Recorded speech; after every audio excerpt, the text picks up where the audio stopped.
Hello again everybody, welcome back to the channel. Today we're not in the 777, we are in the new TFDi Designs MD-11 for Microsoft Flight Simulator version 1. The launch on the 2nd of July is coming upon us and we've got special access to a rather nice preview, so I'll see you the other side of the intro.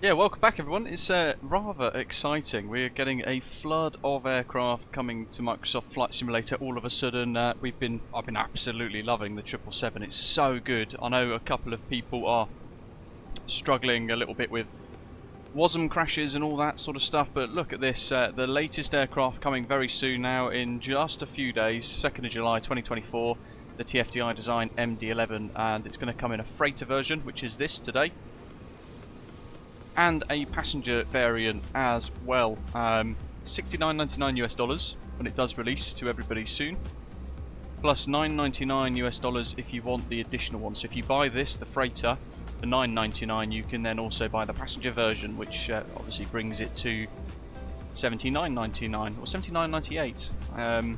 Because realistically, we're going to want both, aren't we? If you are going to look at buying this sort of thing. She's a dirty old girl, and she's got a third engine as well, so she drinks a little bit more juice. Very excited to checking this out. It's a bit quirky. I've done one very short flight with this to sort of give it a go and understand stuff before I dive into today's video.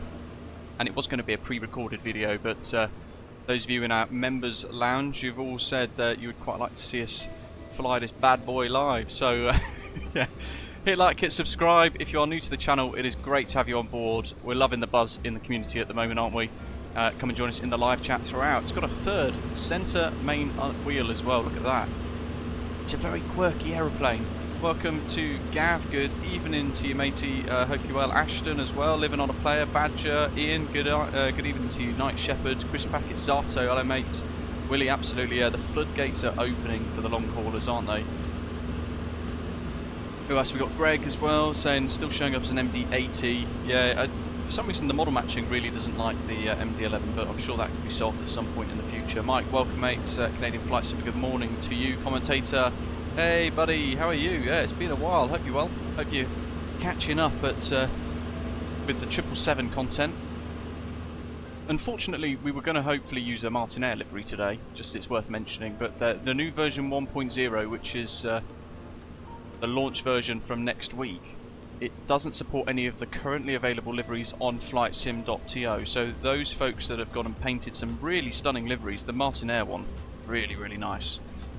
You've got to be able to, they've got to be able to export them again basically, so that they support the new version 1 release variant. Looks pretty cool though, right? Rob, welcome. Very quirky jet, and from the one flight I've done, how would I describe it? A bit of a patchwork quilt. It's a little bit Airbus, it's a little bit Boeing, and it's a little bit Mad Dog as well, the MD-80, that kind of thing. Yeah, Lufthansa Cargo as well. I was going to use that or Martinair today, but yeah, neither of them work. So we've got this, the TFDi Design Cargo House livery, but I'm sure that'll all be patched really quickly anyway. And Greg, yes, you noticed it. There is an option in the EFB for a anti-SAM system, which is there, which I had to enable for today. You can toggle it on and off, depends where you're operating I suppose. I had to do it, Cool, well that cargo door is now closed. And yeah, those of you with the WASM issues with PMDG 777, it's a wider issue since Sim Update 15. Bit more prevalent with PMDG products for some reason, so it's affecting the 737 as well as the 777, just for what it's worth. And it's also they are working really closely with the SOBO, who are proactively helping them in trying to find a thing, so a fix for it. And there is a fix coming in the next couple of days, or an update coming to the 777, which hopefully solves that. Don't know if we saw that actually. You see that animation of the door just then? Let's see if we can trigger it again. Passenger 1 left. It's going to go automatically on lock now, isn't it? Oh well. There's some decent animations with this. This is the flight deck, by the way. Let me just go back to here. Whoa, look at that old school. Dirty girl. Pretty cool. None of the circuit breaks are poppable. Again, that's something I've not ever really bothered about in flight sim. I know some people get their knickers in a twist over it. I never understand why, personally. It's a bit of a bizarre thing to want. And they haven't done it, and I'm happy with that. Doc, how you doing, mate? Zato, yes, you've updated that livery with a lovely custom cabin as well, that Boeing 777 Heritage livery. Today's flight, folks, we're off to Keflavik in Iceland, the new MK Studios version 2, which is now available. It's unfortunately a paid update of the scenery. It seems to be a business model that MK Studios likes. I'm not a fan of that, but it is what it is. We'll give it a go, and we'll go and have a look at that today. And we're at Flight Tampers Amsterdam, transporting all the Stroopwafel to Iceland. Okay, what do we got? Just working through some of my pre-flight stuff.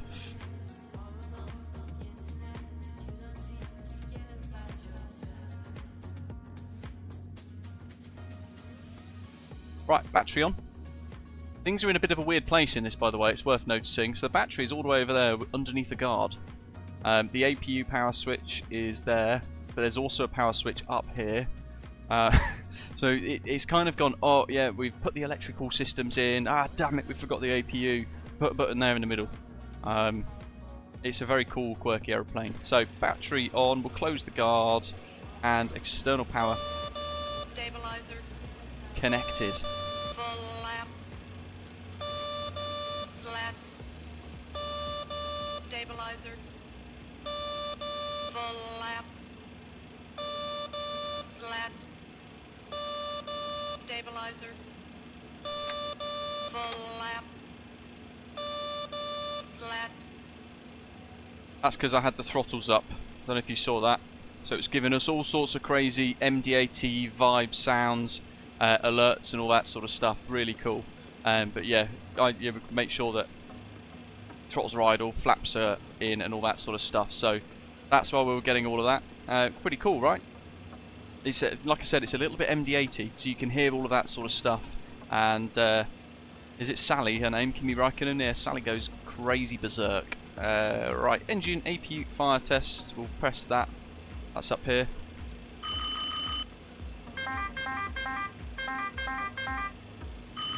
Engine 1 fire. Engine 2 fire. Engine 3 fire. Engine 1 fire. Cool, we'll get rid of that. And we'll work through all of that sort of stuff anyway. So we had all the fire bell sounds, we had the illuminations in the overhead panel. We will worry about all the air conditioning and stuff in a moment. We've got the nav lights, which are currently switched off. Look at this for a panel, crazy. So we're going to push it in to get rid of the off light, rather weirdly. And we can set all of our lighting up as well. So let's get all the panel stuff turned right up. Same with the instrument pedestal panel and floods. We're going to get our lighting all ready to go, and we're going to arm the emergency lights. Pop them all automatic, why not? Engine ignition is currently off, and I'm going to give us the nav. Pumps and everything's automatic, like the MD-80. There's some kind of automated systems here. Actually, it's a bit like the A300. There's a manual system. If you press any of these, so that button there would give you hydraulic manual. This button here would give you manual electrical system override, and that one there would give you manual override of all of the air conditioning systems. If we have a little look at, just turn this up. Still very much getting used to this, so expect some mistakes from me today. I do really try hard in flying these beasts as well as possible. Please do appreciate it if I make the odd mistake. In the dispatch, we've loaded in our Simbury flight plan, and that's in here, Simbury username like so. There's the Manpads defense system we spoke about at the moment, and we've set it up as I prefer. and I've hit save just so it's all ready to go. And there's various systems that you can trigger in this aeroplane, various things depending on your preferences. Mikhail, how you doing, mate? Says on his first flight from Copenhagen to Athens in the 777-300ER on VATSIM and New Sky. Fingers crossed, he says. You'll be fine, mate. It's a lovely aeroplane. We're going to press send flight plan to FMS in a second. What I want to do is just sort out the initialize IRS element. And then I'm going to hit send flight plan to FMS. Flight plan sent.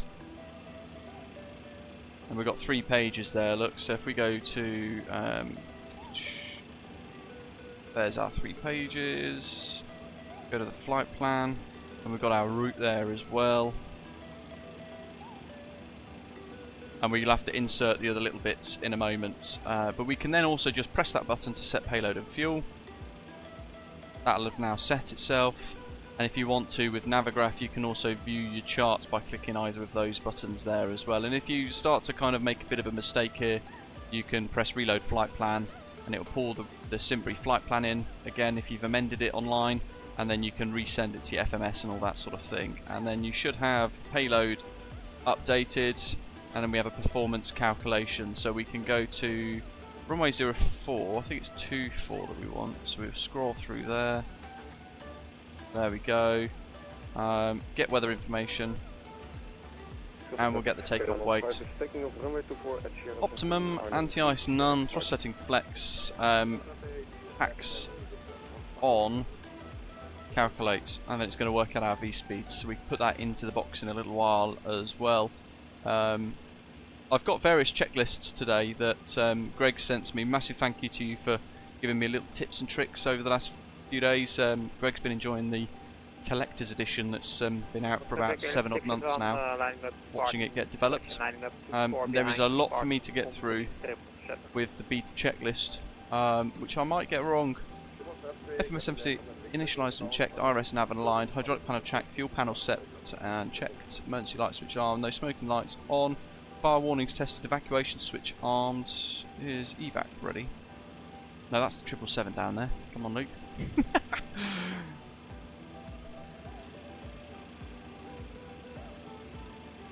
Emergency power armed. Emergency lights armed. We'll pop the most smoking signs on proper.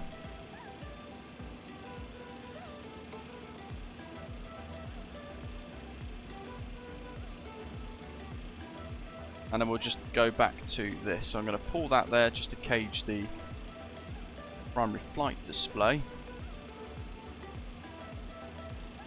It's a very good question there. 787 fan saying, I don't know the answer to that, mate. By any chance, can the MD-11 do a dual start on the underwing engines and then start engine 3 on the tail? Well, actually, engine 2 isn't it on the tail? I don't know the answer to that, actually. To be fair, we're going to use Osprey for our call sign today, which is our channel's virtual airline, in lieu of any liveries, and our cruise is going to be 380. You can put in multiple cruise levels there, and I'm just going to write a 380. Cost index is 20, and that page is done. Block fuel, you can just click it, and it will start to populate, and then zero fuel weight, centre of gravity, we can click that like so. And then we can fill out takeoff centre of gravity there as well. So that's just nicely loading everything in. We'll leave it on 0.2 for taxi. And there's the fuel in it there, which we shan't worry about today. So that's the init page.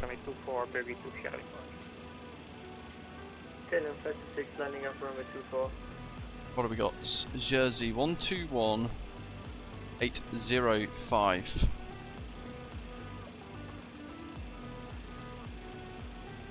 We'll change there, and we've got information Charlie, departing 24, transition level 4000, wind 250 at 15, winds variable between 200 and 290, visibility 10 kilometers, view 2500, temperature 22.11, QNH 1016. So We need to change that by clicking that button there.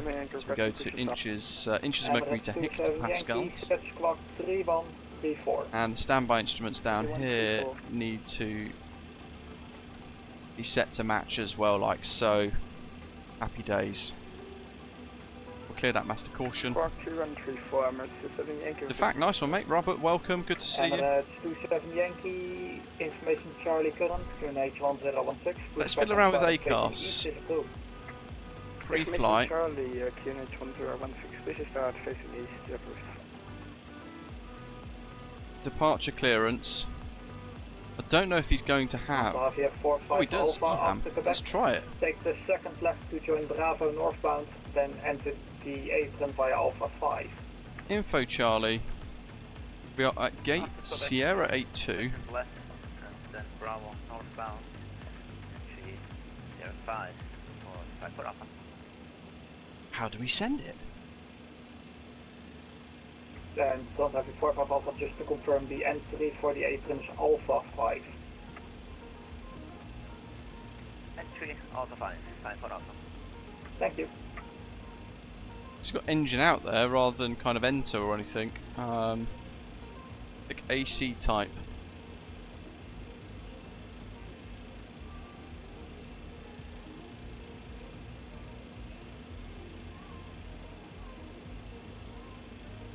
Oh, AC type, MD-11, origin, Amsterdam, destination, BIKF. Ah, good spot. Josh, thank you. There we go. So they were, I was kind of overlooking that because they were small, but yeah. Cheers, guys. So we've configured all of that, and having set Amsterdam's facility, we'll press send, and I hope that will work. Osprey 121, that's a decent enough place. You can taxi on the point Sierra 7, runway 24 We'll find via out. Alpha 13, right Alpha. I'll set that to 2000 for now, and then we'll carry on MSFS Yankee requesting tech. with our pre-flight. Yeah, Vark, it's got ACARS, and the setting for it is in here, so options, there, Hoppy log on. So it uses Hoppy like the 777 as well. Right. Takeoff approach. That's good performance calculation, so flight plan. I'm having to recalibrate my brain because I've now been smashing the 777 for a whole week, almost. This is so different. Ooh. ATC message. Receive messages. ATC receive. Miss received. Transavia 8 Alpha, roger that, have one aircraft going to pass behind you, stand by 2 minutes.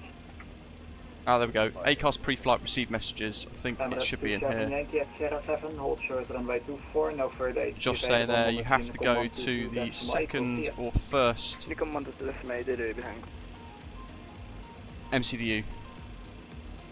God, learning so much. ACARS. 1631. Receive messages. Canon 631, taxi the point Sierra 7, runway 24 via Alpha 13, Alpha. Taxi to runway 24. One would have thought it would be in here. And Alpha. KLM 1631. KLM 1631, negative, via Alpha 13 and Alpha. So ACARS. Alpha 13 and Alpha. KLM 1631. Thank you. Ref. ATC conf PDC. Goeiedag, once again, Caleb 1011. Echo 9 with information Charlie, would like West Africa to Heathrow. Maybe we didn't log on first. Charlie correct, clear to London Heathrow, Valcode 3 Sierra departure, runway 24, initial climb flight level 60, squawk 7342. EHAM PDC. So can we view it? Yes, there it is, cleared, 12:15. EHAM PDC clearance 6, Osprey 165, cleared to Keflavik off runway 24 via the Burgers 2 Sierra Squawk 2142. So 2142, that's 80's Charlie and the QNH 10. 106, wasn't it? Transavia 8 Alpha, roger that. He's going to pass 1016. behind you, left to right. Want to Oh, clear of the that's actually quite traffic. intuitive. Pushback and startup is approved. Information Charlie current, QNH 1016. Call for push and start there. Cleared flight level 60. Next frequency there, 1228, because there's no controllers online currently above him, so that's fine. And then we can accept that clearance, Wilco, and send. So we've now accepted the PDC from the controller. 947 requesting IFR clearance to Zurich. Information Charlie. And then in here we can go Amsterdam, Sid, Sierra 7, just clear that ATC message memo, and we're going to filter by runway 24, Burgess 2 Sierra, which is just there, Burgess 2 Sierra. Saw your, sorry, I heard your call for Insert, number 1 and there it is on the standby. flight plan. Hey Thanks, Carlito, Mike, welcome mate. Living on a player, good to say. Gen off, engine ignition arms, we've got those cleared. There's a config warning, but that's fine. And then Osprey 121, the Sierra 7 is going to be the third That's intersection of your fine, line. that's working, that's all set.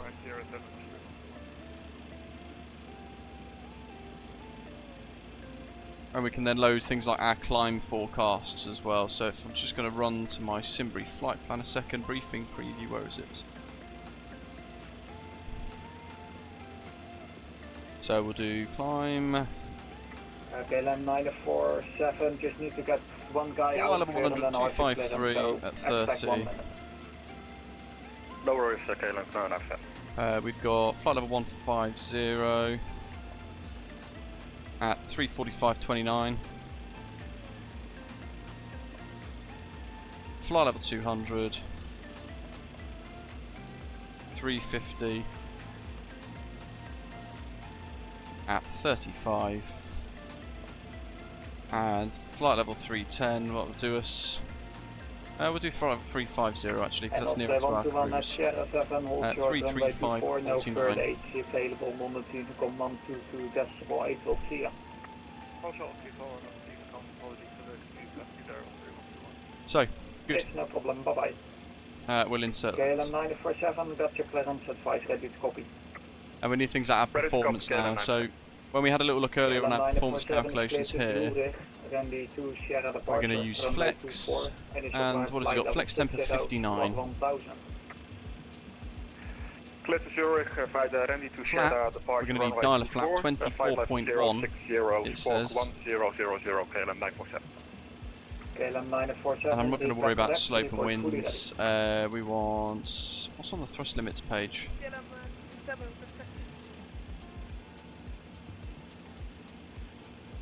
KLM Suggesting 767, probably taxi Toga.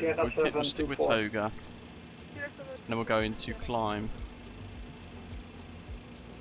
Profile 1.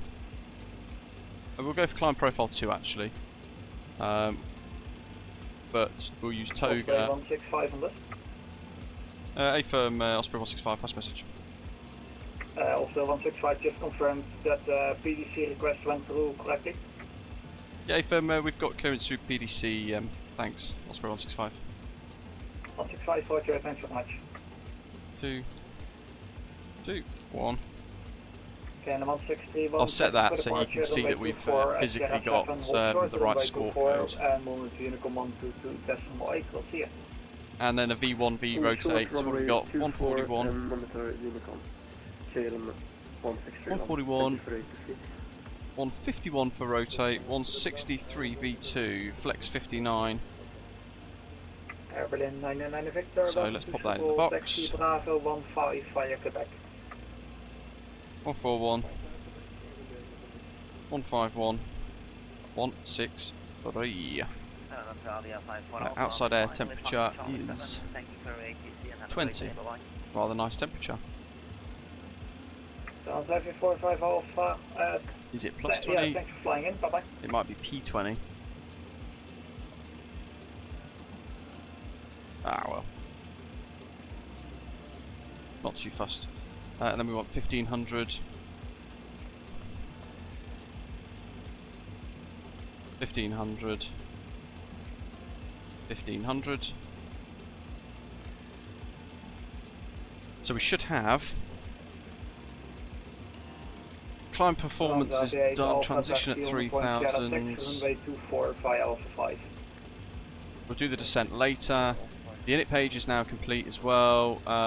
That's all set up with our routes. And the takeoff page is complete, as much as I can care to do. And the thrust limitations page is all done as well. Flight plan, we've checked that. And we're happy with the nav data there as well to make sure that that's all accurate and doing what we expect it to do. And that's going to run us all the way to Asrun, which is near to Iceland. Just to quickly check the live chat to catch up with you guys. 20C. Oh, there we go. Let me go find that again. 52, looking for IFR clearance to Keflavik. Takeoff approach. Information Charlie Bird.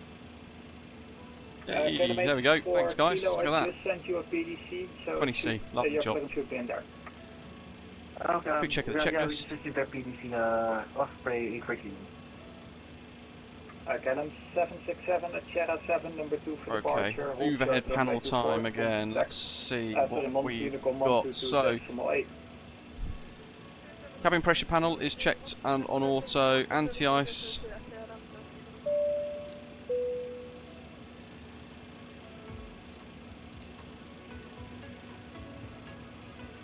Runway 8 off at Sierra 6, hold short runway 24, caution, wake turbulence from departing, Boeing 777. But it's a really hard checklist to read. There's too much stuff on the list. What we got? FS control panel, check lights out. Cabin pressure panel checked auto, there we go. Glare shield control panel set and checked. We want 6,000, wasn't it?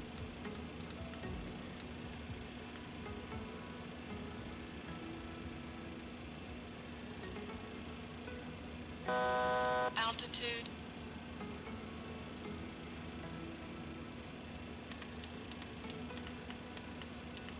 I think it only does 100s.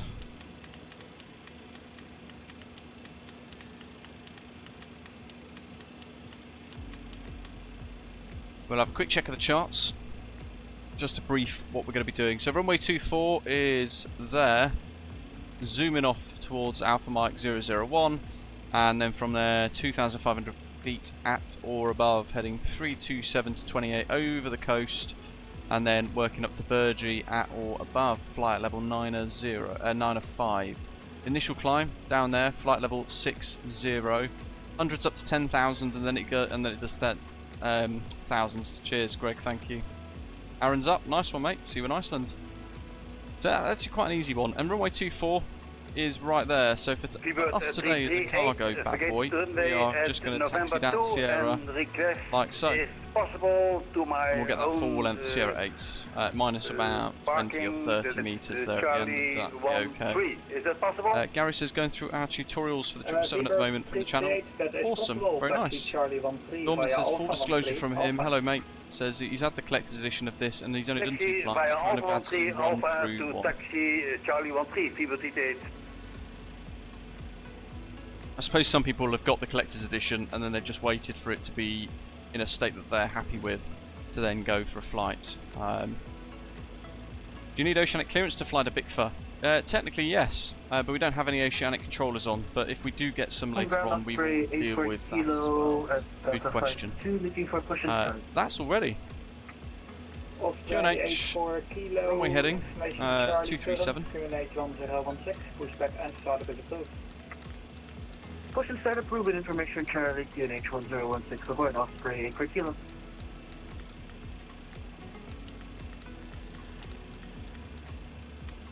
That's set, and V2 was 163, so we want 173 to add 10.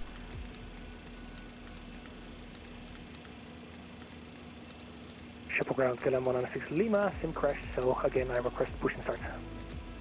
KLM 173. 196 Lima, if you set Lovely job. 0154, then pushback and startup is approved with Charlie.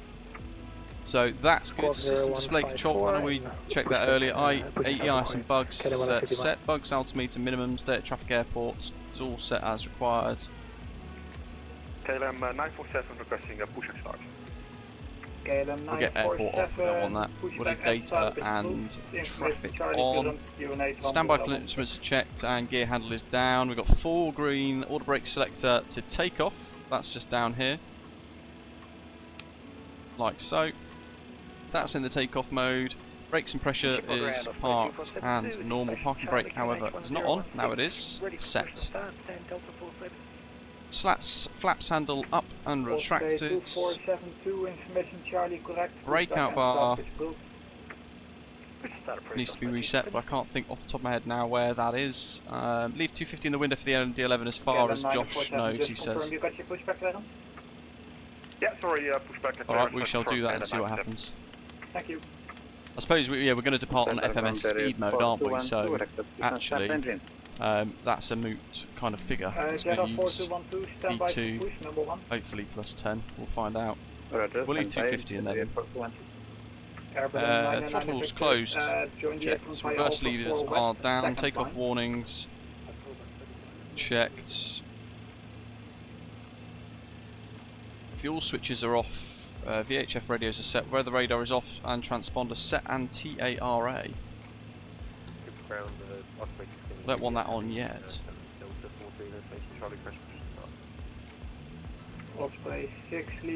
Where's the status page? It's down here, isn't it? That's that one. So push that button there. What have we got here? Electrics, general off, hydraulics, all that sort of stuff. So we want the APU on now, folks. Let's sort that out. So we're going to go up here, and you can either press the start stop up there, or much easier, because this is the one that actually pilots can reach. We can press that, and it will start to flash, as will the one at the top there, and the APU will begin to fire up. While we're doing that, let's set that dialer flap, which was 24.1. So this is a bit of a carryover from the MD-80. Sorry folks, let me get rid of the charts. This is a bit of a carry-on from the MD-80 with dialer flap. It's a really cool quirky feature from the aircraft. And you basically dial the flap setting you want, and providing 24.1, that's about there. Providing when you begin to retract or extend the flaps through 0, you go into this little zone here. The aircraft will set its dialer flap, and that'll be that little figure there that we've set prior to takeoff. So it's a little bit MD-80 Mad Dog in that sense. This bit and kind of half of the overhead is a little bit Airbus and a very old school kind of Boeing feel as well. It's a good patchwork quilt mishmash, very cool. So that's the APUs now available. We need to turn the APU air on, which is here, so we're going to press that.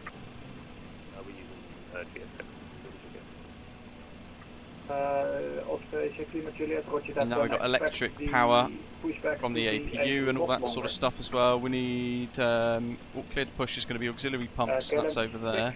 So I'm just refreshing that ready. That's going to be beacon nav lights, and then it's going to be ignition AOB clear to start. Okay.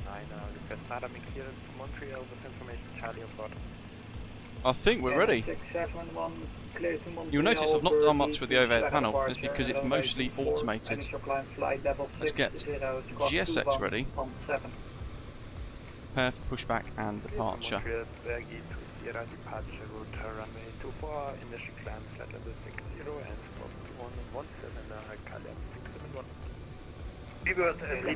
On the blocks and request switching off.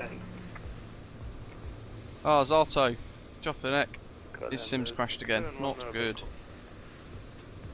That's going to get removed. MD-11 had some incredible levels of automation for something that old. Auto APU start and power request, one of the test runs when you align IRS, and I think the cargo door test when starting engine. Yeah, it's a pretty cool aircraft, isn't it? On the blocks and request switching Yeah. off. Auxiliary hydraulic pump 1. Maybe it is that one. Yes, it is actually. Auxiliary hydraulic pump 1 on. Bye bye. Speedbird 38. So let's get our clearance to push. Giuliano, welcome. Yeah, that's better. If you want to find out more about this, by the way, folks, the link is in the live stream description down below, and I've pinned a link to our raffle, which allows you to be in with a chance to win my Turtle Beach Velocity 1 flight yoke. Thanks for flying in. Bye bye. Where's the fuel? 33,700 kilograms of fuel, and that's what we're expecting as well. Good. KLM 671 request that up and pushback Echo 19.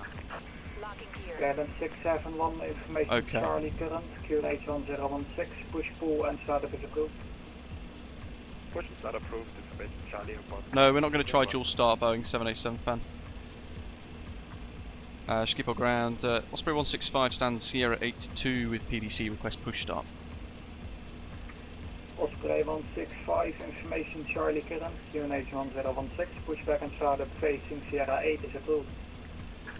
Release parking brake. QNH 106 Charlie and pushback facing Sierra 8 approved. Osprey 165.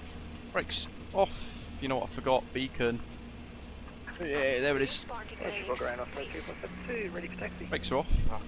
You know what? Maybe not got here. GPU. Wheel chocks.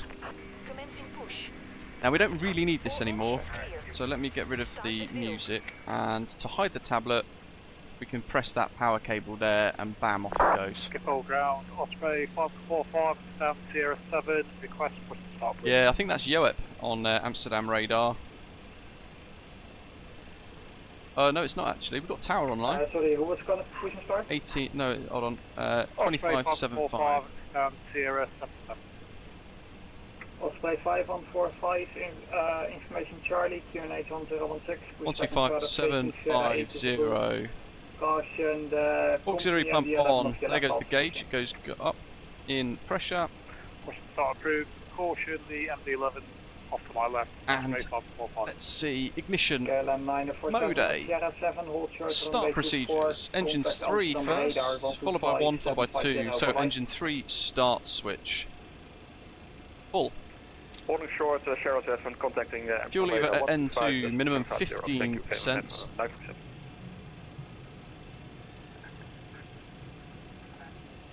And it's going to be fuel lever to run. First, Osprey Now. 2472 in the gales, I think I stepped over your call. There we Are go. you ready for taxi? FM ready for taxi, Osprey 2472. Osprey 2472, roger, taxi on the Engine should Sierra ignite 7, within runway 25 24 seconds, via and then we'll Alpha check 13, EGT, Alpha. oil pressure and all that if we were still in the flight Taxi deck. to hold point runway, runway course. 2407 by Alpha 13 Alpha, Osprey 2472 heavy. Osprey 6 Lima Juliet, once clear of the complete Boeing 777 off your left, pushback and startup is approved, Charlie current, QNH 1016. That is engine 3, yes. Don't forget you got the one on the tail up there, that's engine 2. Lone Gamer, this is my second full flight. The last one was just blaster out, give it a little go. This is the first time trying to do it a bit more accurately. After engine 3 stabilised, generator RON. Triple ground, KLM 116, ready for taxi. Hydraulic panel checked. Sierra 7, runway 24. Sierra 7, runway 24, KLM 116. And then we've got 2468, so prox 20% for N1, EGT around 400, N2 approximately 600, it's close enough, and that shall do. Repeats for engine 1, engine 1 starts. Left is clear. Right is clear. Yeah, this is a tricky aeroplane to land in real life. If you watch MD-11's touchdown, it's a bit more of like a WWE SmackDown. You should shout, John Cena! Da, da, da, da, just before you actually before you touch down. Because it likes to smash down pretty harsh. It probably doesn't help having that extra wheel in the middle. Look at this.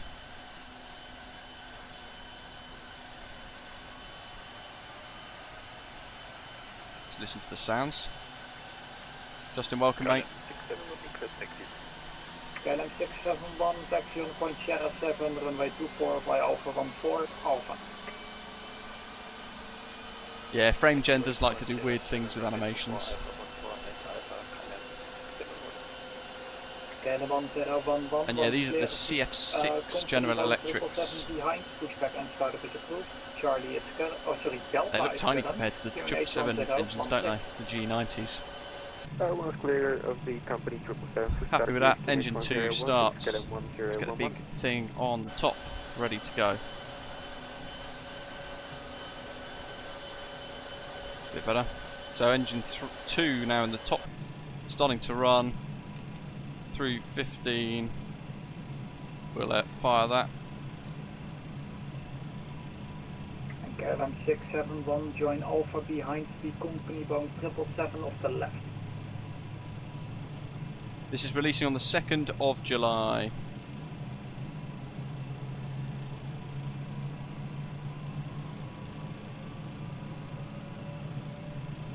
KLM 671, taxi, join Alpha behind the company bound 777 off the left. So much stuff in this checklist, my goodness. Behind the company board 777. Behind. Cool sounds.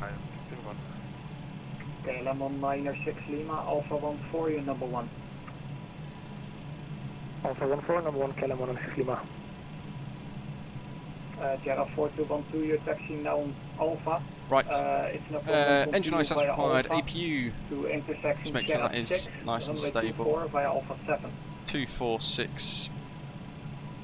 That'll do. APU air off. Pack 2 goes active. 4212, you're on Alpha now, continue to 100 point Sierra 6, runway And 24 APU via Alpha off. 7. Okay. Flaps set, so here we go. Dial a flap time. Sierra 7. Slats 4212, and flaps. Dial a flap 21. Sierra 4212, just the other way 24.1. around.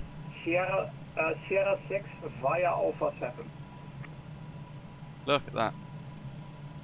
Cool, right. Sierra 6 via Alpha 7. So flap set, config page, select. That's there. Flight controls, check. Fully right. Back to neutral. Fully left. Back to neutral. Elevator, rear. All the way forwards. And rudder. Ooh, good old Microsoft Flight Simulator. Just do that again because it doesn't like to do neutral for some reason with mine. And then we are going to go stab trim from FMS takeoff page 6.6 there. Left it on there. Let's see, just in the middle of all that gumph, stab 6.6. So we're now going to move our stab trim using our elevator trim keybinds wherever you have it to sit whatever setting it is. Good day, 3565 with the Alpha clearance to Bravo Asking India. for so 6.6 and green. QNH 1016. Yeah, once the copy traffic is clear, push so approved facing west. Anti-ice wing off engine as required, that's fine for the, we've got stab trim, check in the green band on config, spoilers are braked, armed. No, that's not, it's different keybinds, I'm in a MD-11 today, so there we go, that's armed. And brakes on, set to RTO. Saps, we've got 24, 24 all across with dial flap. Day 5665, standby. And we check the takeoff data as well, so if your weight's been updated, the AD's check P8 and chime with all that. Contact Amsterdam radar 125750, bye bye. And we've got our prop stuff as well, so Contact radar on 125, decimal 750. taxi lights are here, Thanks very much for the agency. Have a good day. Cheers.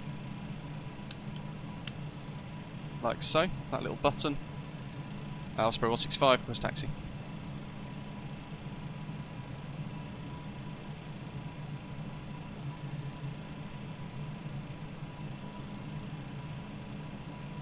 Osprey 165, roger, standby, brake, Jera 4212. Go ahead.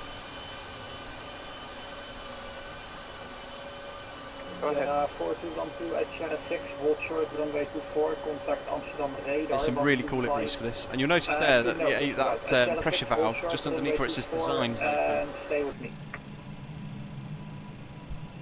Okay, hold short and stay with you, Jerry, for me.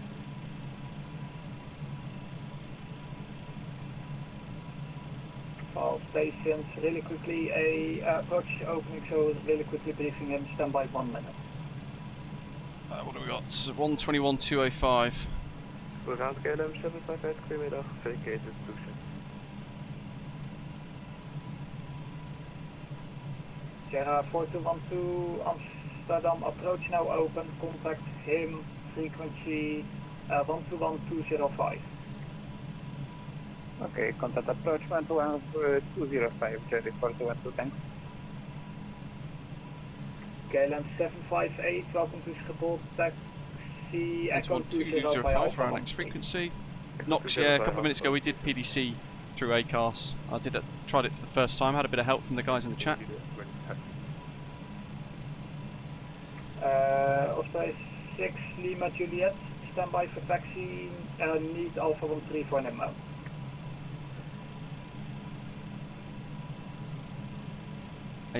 Osprey 165, taxi Sierra 8, runway 24. Sierra 8, runway 24, Osprey 165. Okay, brakes off, taxi lights are on. Schiphol ground, Osprey 5445, ready for taxi. And a wee bit of power Osprey 5145, follow the to get us company, rolling. Sierra 8, runway 24. Follow the company Sierra 8, runway 24, Osprey So the way I've set this up, I've set mine, because I've got a Honeycomb Bravo with 2 throttles, because I'm primarily in twin jets. I've set engine axis 1 and 3 to my first throttle, and then engine 2 on the tail to my throttle number 2. So when I taxi, I can just pop that up like so.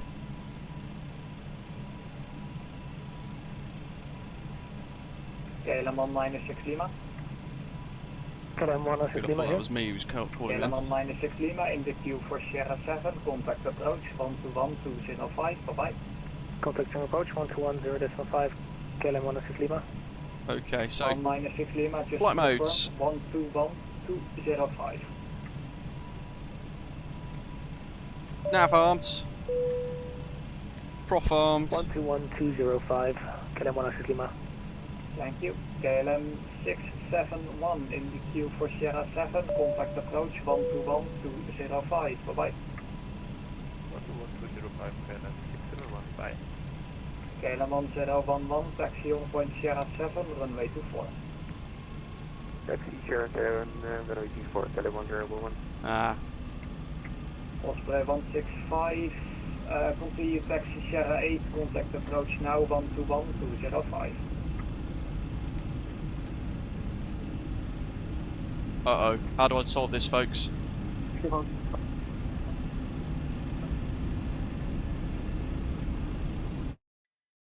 How do I solve that? What the Osprey hell? 165, continue taxi Sierra 8, contact approach now 121-205. Approach 121-205, thanks. I'm pressing my Osprey disconnect. 5145, same for you. Taxi Sierra 8 and contact Bloody approach keybinds. 121-205.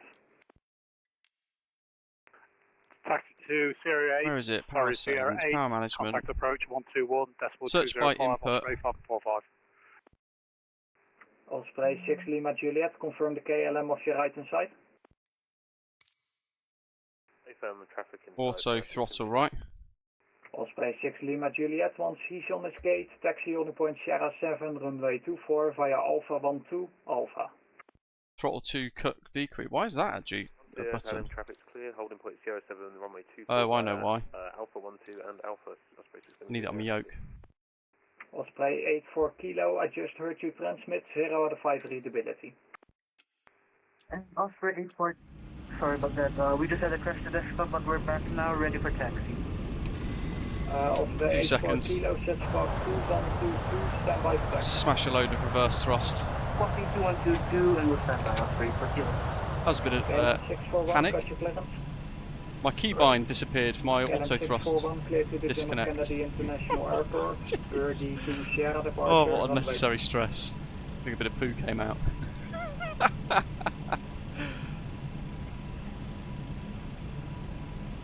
We got nav arm, prof armed. Gee whiz. flight level 40. That thankfully just about saved it. Oh, Night Shepherd, welcome.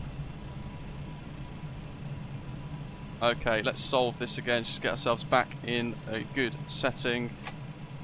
That's all set. Flaps are still 25. That's all good. That's fine. Gonna pop that on. Can't believe that just happened. I was following the checklist and it said ARM auto flight, but I think that's actually in the wrong place.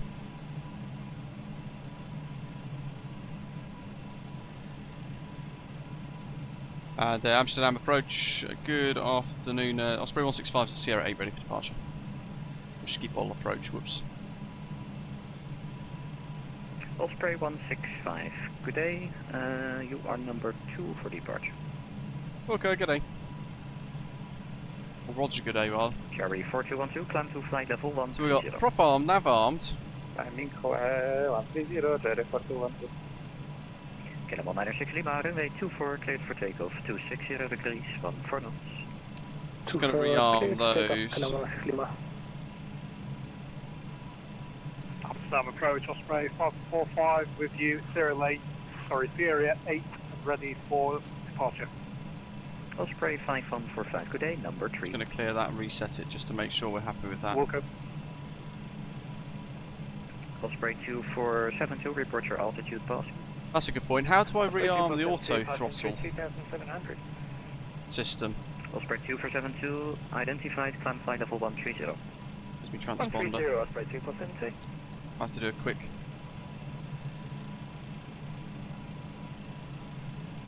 check of the controls while Osprey we're waiting. 165, line up runway 24, Sierra 8. Line up 2408, Osprey 165.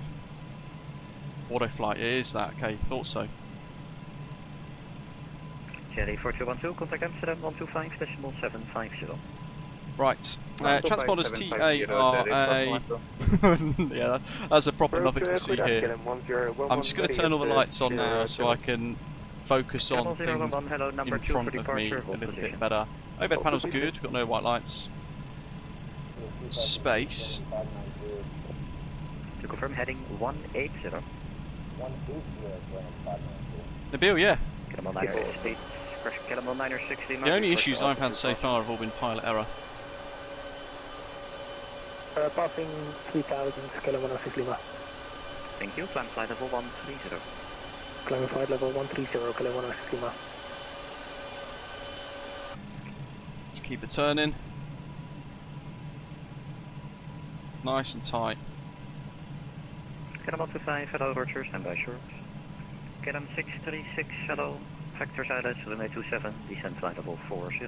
Jeff, no, all of the liveries are broken with version 1, so we have to wait for them to be patched, matey. I did say that at the start of the stream as well, for those of you who have missed it. Basically, the new update's got a load of... 165, runway 24, clear for takeoff, 260, 14 knots.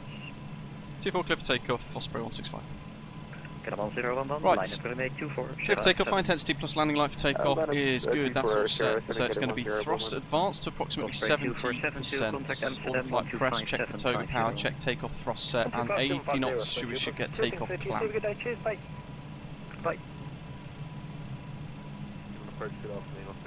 You guys ready for this? Osprey 6 Lima Juliet, good afternoon. Just going to gently... I am taking my time here with this. I don't want to rush the departure in an aeroplane I'm not 100% familiar with. A little bit of stick into wind. Engines are currently idle.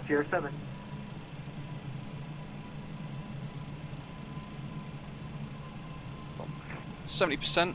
Osprey 8 for kilo, skipper approach, hello Roger. He's about there, I think. 609 Foxtrot, number 2, standby.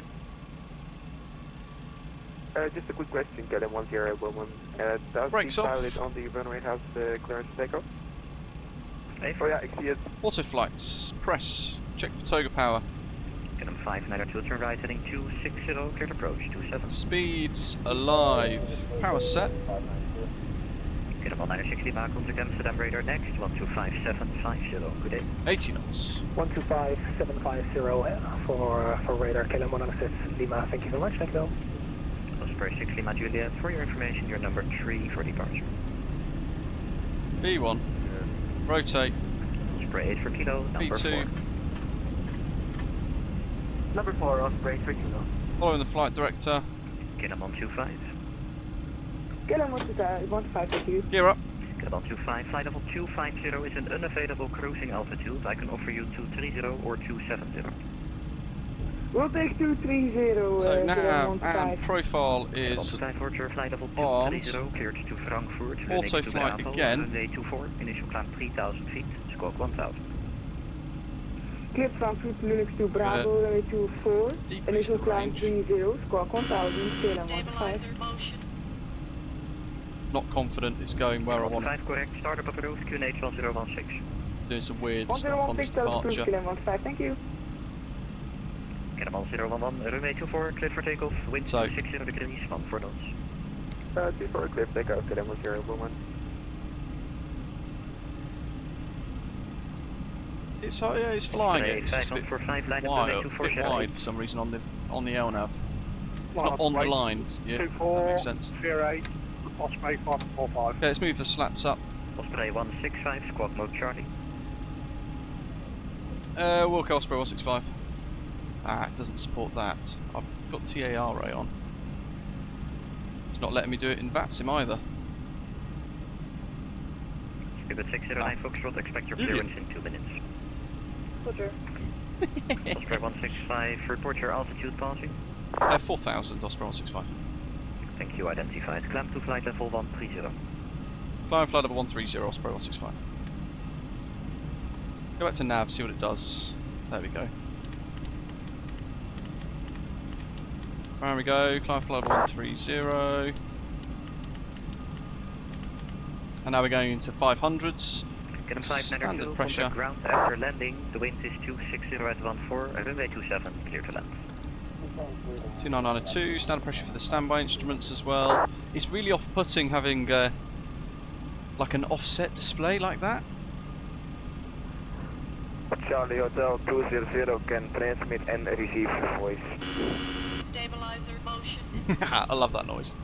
Charlie Hotel 200, roger. In that case, the startup approved. So we've got flap Runway 0, but 24 we've still got the slats retracted because we haven't yet gone towards that SR slat retraction speed just yet. Climbing pretty well. Charlie Hotel 200 is type helicopter. Cleared engine 1, this is my second flight in the MD-11. Turn left heading 09 over down.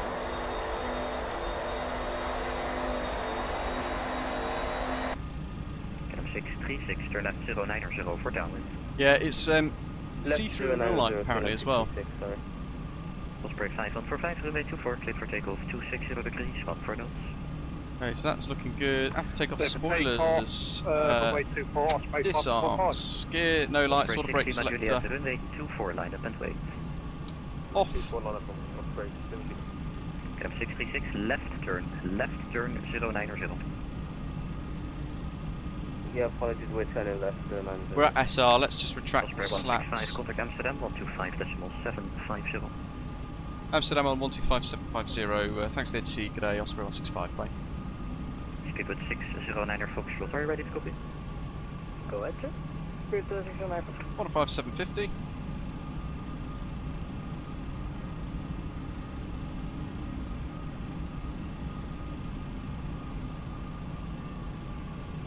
RK 101, descent flight level 210. Descent flight level 210, RK101. Just keep an Cannonball eye on this. 96 Lima, climb flight level 370. Right, 10,000. 370, Calais 196 Lima.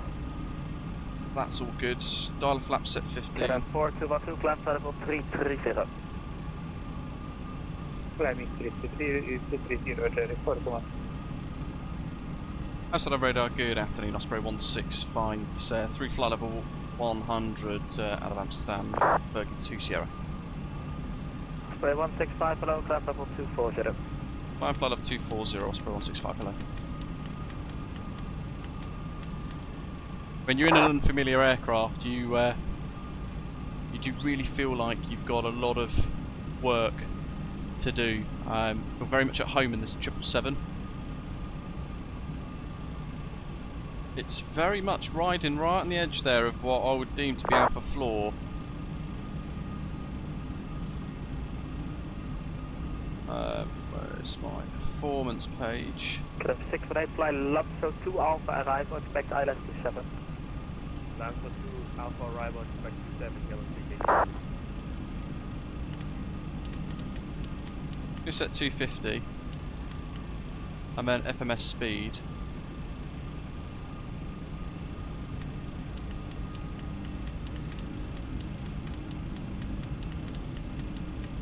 Let's sort this out. Broth. Ah, it disarmed it, didn't it? There we go, 306. so different to what we're used to. Certainly the more modern aircraft. So it's requiring a good old recalibration of stuff. Spoilers gear, auto brake, that's off. Flap slats up, retracted. EAD's checked, no alerts. 10,000 feet, we've done that. So the landing lights are off. Barrow knobs on standard, and dialer flap is now set to 15. So the next checks are at cruise. And we're accelerated now to a much better speed. It's going to be $69.99 US dollars when it releases. Issues again. For one of the versions, so there's a freighter version and a passenger variant. And then if you want the other one, so if you want both passenger and cargo version, you can buy the second one for $9.99 as an expansion, which is pretty cool actually. I think it's a really good price. And like I said, a lot of the issues. Osprey 165, what's your direct Godos? Direct Godos, Osprey 165. Get him on 960, man, monitor Unicom, but 22 Alright. 1.8, KLM 160 ma, dankjewel.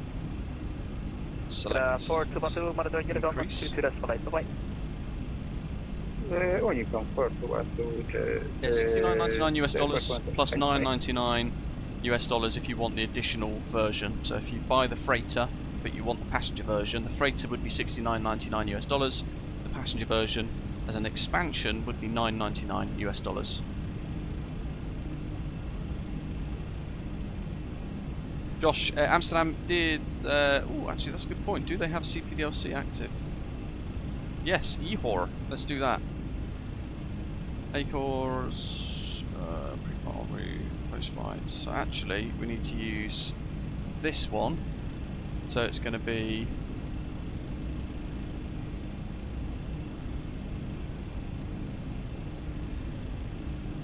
Is it ACARS? EHOR, log on, send. Amsterdam radar, Osprey 145 with you, flight level 110, flight level 130. Stabilizer Hello, Osprey motion. 5145, climb catapult 240. Flight level Climbing really well, look at this. 145. 2,500 Get per him 6 minute. 180, send up 180. All three engines, and yeah, there's this ticking noise in the background. But I think that's just what something in the aeroplane, isn't it? City Animate says it's asking about the stream overlay. It's by Unicom, monitor Atlanta. Unicom, 22.8, bye-bye. Unicom 122.8, goodbye.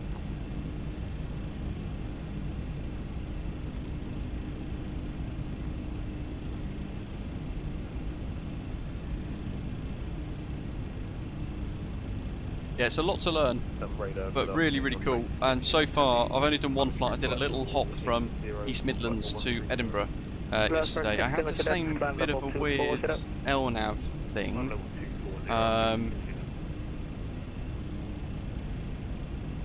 But that might just be user error as well.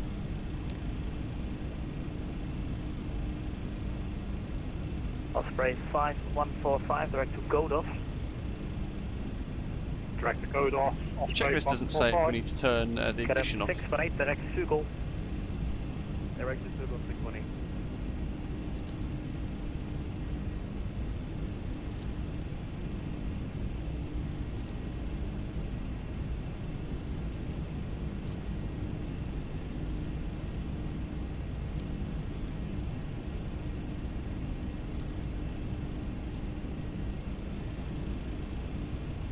Good afternoon, Amsterdam. Fox says it looks like a really promising add-on, but I do fear they've released it a bit too close to the PMDG in a business sense, though, they say. Identified, continue.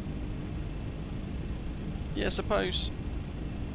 System 478, Roger. Stabilizer Osprey motion. 165, climb catapult 300. Climb 300, Osprey 165. United 239, Unicom 122.8, bye-bye. ATC message. Unicom 122.8, bye-bye, United 239.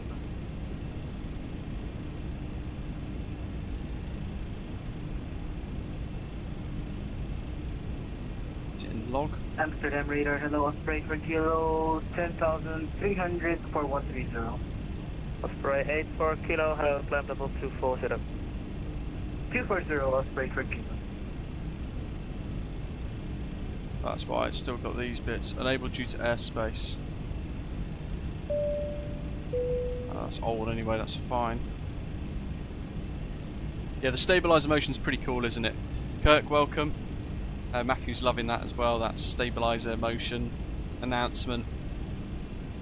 It's nice having something that's very old school in comparison to a lot more of these modern airliners that we are contrasting that option, because this is really making you think. There are some of these more modern, more automated aircraft that are actually really advanced and don't require the amount of work that something like this does.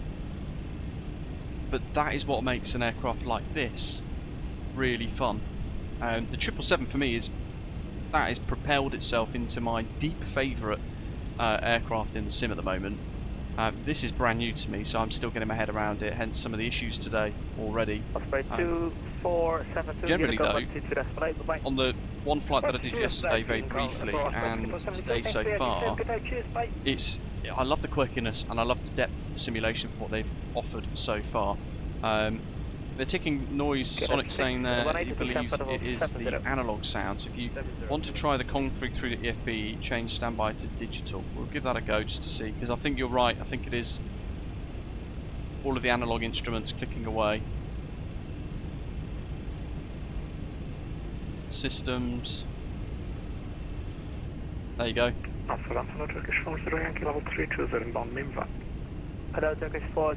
let's change that now. We got rid of the standby instrument, which was analog, back to digital, and all of a sudden that crrrr noise has gone away.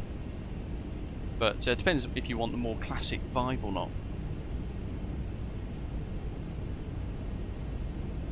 Got the Aerosoft North Sea pack installed down below as well, and I'm hoping. Oh look, there we go, little oil rig down there. Howdy. Those of you with the rotate MD-11 on X-plane, what do you think of that in comparison to this? Because I've not tried it. Climb flight level 380, Osprey 165. I don't have X-plane, so I haven't tried it. The closest that I've tried with something like this is the Leonardo MD-82, MD-83 and MD-88.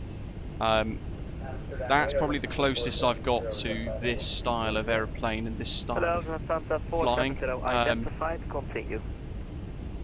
I think it's pretty cool, don't you?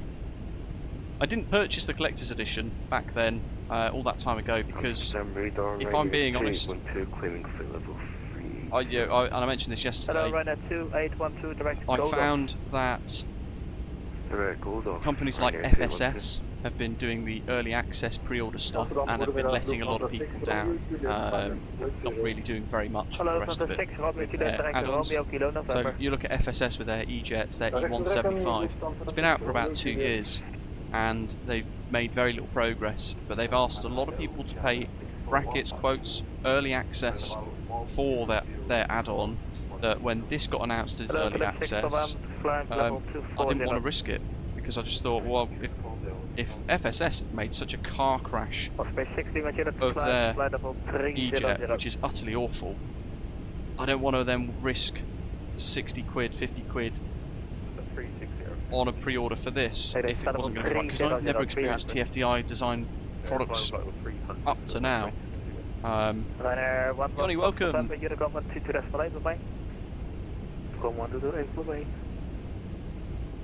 No, I don't think the FSS E-Jets are pretty good now, Vark. If I'm being brutally honest, I think they are so far off the mark still that it's woefully disappointing, and it's actually quite inadequate progress-wise from them.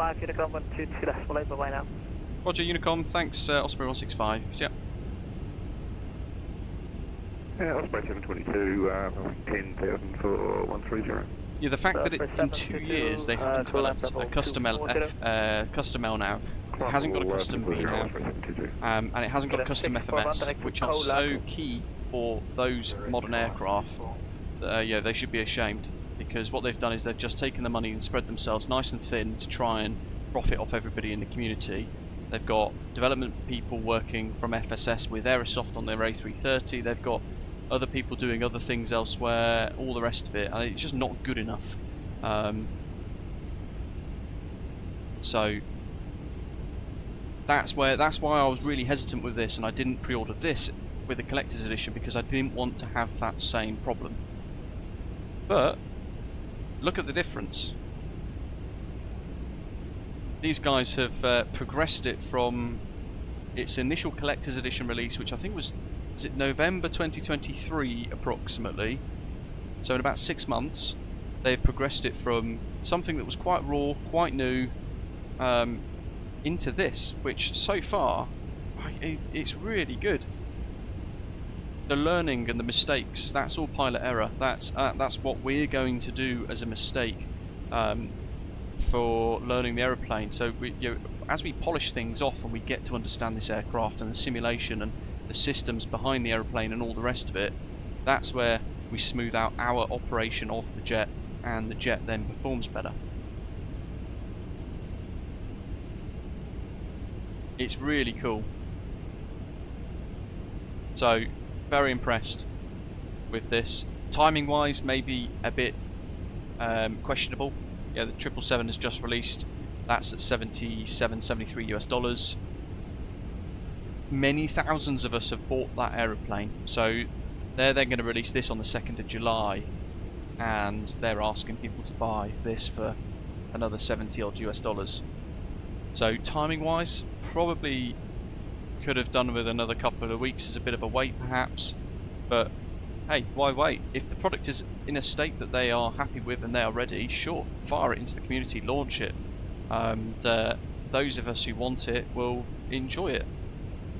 What's really good is that actually the team seem to be really proactive with the development of this, so they've already got a couple of other updates in the works for this to fix a few things that have cropped up with version 1. Sonic Zone saying there, says look at the old first collector's edition photos of the aircraft versus today, and you'll see within that 6 months there's a huge difference. Performance wise, yeah, very very good, but it's always hard for me to talk about performance because I've got an RTX 4090 and I've got a Ryzen 9 7900X CPU and 64 gig of RAM and all the rest of it, so it's really tough for me to kind of talk about that sort of thing because of how powerful my system actually is. Little left turn, look at this. I love how now we've got a lot higher. You'll notice at the start of our climb we were doing turns that were about 30 degrees. Now look at how gentle it's just entered that turn with nav 1. That was a really gentle, smooth transition into a left turn.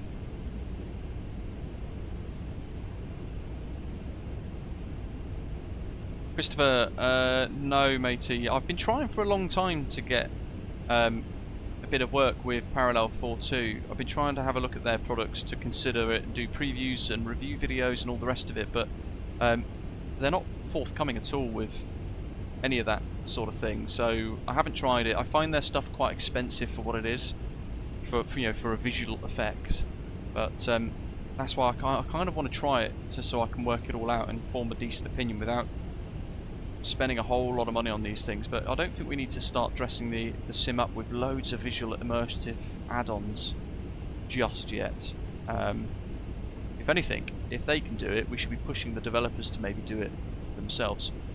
Ben, hello mate. Yeah, we've got MK Studios Keflavik version 2 coming soon. That's coming soon as we make our arrival later on in a couple of hours, and that's now available as well. That's linked in the description below. Smooth Flying, welcome. Ian there saying that the jet, this aircraft, it shows it's an aeroplane that's had some miles put on it. The texturing and stuff is really, really nice. Yeah, it looks old, doesn't it? It looks a bit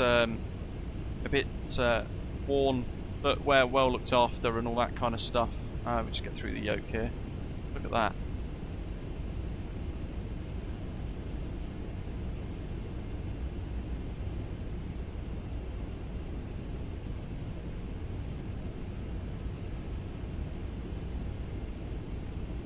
Yeah, Greg, that's it. She's a dirty girl. And yeah, the flight deck door opens as well. Someone was asking about a cabin earlier. Now, this is the cargo variant, so there isn't really a cabin beyond a crew rest, which isn't modelled, naturally. I think that's actually a toilet. Small galley area. Some rather nice comfy sofa. With oxygen respirators and stuff, I think that is, by the looks of it. And then round the other side of here, we've got the cargo area, which is all modelled. Look at this. Just mooch in briefly. Look at the detail on this.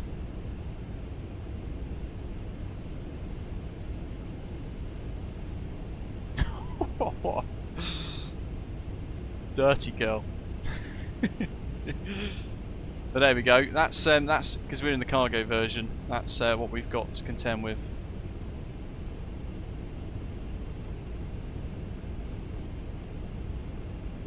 Planespot Chandler says, love the 777-300, but he's partial to the 200s himself. Need those to come out in less than 3 months from now. I think it might be a little bit longer than that, though, to be fair. Can't rush these things. Try and see what's on the other side here. Let's keep on crawling.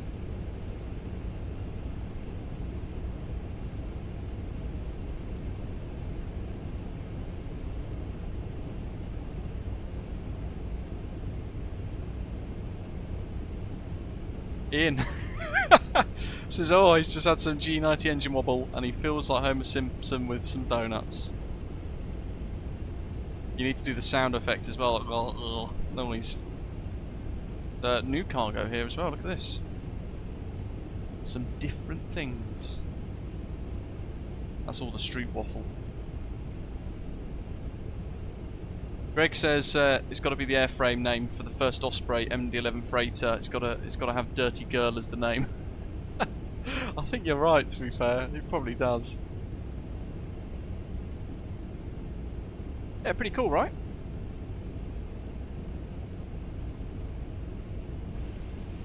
How are we doing? Let's see. A really slow climber now. Look, 500 foot per minute towards our cruising altitude.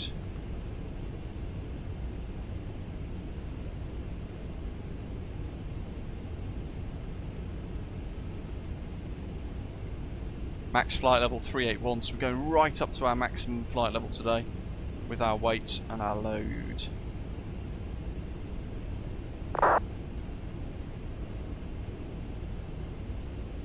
Ian, yeah, absolutely, yeah. The MD-11F is notoriously, as you've said there, quite difficult to land in real life, and you'll see when we arrive in Keflavik, the weather's actually pretty awful as well.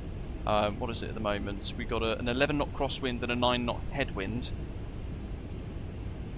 in kind of minimal VFR, and so that in itself is a bit interesting.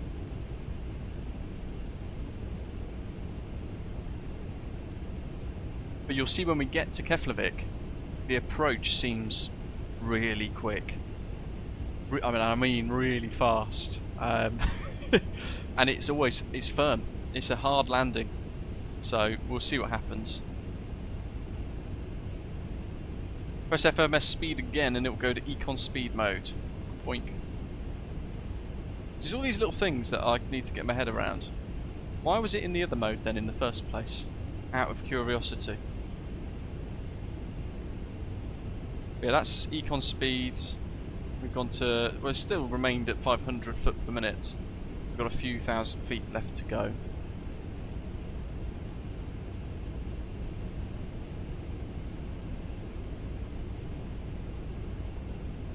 Active Skynate? No, I don't use anything like that. We don't really need anything like that in Microsoft Flight Simulator, if I'm being really honest. In my opinion anyway. Default weather does a pretty good job, and the default effects and the scenery and the views and everything are stunning anyway, I think. Oh yeah, by the way, little quirk. Boink. Standby compass comes out, and then it folds away as well.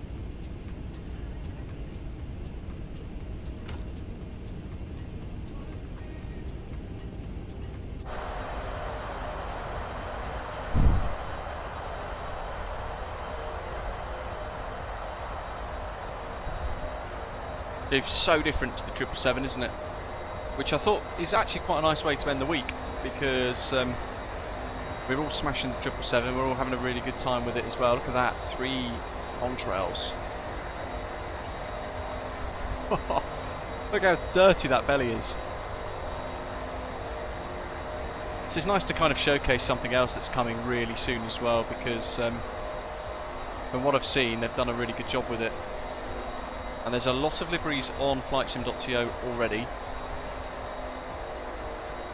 But like I said at the start, they unfortunately they're not compatible with version 1, which is launching. This is the version that's coming on the 2nd of July, the full public release, which I've been grateful to get a preview for. And all it requires, I think, from what I understand, is the livery creators, all those really cool liveries on flightsim.to, to just re-export the livery with the new textures, and it will sort it all out. Look at that. Ricardo, welcome, thank you mate, says my voice is very soothing and gentle. With a private jet I'd definitely consider hiring you as my pilot, but your uniform would be Speedos with as many pilot stripes as you'd like. I'll take 4.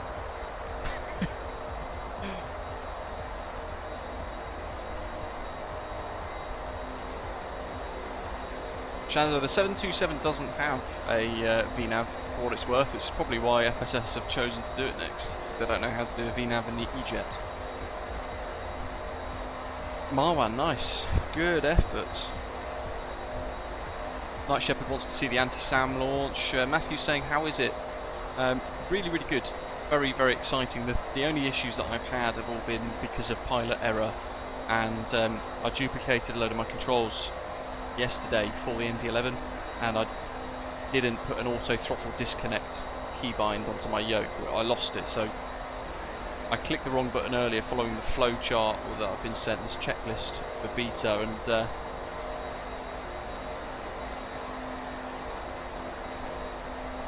it ended up kind of buggering it for me a little bit, but we solved that, thankfully. And Navigraph supports this as well, folks, so I've got the Navigraph nav data installed from their Navigraph hub, which is rather nice. Such a unique aircraft, isn't it? I do quite like the idea of running a whole load of cargo around the world with this. I think somebody, was it Andy actually? I think you said, might have been yourself yesterday, it said Lufthansa. Was it Lufthansa? They did some crazy routes with this, down into Africa and South America, and then back to Frankfurt.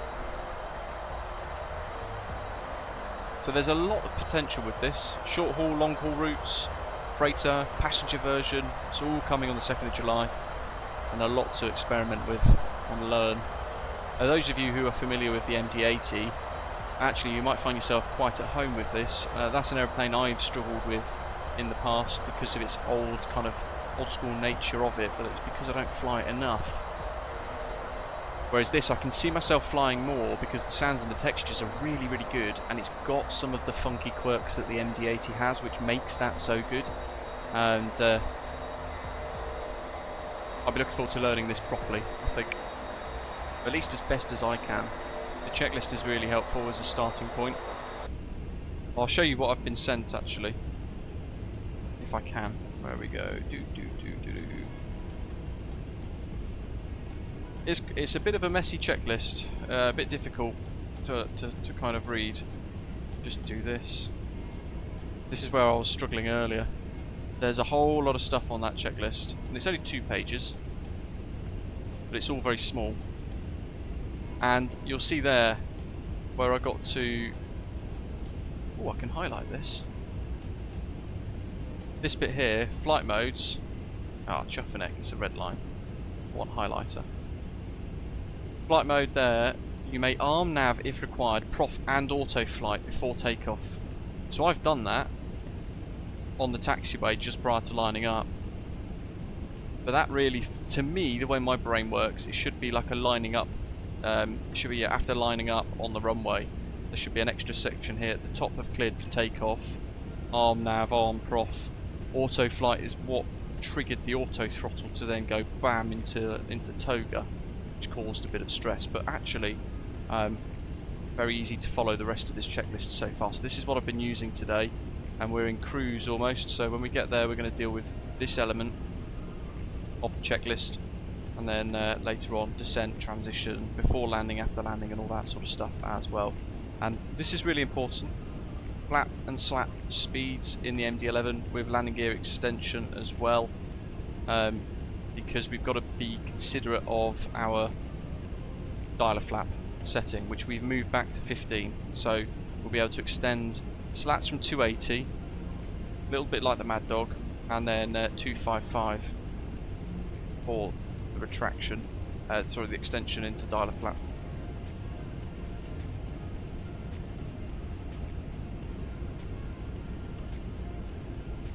Tier 98 says, I think you pressed autoflight twice on the ground. That will set toga thrust, which is what happened. I don't remember clicking it twice. Perhaps I did. Yeah, maybe that is the problem. Like I said, it's a lot of the issues I've had have all been user error, which is frustrating because I didn't do that error yesterday. So I took off quite nicely yesterday.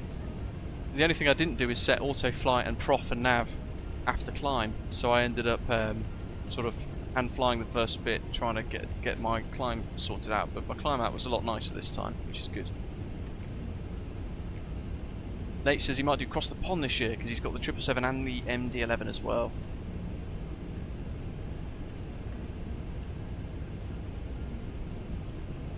Is it as good as the PMDG one from FSX Paradiski? To be honest, and to be fair, I really don't know.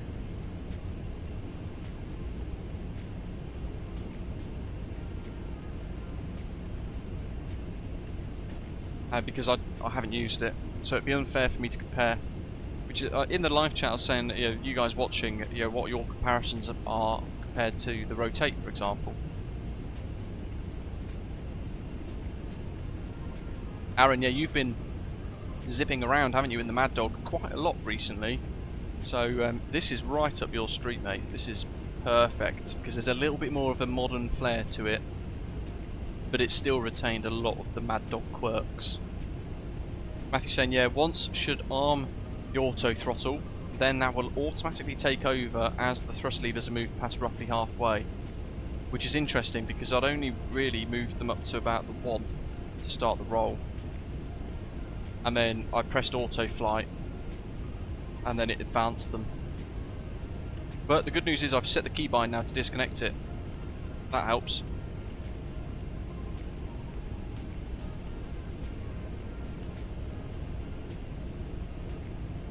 Yeah, that's the thing, Aaron. So for 90 odd pounds, you can buy the Mad Dog, the MD-80, but the textures and the sounds are horrendous. Or for quite a lot less,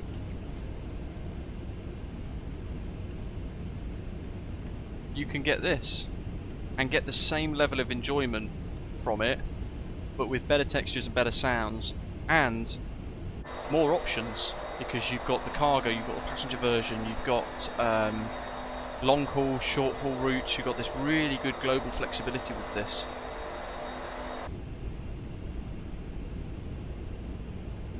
So, this is a bit of a Leonardo MD-80 killer, I think.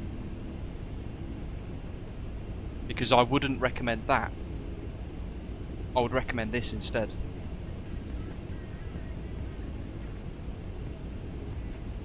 Yeah, even though the systems are stunning and the depth of simulation in the Mad Dog is really good, as Matthew's saying there, the biggest frustration I've had is a year and a half ago I spoke with the developers and they promised sound and texture improvements within the year, and where are they? They haven't materialised, and I'm not even confident they are progressing them. So that's where it falls apart. We've got FSX textures in the Mad Dog MD-80 from Leonardo, and it's just not good enough.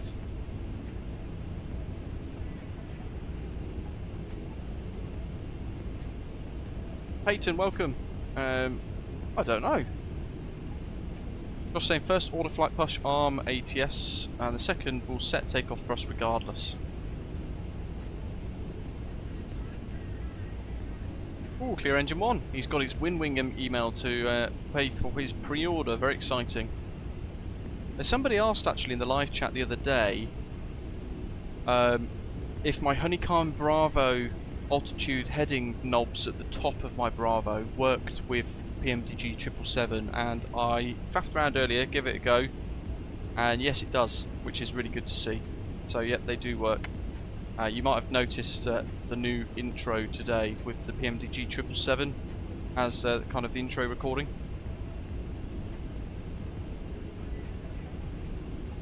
Aaron, I think what Leonardo will do is update the product to work with MSFS 2024, but then that's it.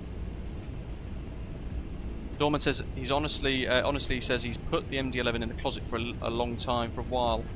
He's just updated to this version 1, and he's definitely going to fly it this weekend. Really cool and different. Yeah, it is. It's refreshing, and I kind of wish that I got the collector's edition now, so that I could have actually witnessed the development of this.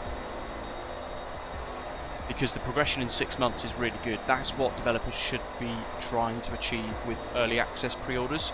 You know, TFDi Designs have set the bar with early access, and this is the standard of early access now. That all of the others like FSS should be really trying to strive to work towards, rather than just take your money and then tickle your belly for 2 years. TFDi Designs have knuckled down in 6 months, have gone from a very kind of basic iteration of the jet into a remarkable version 1 release, which is only a few days away from complete full public access at a great price point, I think, so far. I don't know, what do you guys think so far? You guys are all watching it in the live chat all over the world. Are you finding that, minus the pilot error, are you finding that this is your cup of tea? Is it something you've been looking forward to? Are you going to be purchasing it on day 1? Let us know in the chat, join the discussion. Mikhail's survived his first full flight in the 777 on New Sky and VATSIM into crazy Athens. Awesome. I love the fact that Athens is busy now.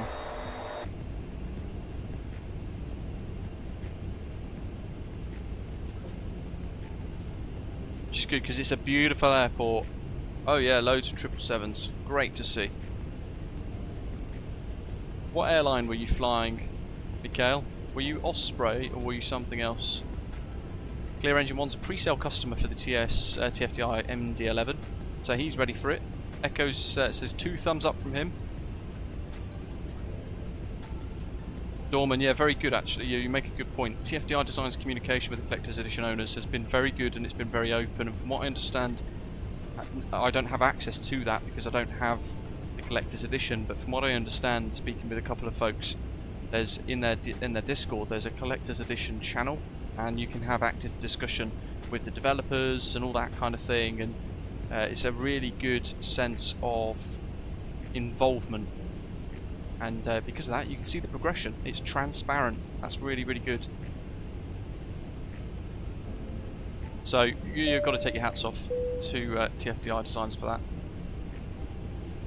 It's a very cool jet with a nice, simple, easy to use tablet. Should we put the old school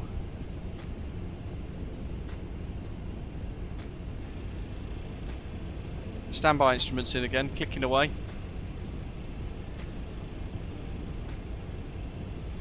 And what have we got here? Altitude alert type, voice and tone, alert conditions on capture or deviation, altitude alert exclusion, none, and then all the call outs are there.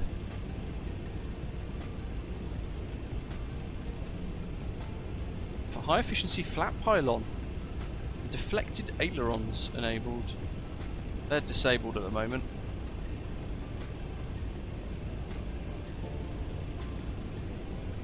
I assume the high efficiency flap pylon and stuff, that's what sort of starts to turn the aircraft into the ER version, is it?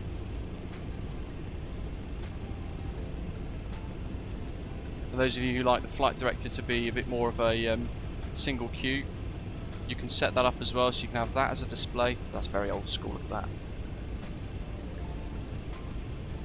And wind vector. So there you can see we've got a 32 knot crosswind and a 32 knot headwind on the nav display with that vector type on track. If we move it to vector, we get the change in display there. So you get some additional settings, and you can configure this to precisely how you want it to look and feel.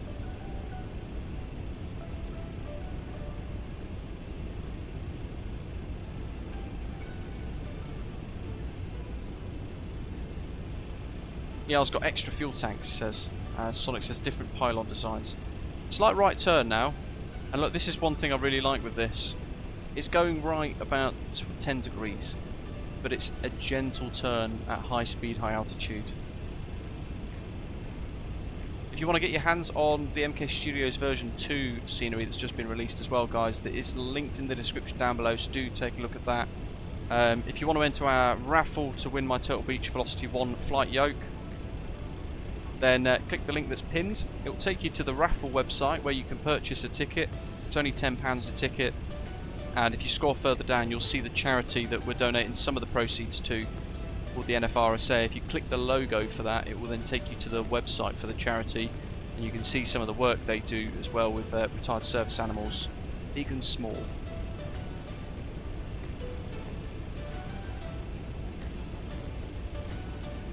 Lone Gamer, it's linked down below, mate. If you expand the description of the live stream, in fact, let me find the link. Boom, boom.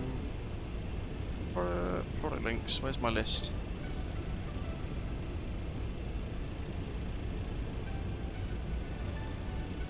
There we go. Bosh.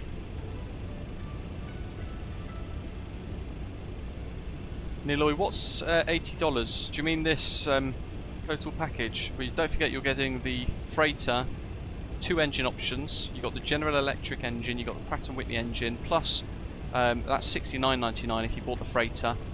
And then you can purchase the passenger variant as an expansion for only $9.99. And then again in that you get the Pratt & Whitney version for the engines and the General Electric engine variant. So you're getting 2 different engine options, and you're getting a passenger and a freighter variant for less than $80, which I think is really good. Given what they've achieved with this, I'm very impressed so far. Really nice to see, and hopefully you guys are enjoying the preview of it as well. It's an aircraft that's not really been covered all that much, and not everybody's familiar with it, and I think it's really good. I love the quirks, like the clicking from the analog instruments as well. And you'll see on descent it will be a little bit of a pain in the backside for you to manage as well, because you can set a speed. So if I turn the speed dial down to 250 and ask it to manage 250, I have to click it to set the speed that I want. So 250, and I can pull down and push it in to set it 250. If I then want to change to I don't know, to 180 knots, I've got to scroll to 180 and push it in again to reset it. Same with the altitude and all that sort of stuff.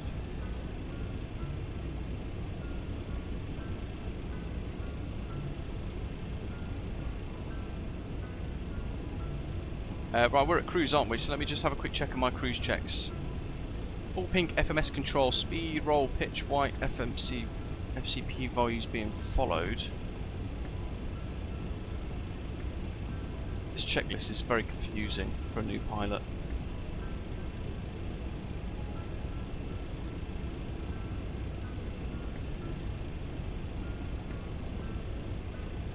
They jump straight to the approach. I can't use that checklist. It's over the top of my head. Oh well. Nabil, yes it is. In real life, it's a transparent gear handle. I'm trying to think. Let me see if I can Google it. Hold on. MD-11F landing gear knob.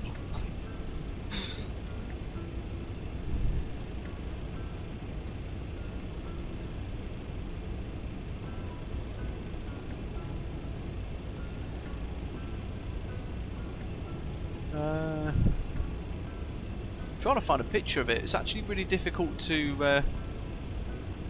I'm just getting flight sim content. That doesn't help. By the way, don't get this confused with the Sky Sim MD-11, which you can buy on various things like Sim Market and Just Flight, because that is utter dog do.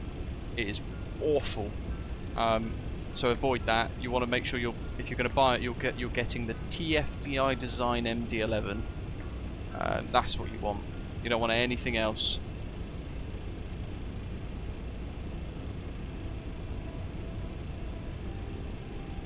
can't find any clear enough photographs on the internet.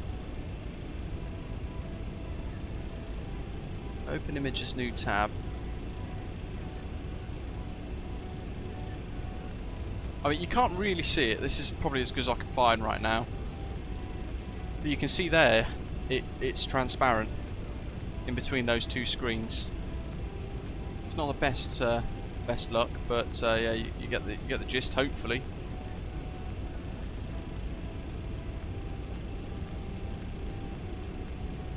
Yeah, knobs for that. There's a landing gear knob, Matthew, and then the tip of the engine is the nipple, isn't it? So.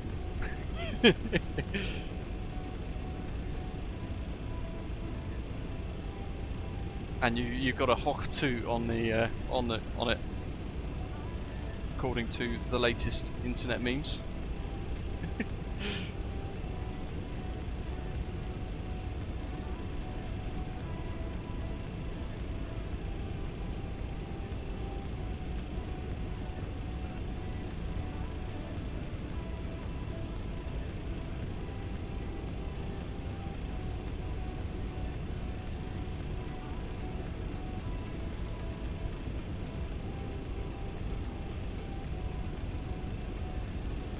God, I really got a click at my wrists and stuff then. I don't know if you heard that. That was the loudest knuckle click I've ever done. Yeah, Ian, it was a rubbish aircraft, wasn't it? My goodness, back then. It was so bad, Just like pulled it off the store for a little while until they then started selling it again. But it is what it is.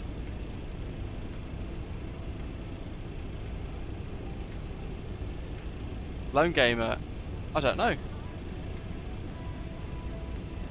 Yeah, don't waste your money. It's really important that you distinguish the difference between the SkySim MD-11 and the TFDi Design's MD-11, because you might look at, if you Google it, you might actually come across both. The SkySim one is awful. It is probably worse than Captain Sim state of aircraft add-on. It is an absolute waste of money. One of the worst add-ons I've ever used, in fact. So don't get that. You want to make sure you're looking for the TFDi Designs MD-11, and I have put the. Let me just check. Yeah, their website, the TFDi Design website, is in the description down below. So if you do want to get your hands on it, that's where to go. You buy it direct from those guys at TFDi. Just purchased a craft for the first leg of the 777 tour. Flying Panda says, nice. How many flying along? Let's have, that's the charts we want for Lancer. Let's have a little look. So this is our route today. And out of Amsterdam, like so, that little departure route that we did. And let's see.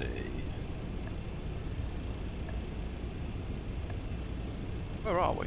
Oh, there we are.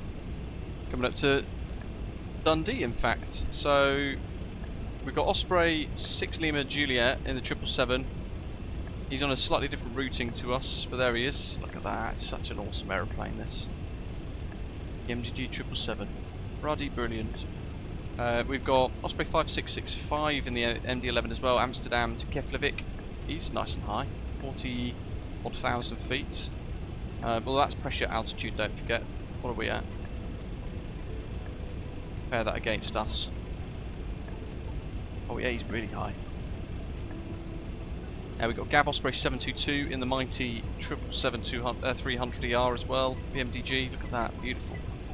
We've got Osprey 5145. Zato. Nice show. Good times of the MD-11, flown them on AA, Varig, as in VASP. Can't wait for the release date, smile. Awesome, Ricardo, thank you very much, mate. Appreciate your super chat, very generous of you. It says good times the MD-11 flown on American, Varig, AZ and VASP. Nice. Real old school aircraft, isn't it? This is the retro, or the vintage version of our Osprey Airways paint scheme for the PMDG 777-300ER. Absolutely beautiful, and Zato has updated it overnight to include a retro cabin based on the original British Airways Landor 747s back in the day. A little bit of a vibe from that. We've got Greg as well, Osprey 145, flying the MD-11 as well, there he is.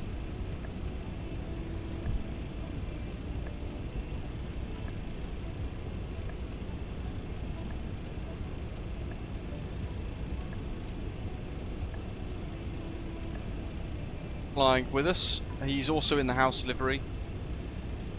Greg's one of the guys that's actually been helping me quite a bit learning the aeroplane. Oh look, I model matched to a Lufthansa there. How weird. Is that FSLTL by any chance? Or AIG, Greg?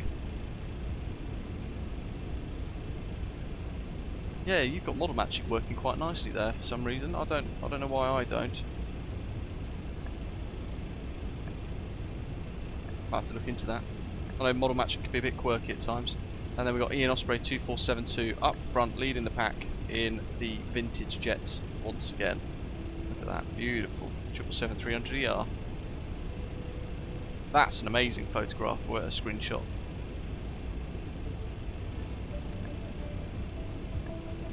I think we've got, yes, Badger up front. He's in the rotate MD-11 on X plane, and we've got Aaron further up somewhere. I'm trying to find him. We've got someone else further. There he is, Osprey 121. Took off just ahead of us, and he's flying the KLM Pride livery, which is really nice. That's on flightsim.to for the 777. Very swish. Love those GE90s. Loads flying along today, it's great.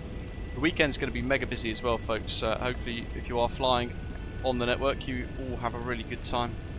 It's going to be super, super busy. And naturally, I'm having a day off tomorrow. I'm going to spend a bit of time with the missus before I go back to work.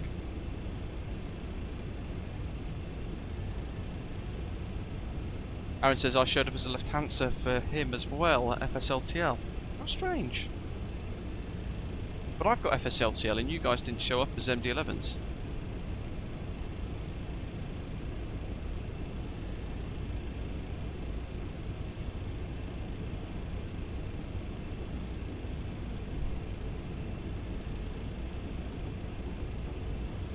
Like Shepard said, he's beat us, but he cheated and left from Newcastle. I think you've already landed, haven't you?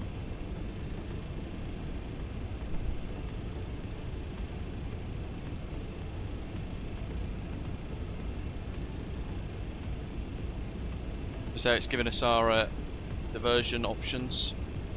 Well, sorry, our VORs.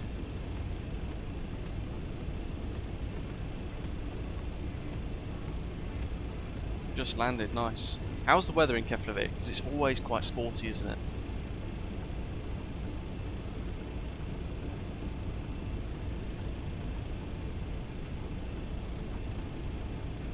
Mikhail, thank you, mate.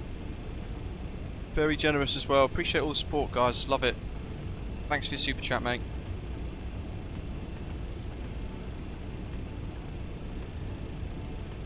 .26 knot crosswind. My goodness. Right, there you go, folks. You guys can find out what the maximum crosswind component is for the MD-11. Ta-da! Thanks for all the content and an amazing channel. Appreciate it, Mikhail. Thank you very much.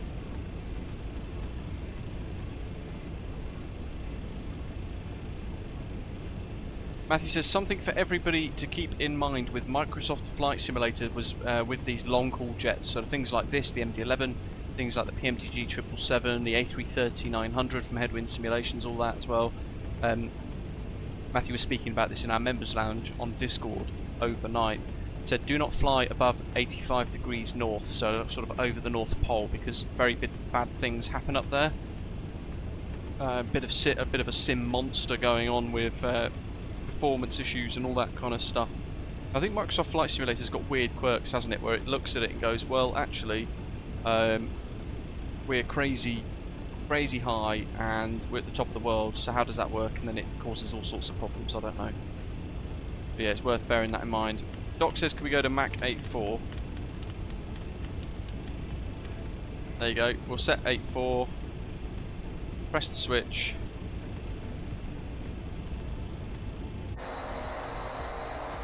Mikhail, yes. Jake, no, I don't use lossless scaling. Smacking a load of power.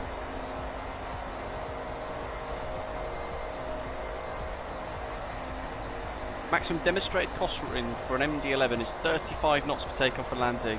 Okay, we've got a bit of a margin then. I've done one landing in this, and it was actually scarily quick. Sounds are really good, Nabil, I think. Really nice. I love the exterior. This house scheme gets it quite nicely, I think. It's that dirty, oily, used look. It's really quite cool. Shows you, it gives you an appreciation for the age of the aircraft, and at the time it would have been remarkably advanced as well. The Lufthansa liveries are stunning on these. When they do get updated to work with the new variants, the Martinair Cargo and the Lufthansa Cargo liveries are really nice. It's definitely worth having a little look at those. I was hoping to use Martinair today, but it wasn't updated in time, sadly. Badger, I'm not sure. It might just be the server. I know the server can be a bit quirky.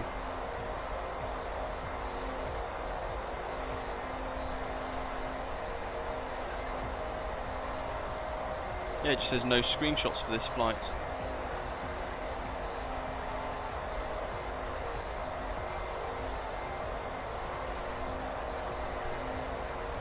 Flies very nicely, Andrea.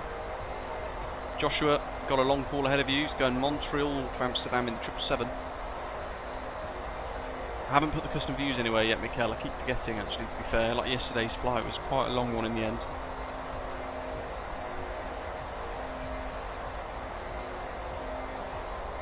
If you're enjoying today's live stream, don't forget, hit that like button. Helps me kind of work out what content you guys like and enjoy, and it helps steer other ones in the future.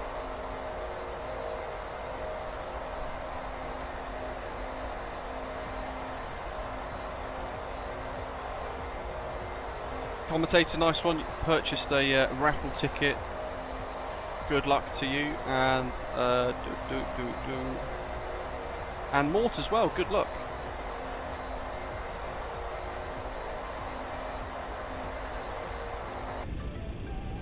So, rocketing along, it's given us there our econ cruise of Mach 806, you can see there, but we've gone into a manual speed selection for Mach 8.4. The only thing is it may change our fuel burn. But we'll have loads. We're quite heavy because we've got that diversion fuel which will get us back to Glasgow if we need to divert back.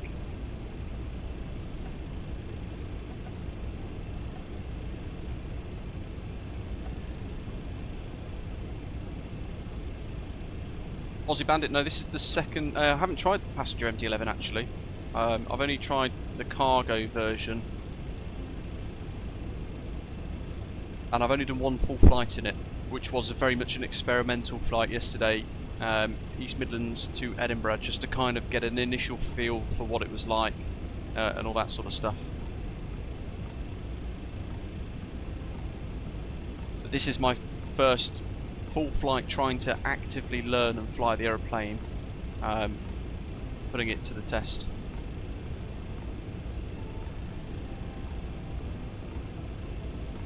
AJ Fernandez says, can't wait to see what some of the livery artists can come up with. Some really greasy C-list cargo liveries like World Airways or Skylease. Yeah, they'll be quite cool, won't they?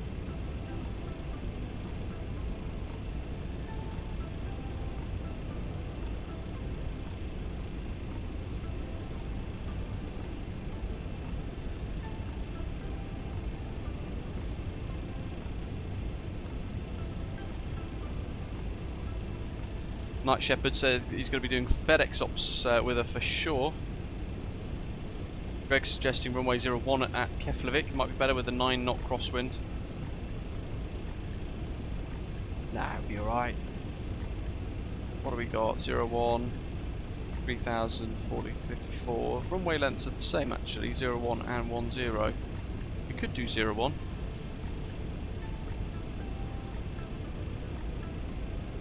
You know what I'm going to do though? I'm going to have a look on flight radar to see what they're doing in real life. And if they're using 2.4, we will use 2.4. Oh, actually. Sorry, 2.8. Yeah, they're using 2.8 to land. And play. I think they're doing base training actually. Yeah, they are. They're doing base training. We'll let them off. There's a play FPY 6000 A320neo just doing circuits and missed approaches at Keflavik at the moment. So it looks like base training. But they're all flying in on 2.8. So we'll do that. We'll stick with the crosswind.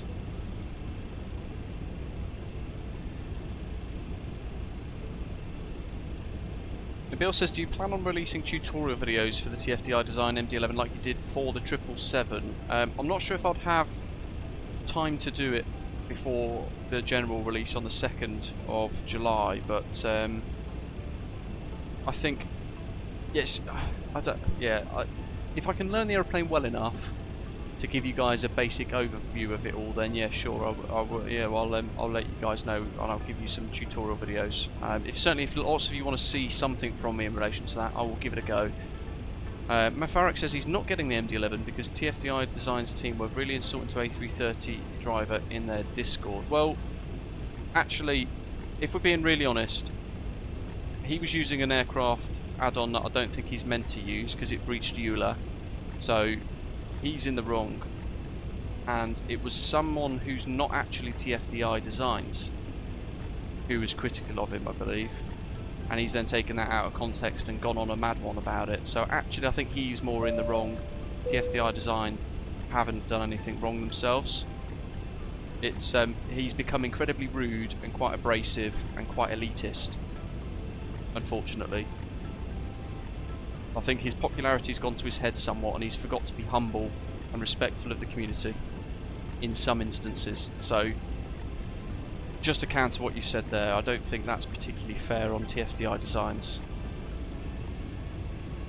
if I'm being honest.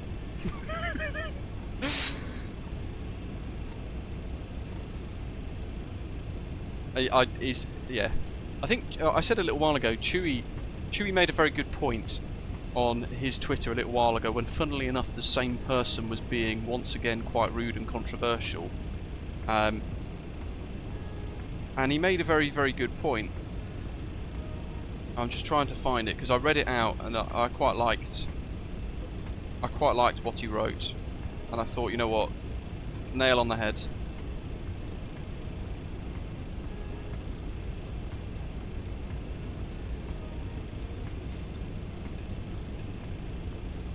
Stand by. Where was it?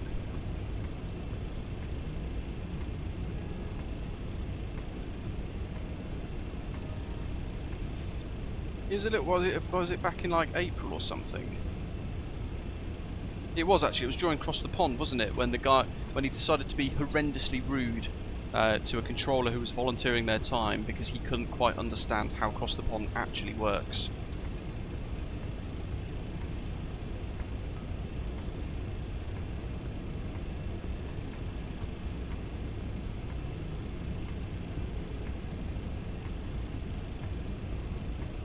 Although I think he might have deleted the tweet, interestingly enough. Oh, there you go. March.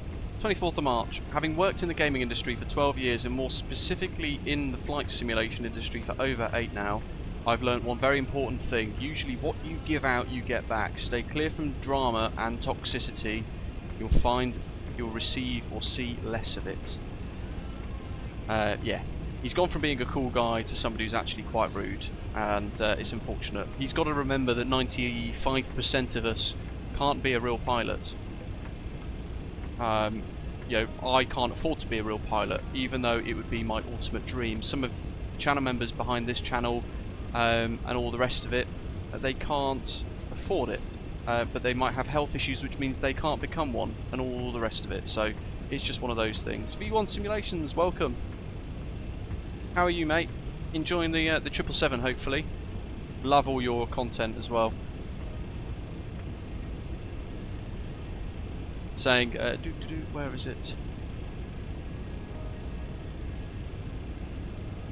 Got the chat. I know this is a freighter version, but is it possible to see some sort of a wing view? Of course you can. there you go. I've set a load of custom views up today for this today. Fiddling around with a few things. I swear that controversy ends up coming into the chat at least every 3 or 4 days.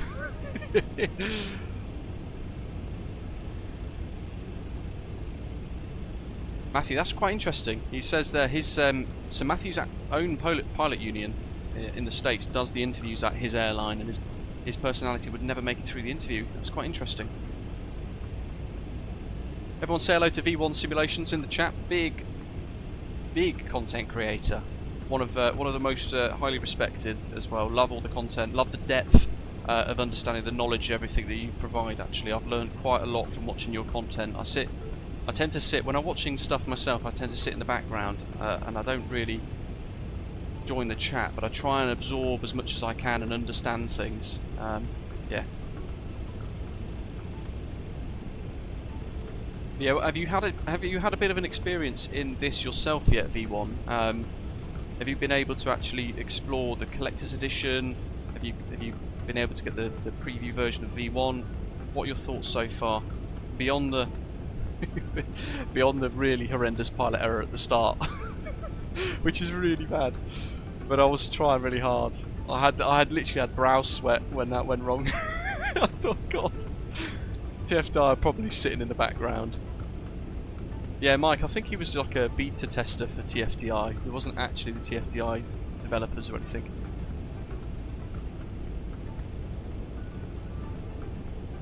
Yeah, pretty. I know V1. It's crazy, right? Here's some wing views for you. Zippy Zapple says V1 Simulations is scouting the MD-11, huh? I very much look forward to see what you do with this aeroplane.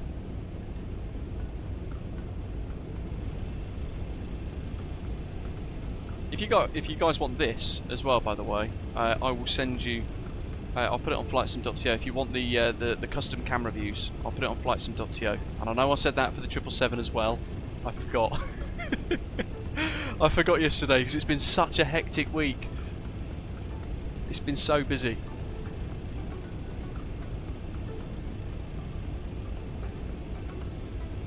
I know, Ozzy. Thing is, I've said it 4 or 5 times in the past as well, and I'm just being honest. If I'm being brutally honest, I'm not saying anything unreasonable either.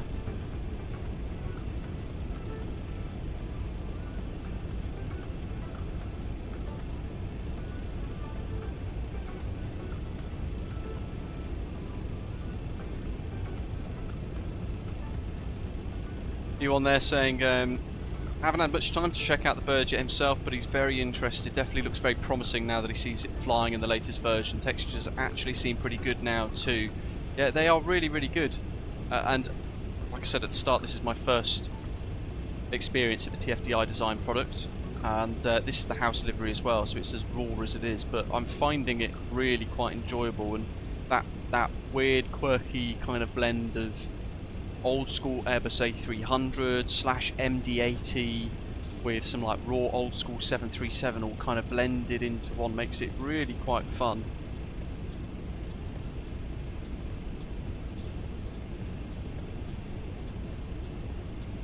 AJ, hey, give AJ Fanani a minute, folks. The shot down the leading edge slat might need a few minutes alone, he says. This one. Oh dear.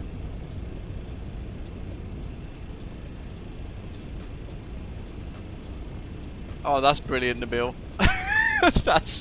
that's next level. That's insane. Certified Productions, hello, says who's V1 Simulations? Is one of the biggest, most respected flight sim content creators. Go check out his channel. Really, really nice. Very educational.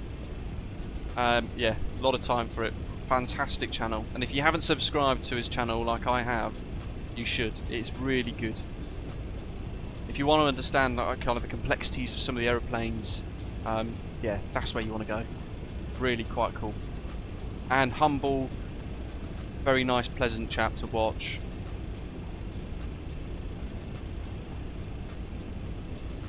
Zippy's Apple says he's a 250-hour fake pilot who some of us sometimes get into trouble with. Oh dear. Doc saying, oh, is that your plan? Is that your scheduled screen for later? Let me just go check it out.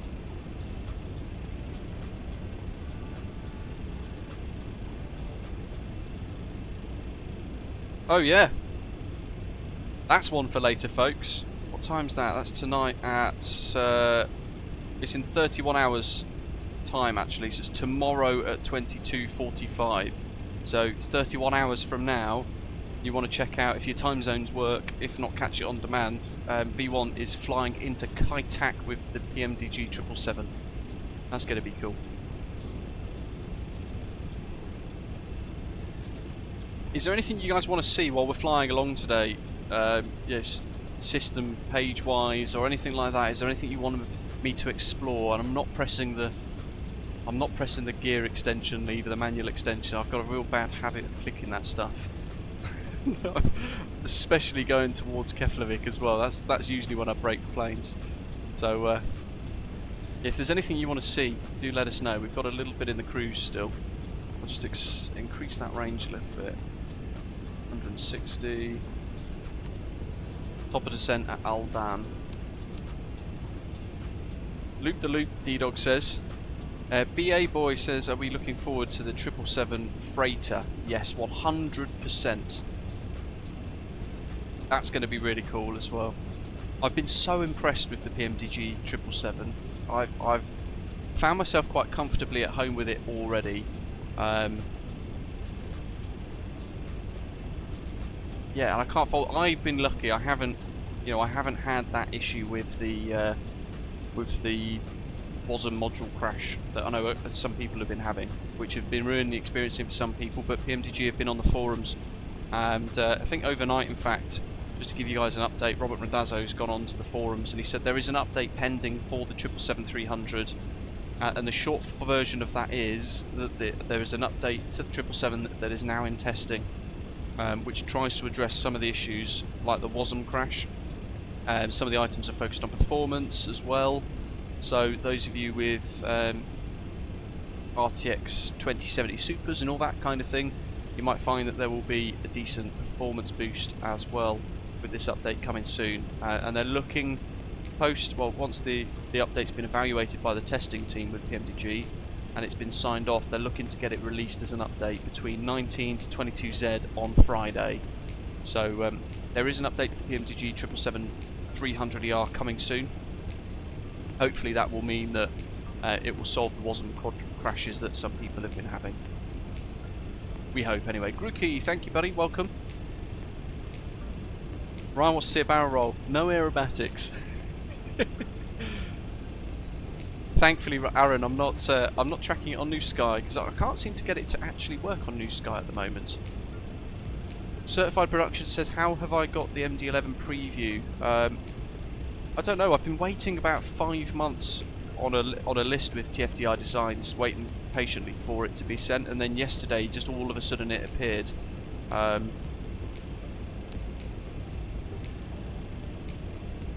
Yeah, let's pop the VORs on. Good shout. Sorry, should have done that earlier. Somebody's pointing out in the live chat there. It's quite a key feature, actually. Where has it gone? Sonic Zone. Thank you, mate. So yeah, down there, the VOR system is auto-tune. So actually, for an aeroplane that is, when did the MD-11 history? The MD-11 program was launched on the 30th of December 1986, and the first prototype assembly began on March the 9th, 1988, and the MD-11's maiden flight occurred on the 10th of January 1990, achieving certification that year on November the 8th. So it just shows you how old this aeroplane is, but it's got things like auto-tune and all that sort of stuff. That, you know, it was certified basically when I was born. But in that sense, it's not as old as I thought it was. Grant, welcome, mate. Yeah, we're quite far away. Look, 40 miles from STN, which is Stornoway's VOR, I believe. Because we're not fully oceanic. There we go. If we go to the charts, We're only just over the water, look. Not far off the coast. That's the VOR Stornoway 15-1 that it's tracking at the moment. 40 miles from that, and it's also tuning into Wick, which is over there, 13.6. And that's 91 nautical miles away. So that'll auto-tune for a little while until it loses the signal, and then as we get closer to Keflavik, it will start to pick up the Keflavik VORs as well, hopefully.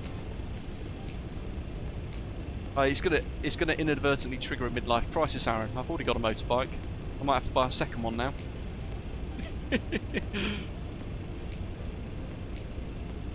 Rolo, I don't know if it has that, to be fair. AJ Finani said no fix for the TARA freeze for the 737s. I didn't know there was a freeze for that. Nick, welcome mate, says love the channel, and X-Plane's channel as well, or XP's. Keep up the great work, learn a lot from your content. Appreciate it, matey. Great to have you with us today.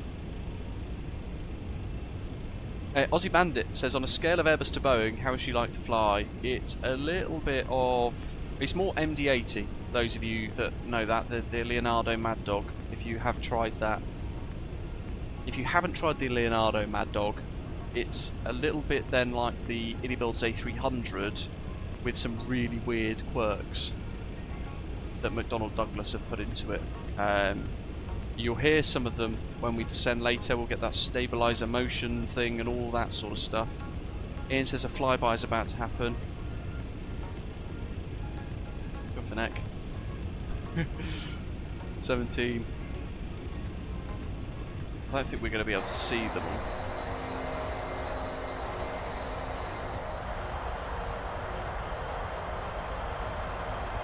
What speed you doing, Ian? And other Ian, good afternoon, mate. Good to see you. Hope you're well.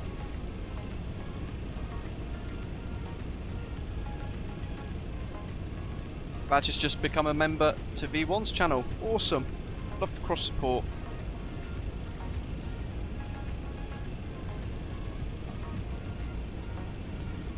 Ruki says, are we excited for the new fly-by-wire A380? Absolutely. That is going to be remarkably good. And I said the other day, I spent 2 years QAing for beta testing for fly-by-wire in its early days. And the very first pull request that we tested was seatbelt sign in the A32NX. So that's how long ago I was a beta tester, a QA tester for fly-by-wire. And then it progressed all the way into custom VNAV and all that kind of really cool stuff, and it was really great to see the progression of the freeware project. And I spent 2 years helping them test some of their pull requests, and I loved it. Love all the work they do. Got a lot of time for fly-by-wire, and they deserve all of the respect and things that they get. And I gave them quite a few reference photographs for the A380 as well, because towards the end of my cabin crew career, albeit over 10 years ago now, I spent a lot of time on the A380s, albeit the other side of the door. Sonic says if we do the enunciator light test, you'll get the Betty voice, but it might auto-disable in flight. Watermelon, no, it doesn't have circuit breakers. So let's be honest, we don't really need circuit breakers in flight sim. We're not doing mechanic, avionic aircraft mechanic. Aircraft engineer simulation or anything like that, really. But you'll find that actually a lot of this overhead panel is automated, but you can put it in manual, which is quite nice. Let's see if we do get the test.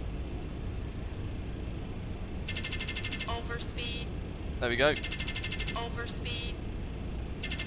Overspeed. Overspeed. So we're getting a few little bits kicking in there.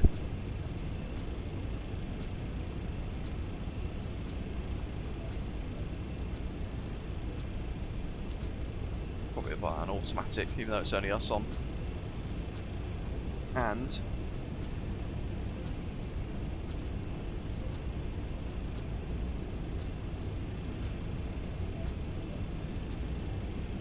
I don't know if where the radar is modelled. We put it on anyway.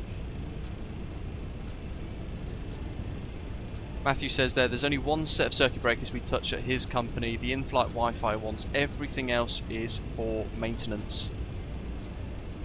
Precisely. And you know, if you look at the PMDG 777, for example, you'll go into the menu page and you can do your servicing of the aircraft on the ground.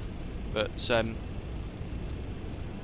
you wouldn't want to pop stuff in flight and start yanking stuff. I get you might want to have that element of simulation with critical failures and all that sort of stuff, but for me that's not what I want in my sim experience.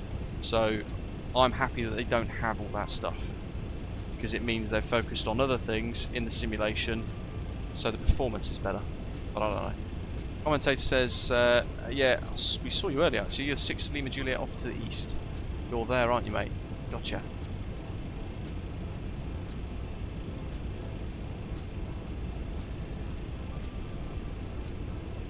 And there's a whole stack of aircraft behind there. You guys are going to have to work your sequencing out a little bit.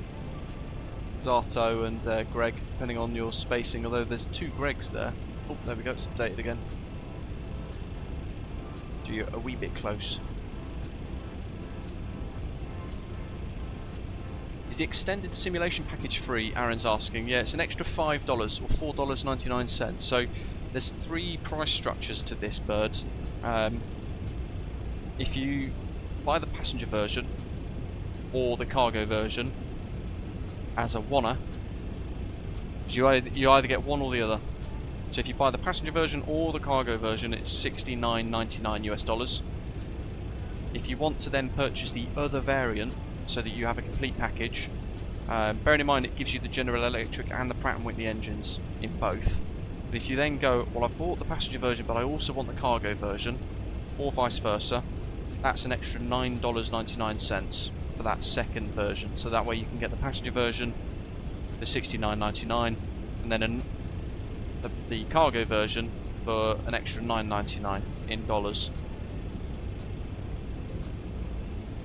If you want the extended simulation package, which is going to have I think that has the circuit breakers in it actually, doesn't it? Let me just TFDiDesigns.com.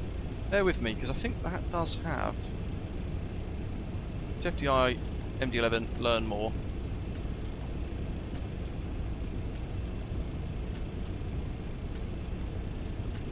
So the extended simulation package, which is going to come in late 2024 for $4.99, is going to extend the simulation beyond the standard procedures by allowing random and operational failures, introducing a level of unpredictability to the aircraft systems.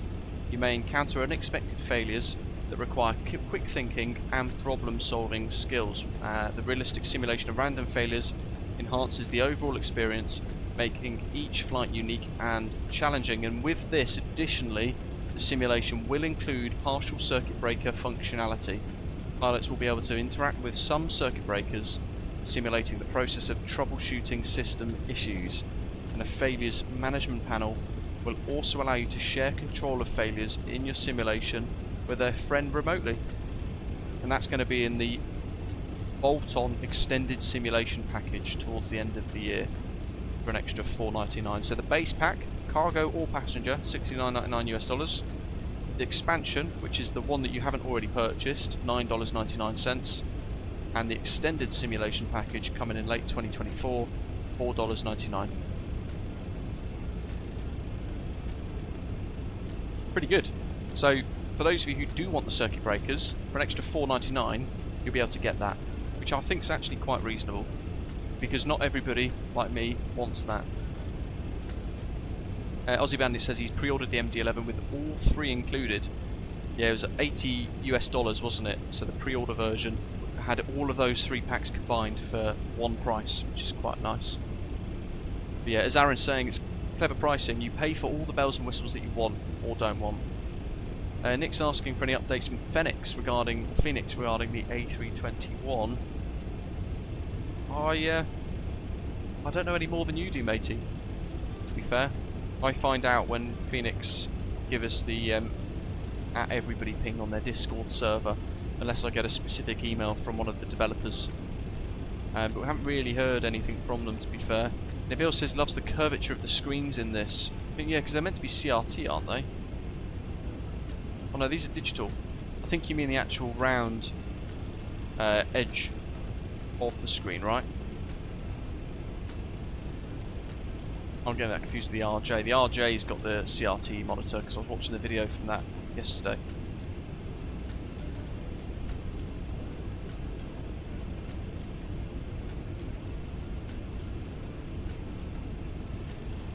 V1 Simulations there as well, saying that he also actually doesn't mind that they offer that circuit breaker simulation at a slightly different added price.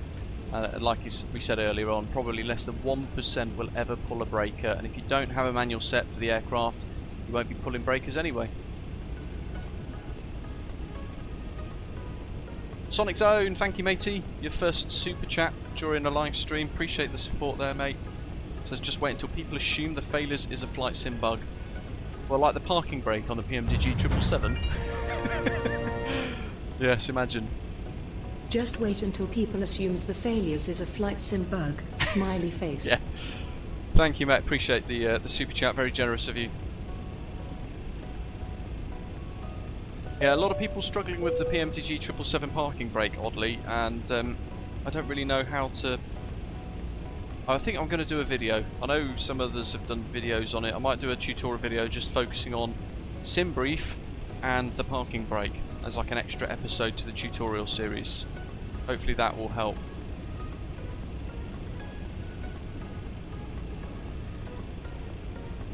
What's about it saying, does anybody know if anybody is making a 747 at all? Yeah, PMDG are making one a little while from now. They've got a couple of other things to get done in the pipeline first, don't forget, so that's something to bear in mind. It's going to be a couple of years away, I would imagine.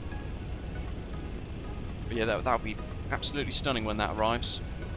Maybe 2025, 2026 though.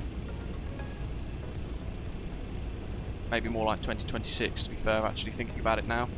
J Aviation, welcome on board. Thanks for subscribing to the channel. Good to see you. Welcome to the stream. Matthew says the first time he set the parking brake on the 767, he was shocked at how much brake force was required to do so.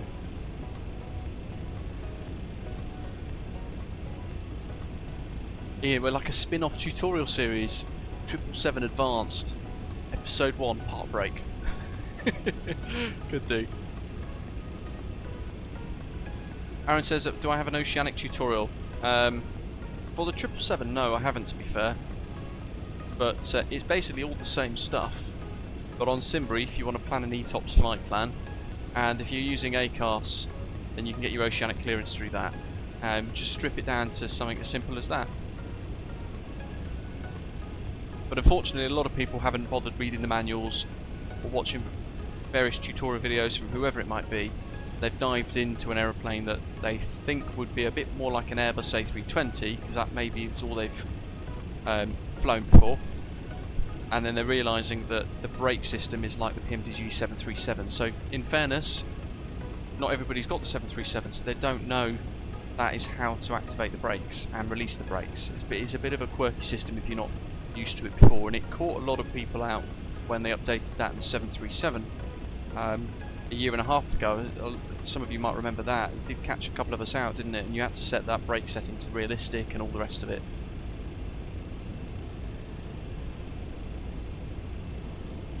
MPS Gaming says he's going to fly from Gothenburg to Gran Canaria, needs to calculate the startup so I don't get delayed in New Sky. For those of you who are flying for Osprey Airways with the 777-300, what I've done is I've set up a custom profile specifically for Osprey Airways on SimBrief, and it's changed the fuel loading to plus 2%, and I found that that gives you a little bit more of a realistic figure based on fuel burn, step climbs and all that sort of stuff, and hopefully that will help just give you a bit more of a polished fuel load during your flights. And I know in fact, how are you getting on, Matthew? Because Matthew in the chat is a real pilot. He's helped me learn the CRJ. I always say that. He's flown various aircraft like 767s and A320s and things as well, more recently. And you've been tweaking a custom profile, haven't you, Matthew, with offset cruise and all that sort of stuff to get it really nailed as accurately as possible. Have you managed to nail it completely?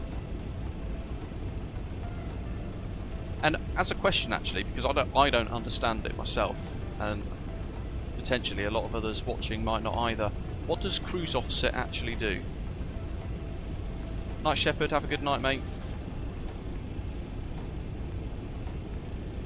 Ian, yeah, it will be picked by New Sky when you generate an Osprey flight automatically. So I've set all of those into our fleet on New Sky.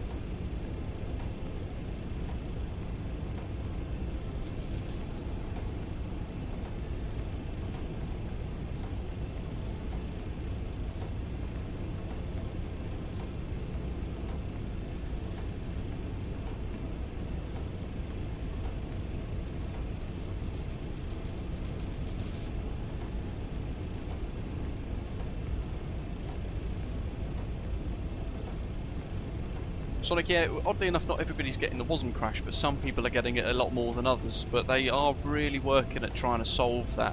And PMDG have been getting a lot of help from the folks at Sobo, because I think it's a deeper issue in Sim Update 15, which seems to be affecting 737 and the 777 quite adversely.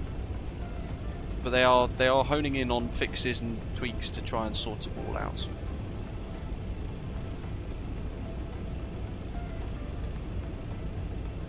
For spacing, no, not that kind of offset, because like you're saying there, that like an offset cruise would be flying 1 mile to the left or right of an airway for spacing.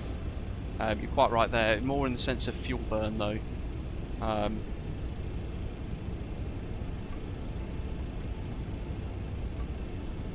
Matthew saying there, it says it adjusts where SimBrief thinks the optimal altitude is, therefore giving more accurate step climb points and thus more accurate fuel burn numbers. Just trying to get SimBrief and the box to somewhat agree on it.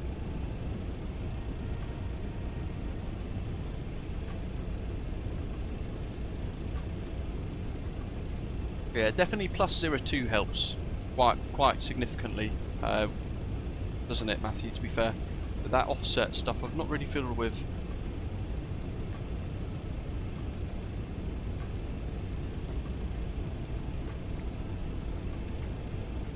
No Game is saying, I think with new tech, the new sim in 2024, yeah, MSFS 2024, all of these 2025 could be the best year yet. We said that last year and the year before. Gav, did you accidentally press Y during cruise by any chance?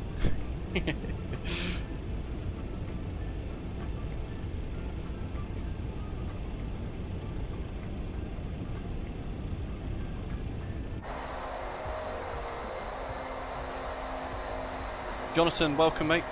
How are we finding the MD-11 so far? It's really quite impressive. The mistakes that I've made, albeit pilot error, have induced a couple of issues, but we've solved it, we got around it, and I'm having a really nice time with it so far. There's a lot of learning to be done. It's a very old aeroplane in comparison to the kind of seamless modern avionics from a 777 point of view as a comparative thing. Or an A320, this is very, very different and handles differently. They've done a great job, a really stunning job.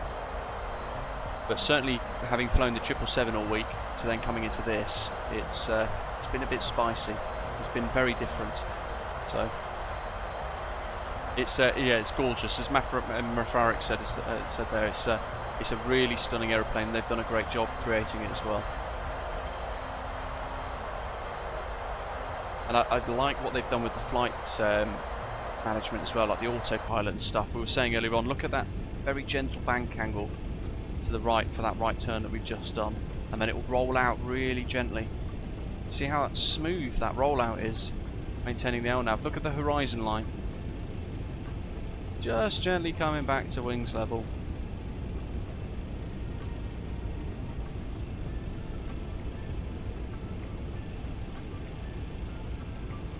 And then we've got a left turn there coming up at Ratsu. So if we go back to, what have we got? Mach 84, 380. We'll go to that view, shall we?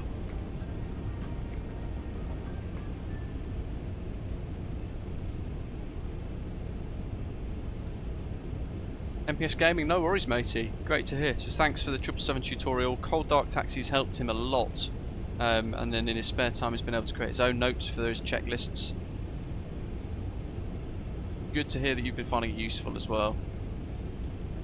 Aaron says, will someone please think of his wallet? He's going to have to ban himself from this channel. I'm so sorry. The timing's not great, is it? But why wait? When it's ready and it's at a good standard, let's why not hold everyone back? Let's just get it released. Nabil, no, I'm using the WASD keys on my keyboard and then the numpad to control it. Oh, that's cool, Lone Gamer. Flew the real BA 747 motion sim at Cranebank in the 2000s into Kaitak. That's really cool. Aussie, yeah, it's got a really cool flap extension, and it's got dial a flap like the Mad Dog as well. Aaron says he was firmly in the not bothered about the MD-11 camp, and that has now been changed. I know, I was a little bit on the fence with it. I thought to myself it would be an aeroplane I wouldn't necessarily use, and now I think I'm going to be in this and the 777 quite a lot. It's a really good balance. The 777 is just, it's the creme de la creme. It's beautiful, it's stunning, I'm loving it. This is right up there. It's not as crisp, smooth, yeah, high fidelity, but it's actually really not far off. And you've got to understand and respect the differences between the MD-11 and the 777 as well. So what they've done is nail on the head, really quite stunning. I'm really impressed with what they've done with this. So can I recommend it? Yeah, wholeheartedly. We're going into that left turn now. So it looked like about 30 odd degrees, 40 degrees left turn, didn't it? At that waypoint. So we will monitor the turn in a second. Come on, plane, get to the waypoint. Clipper says he started his first flight in the 777 last night, and PMDG has shown once again why they're the GOAT. I love the variety, like Flying Panda is saying. There's the turn. I love now the diverse range of options of various aeroplanes that we've got available to us. It's really stunning. Look how cool this is. Very nice, smooth turn. It doesn't hit the waypoint and get twitchy.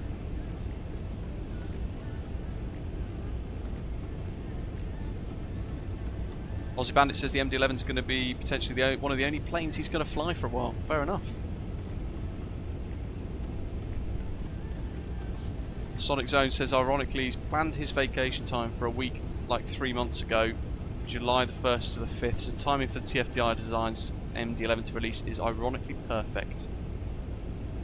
Rolling back wings level, again really nice and smooth. Shall I put those high efficiency pylons on? Let's have a little look, see what they look like underneath.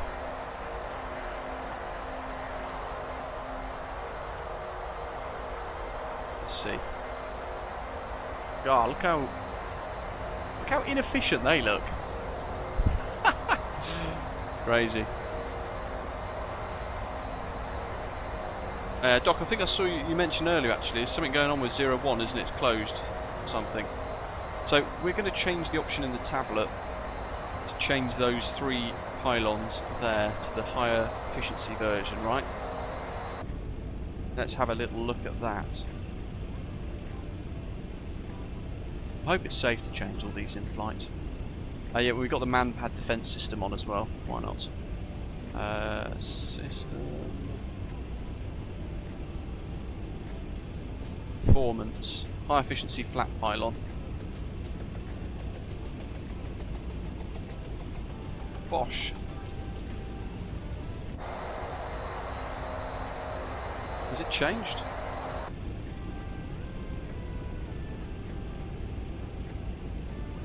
High efficiency flat pylon.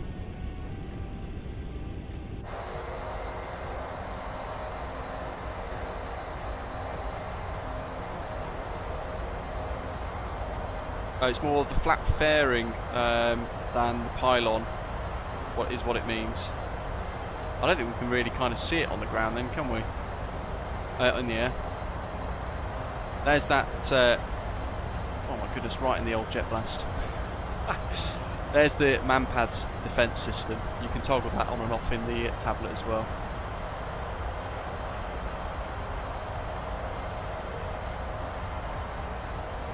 Is the aileron not matched to the wing flex, Zippy's Apple says? Seemingly not. I also because I'm not very familiar with this aeroplane, to be honest. I'm not 100% sure why that flap's still open.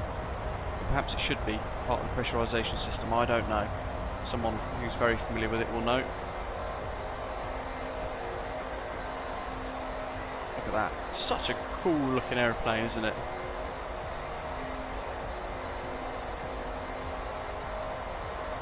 Aussie Bandit there saying that the first time he flew the 777, he saw how big the General Electric G90 pylons are.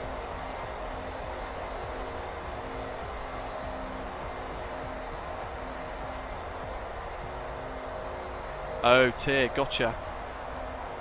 That's interesting to know then. So the model might be still in need of a slight update then. Fair enough. Which might be why they didn't change. In that case, I'm actually going to change it back to what it should be. Because I don't want it to start questioning it and then getting a bit messy. So I'll just go back to disabled. Alright, that's good to know. Thank you, Ter.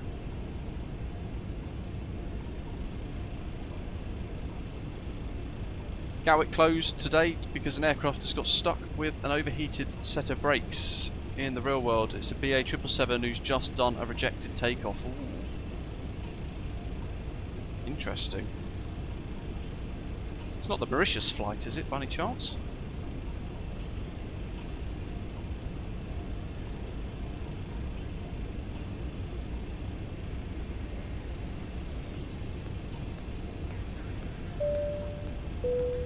Alder here, great to see you, welcome.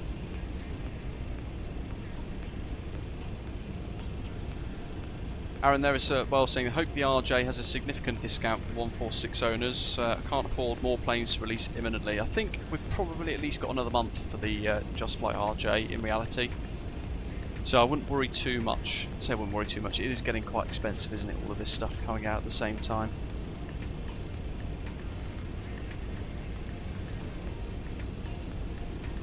Drinking the juice. 18.9. We've just passed Ratsu, so what should we have roughly had at Ratsu? Because I have been pushing to Mach 8.4 to speed up. Where's me little waypoints? Ratsu 16.8. Oh nice, got loads of fuel to play with.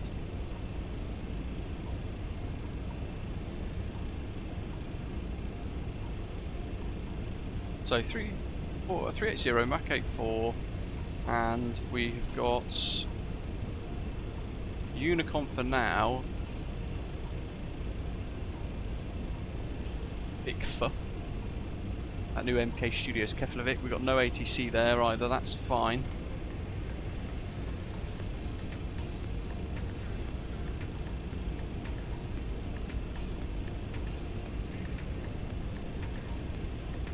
Logo Light saying, I think the popularity of these new long haulers will promote more Far Eastern scenery development, hopefully bring down prices of fabulous airports currently in the sim, especially around China and Korea. Sonic Zone with a little fun fact there. It says the tail tank in the MD-11 is used for centre of gravity just like the Concorde. That's really cool.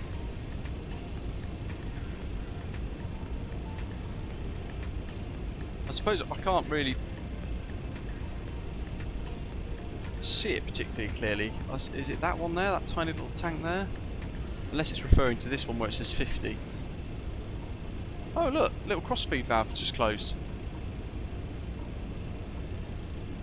Oh, that's great. So I actually have just seen that on the off chance. That's quite cool to see it all simulated working away in the background. And we've got that centre of gravity figure on the top left, that 28.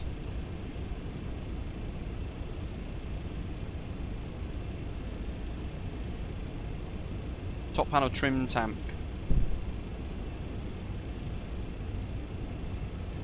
Which will be tail tank 2850. Ah yes, so engine 2, that bottom left one that's just had the crossfeed active on it, the aircraft has moved some fuel in or out of that auxiliary tank in the tail to maintain the centre of gravity. So the aeroplane was doing that over the last few minutes, which was actually great timing for you to mention them, because we got to see the valve close right at the end, so thank you for that.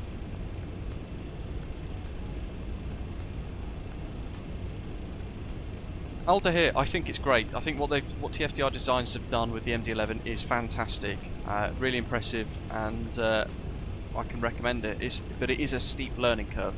So you've got to spend a little bit of time working it all out. Working out some of the quirks of this aeroplane. Runway 24, Aiden, yes. Which is currently a 14 knot headwind and a 13 knot crosswind. And we're going to do ILS Zulu runway 28 from via Dover, so it's going to be a bit of a long final. 28. So we departed 24 at Amsterdam. I keep making that mistake as well. Look, it's just gone active again. It's still moving fuel around from that tail tank. It's actually sucking fuel out of that trim tank now. Look at that.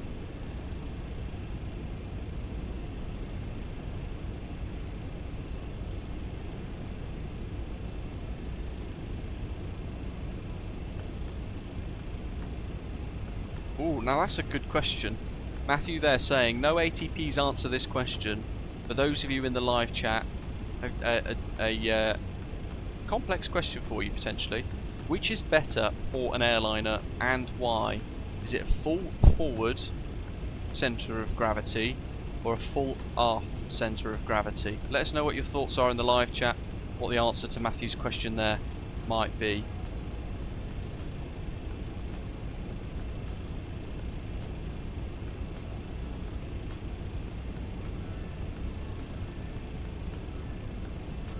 I'd probably suggest an aft centre of gravity.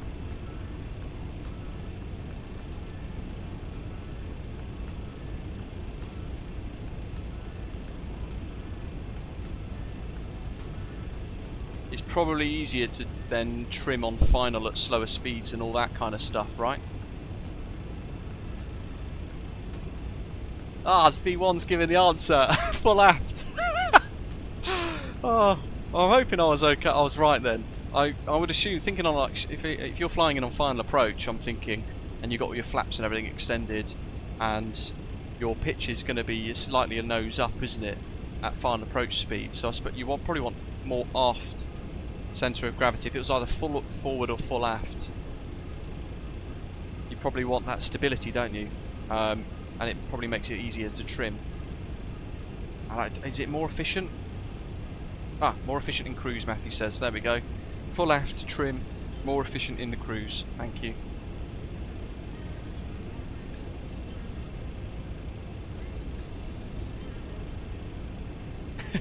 Okay, but that wasn't an option though. You're going to have to think of another question now, Matthew.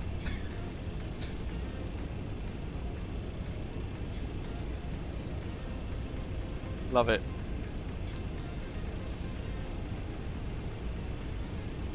Way to go still.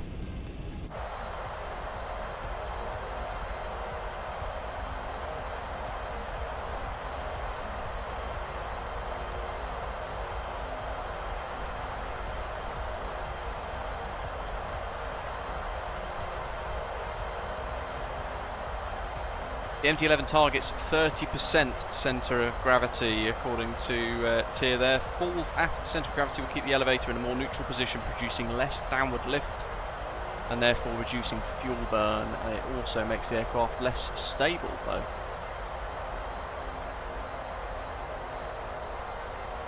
That's such a cool looking aeroplane. Head on to the back of the galley and make yourself some coffee, Sonic Zone says.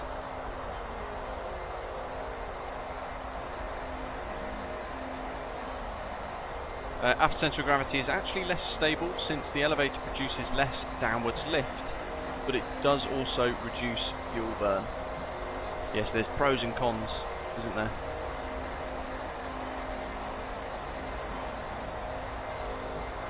Look at that.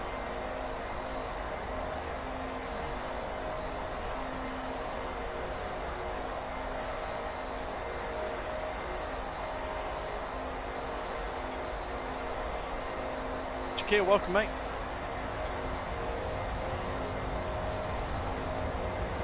Dirty third engine. Naughty.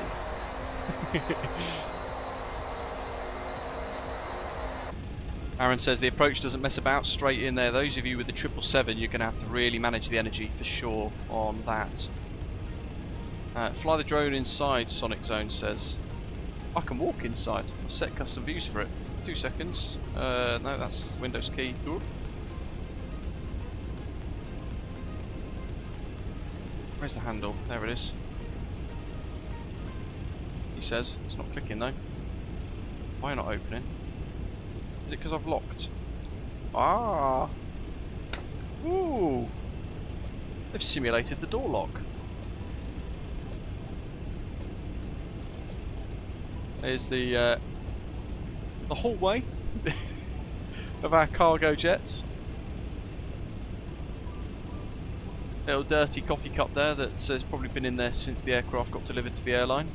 And some oddly stained sofa. You can take a little seat in flight, look. Get yourself nice and comfy.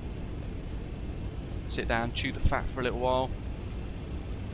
Lovely views. This dirty cabin.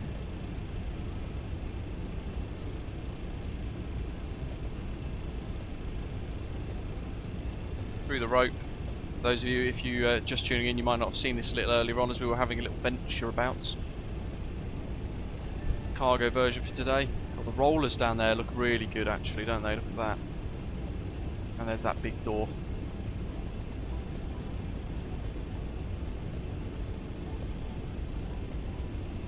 Then you've got all the piping system going off down to the back of the aeroplane as well.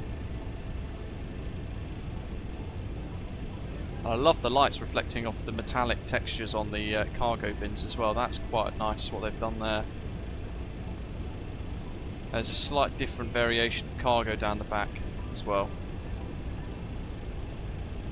Sonic Zone says once you land, yeah, when we park up, please do remember that. Remind me to do that. I'll remove all of the payloads so that we can work all of that kind of stuff out. Shaquille, welcome mate. How are you doing, mate? Hopefully you're well.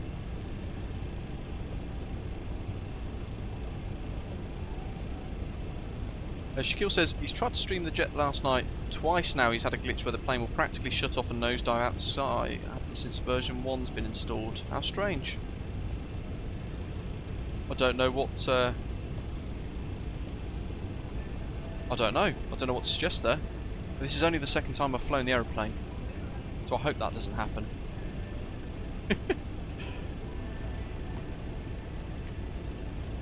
160 nautical miles to top of descent now.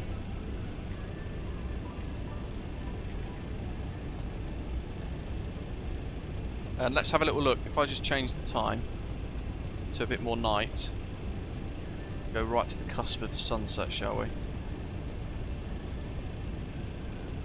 Oh, it's going to give us midnight sun, isn't it? Oh, yes. Look at that.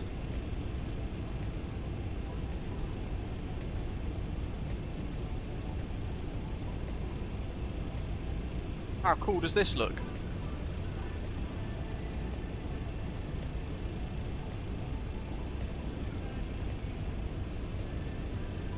V1, it's Parallel 42's Flow Pro, and then you can set up various widgets and things. So like I've got my GSX set up to a widget there, and a VATSIM ATIS tool as well.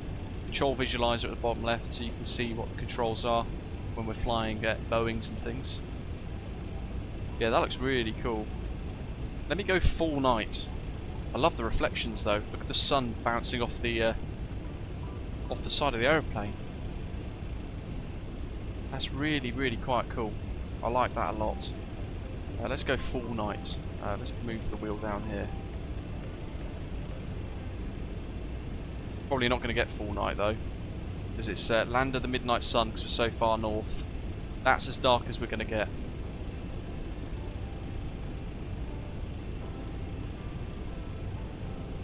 And we can turn dome on.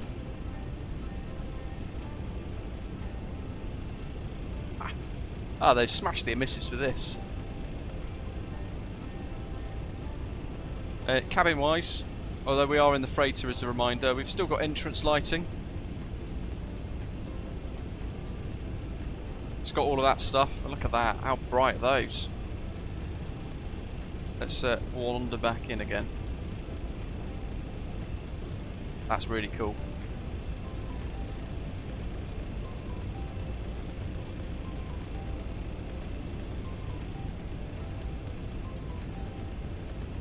can pop that off.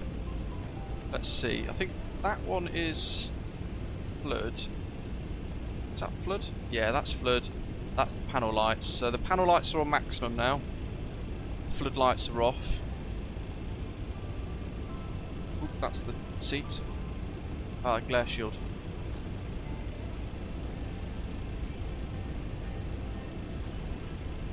That's pretty cool. I've got to turn that one off. Oh. I've been so impressed with this. Like I said at the start, all of the issues that we've had today have all been pilot error. Me as a non-pilot simmer trying to kind of work out how a lot of this works, trying to remember the things that I used to fly or do in the Mad Dog, for example, which translate into this quite nicely. So go outside. Let's see if we can turn the logo lights and the wing lights on. That. Even that, the emissives and the nav lights, wing lights look really good. Logo light illuminating that middle engine.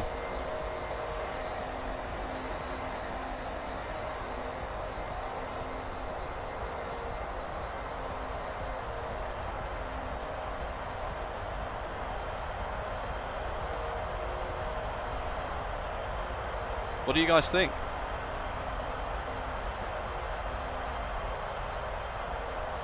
How snazzy is this? Bombtech, welcome, buddy. So cool. And look, the wing lights actually illuminate all of the leading edge right to that wingtip. If you look at the farthest on the aircraft left, you can see it reflecting off that that wingtip there. Really quite cool.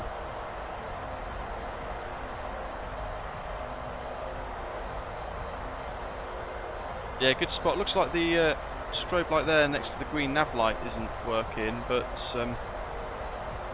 from this angle, there it is. You can see it a bit better now, though. See it? Hopefully you can.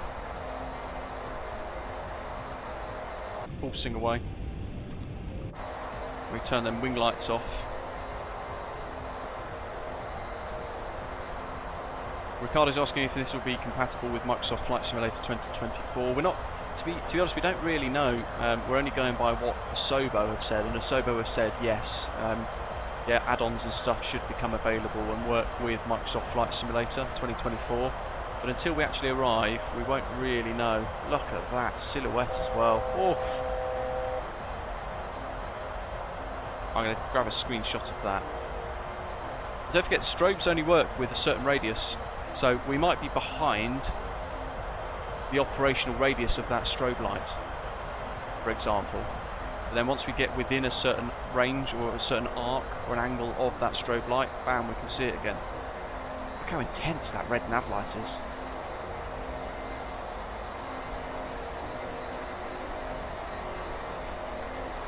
There we are, fly me to the moon.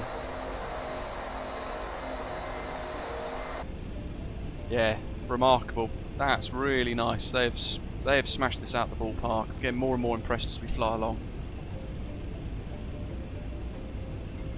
And just as a reminder for those of you who are wondering what the clicking noise is, because you might have missed it at the start, that clicking noise of the standby analog instruments, you can change that in the EFB. If it starts to really get on your nerves, you can change it in the EFB in the options menu. You can go to Systems, Digital Standby, Enable, and then it's gone away.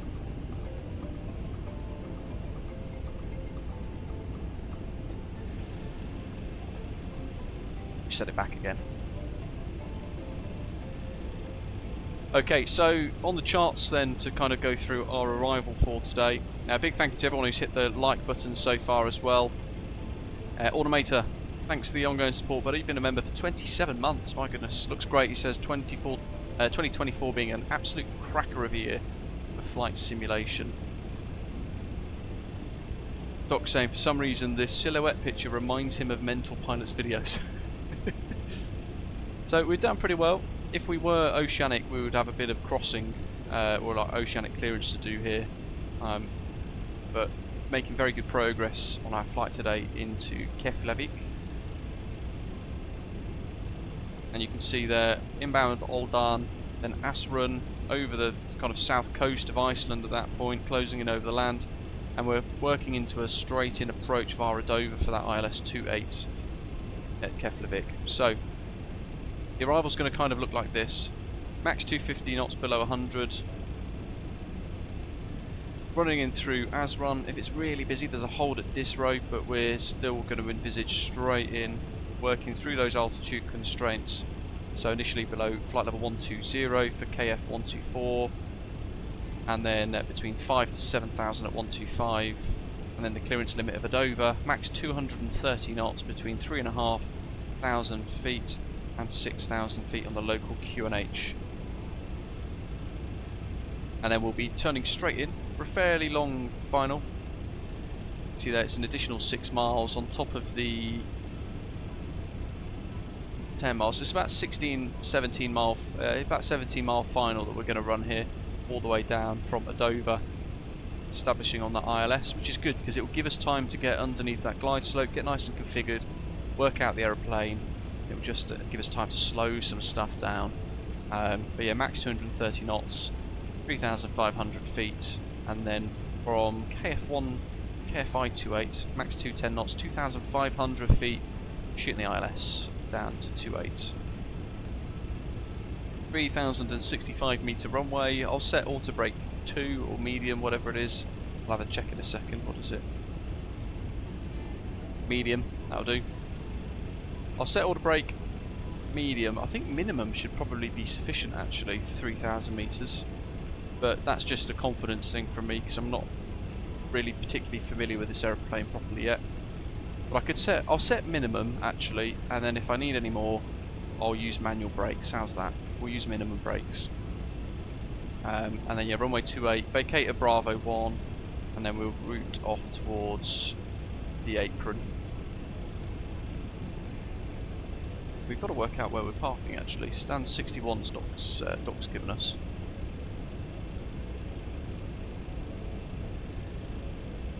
Which is there. Bit of a weird remote stand. Right off the runway actually. 61. Is that the cargo apron? That's quite cool. It's in that little section there.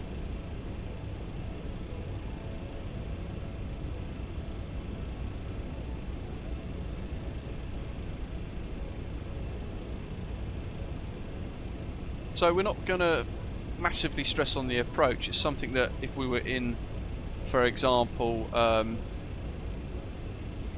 737 or the A320 or the 777, we would be able to kind of sort out quite easily. But this is going to require us to do a little bit more work. So we're going to go flight plan, BIKF, star, and we want to select ILS Zulu 28 via Dover, and we want the Asrun 1 hotel, which is that top option there. Insert. Let's move the top of descent a little bit, but also don't forget we've got to do our descent winds for the forecast as well. So we're going to go to performance. I'm trying to remember the little things of this aeroplane now. Next page, pre-select descent forecast. And we can give it a little bit of data here. So we'll do, I don't know, flight level 350/335 at 49 knots. This is going to help the VNAV calculate roughly where it wants us to descend. It might not move it, but it might do.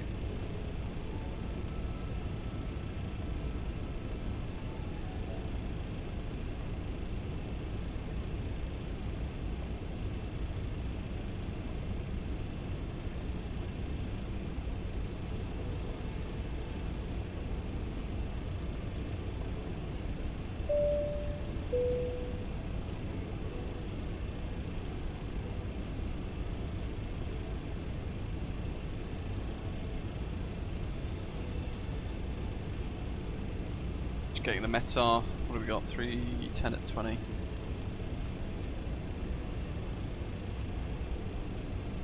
Putting in a rough 2,000 foot wind. Temperature 9C. 09C? Maybe this one just wants 9. Oh, there we go. Earlier it needed us to put a C in. So these are the quirks of the aeroplane that we just generally will take a bit of time getting used to.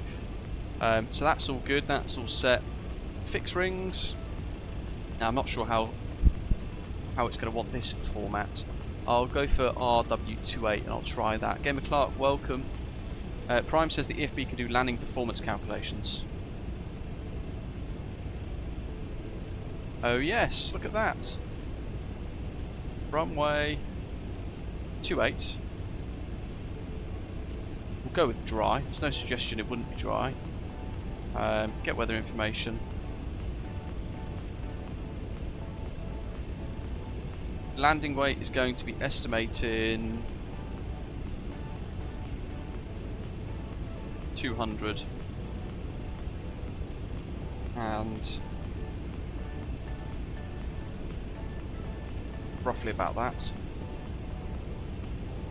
Auto brake low, reverses all, flaps 50. Options do we have here? Yeah, that's full flaps. We'll do flap 50. Estimated landing distance 1,749 meters. Stop distance available 2605. Let's look at flap 30. Okay. Now I don't know which flap preference the MD-11 would generally prefer in real life. Flap 35 to flap 50 seems like quite a difference, doesn't it?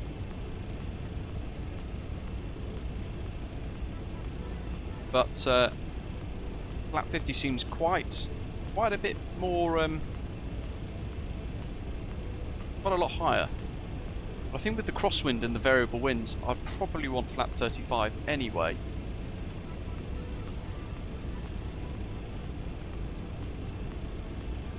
And 35 is the selected profile actually there as well. If we want to go to flap 50, we can select that button there at the bottom.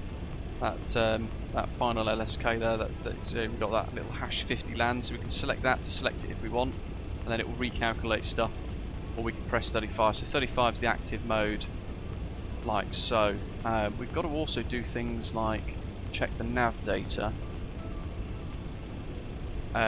So on the charts, there's this stuff, and then we'll have a look at the FMS.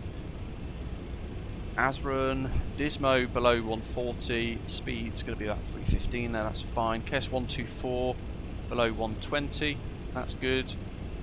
And then 125, again, it's going to be speed 225 as a target, above 5,000, and then a Dober 230.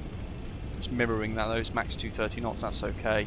KF128 210 knots for final approach, and then reducing to final approach speeds.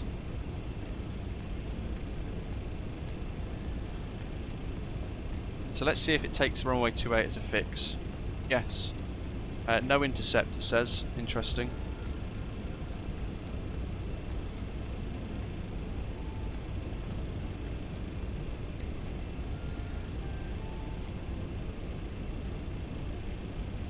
I don't know if it's going to allow me to... Format error. I'm not quite certain with the format of that,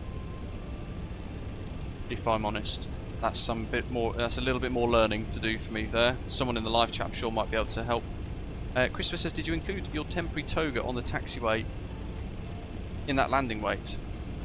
Well actually our fuel burn is slightly less than what I thought it would have been. So at Aldan now we're at 15,650 for fuel. Let's have a quick fuel check again. And we should have 12,300 kilograms on board, so actually we're heavier than we expected to be by quite a bit. Got a lot of extra fuel on board. Vic for 28. But Tier says it can't do fixed rings in the MD-11, it only highlights the fix and shows the beam point or course from the fix if entered. There we go. And yet our VREF is a lot faster than the 777, as Doc's saying there. You're going to see on approach, this thing is fast. And it's actually nerve-wracking. If I'm being really honest, it is nerve-wracking to fly. Altitude.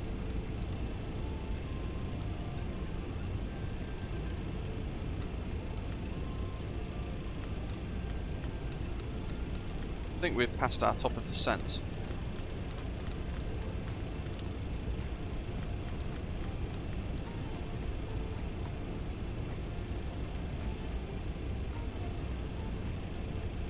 All of a sudden.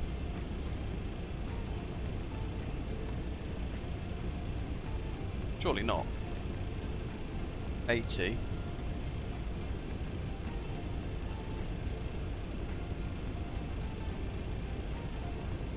Why has my top of descent marker disappeared?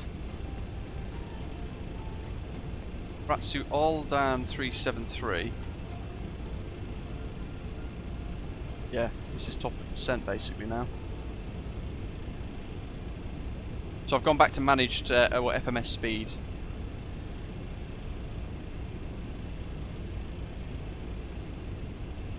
But in the meantime, I just want to set minimums while I'm just watching stuff.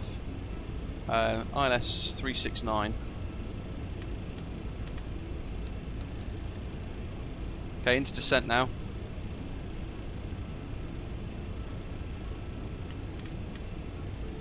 Oh, it's 200 feet for the rad out. Push to reset. But it's rad out. Can't seem. They're gonna let me click that across.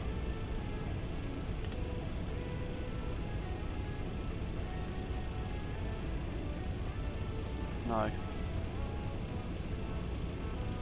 Anyway, down we go.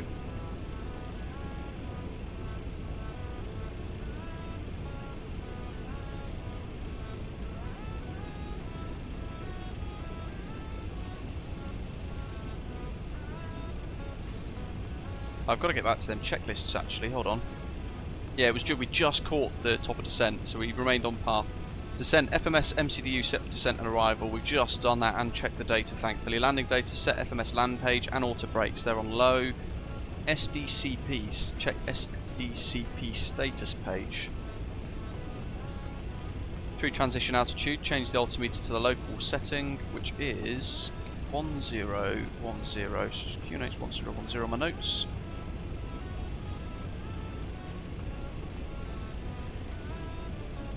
You need to look at the knob slightly from the side and scroll to change to barrow. It's a bit of an annoying click spot.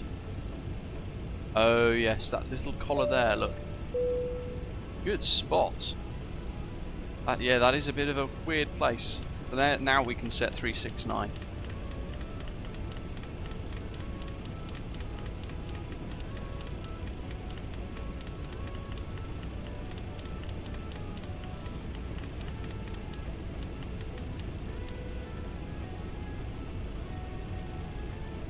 Split, no, I tried that yesterday in this /8/4 like it would in other airplanes, doesn't work in this.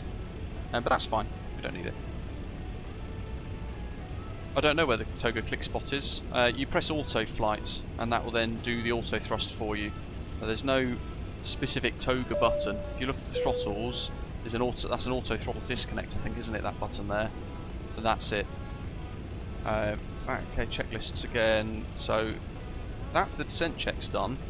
So we've got transition and 10,000 foot checks now. Sterile cockpit chime. It's actually a chime for that.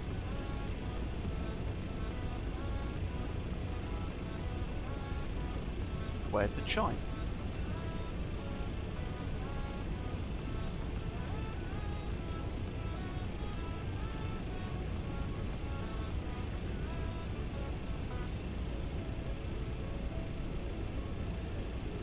Ten out of 10 for Aaron. Good work. Osman, thanks for subscribing. Welcome on board to you, matey.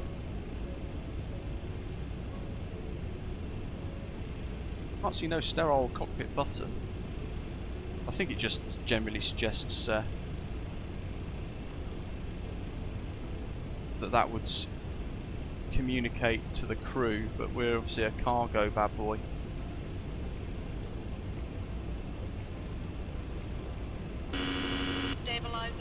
Yes. Give me them retro sounds. Mad Dog vibes. There's the coast of Iceland.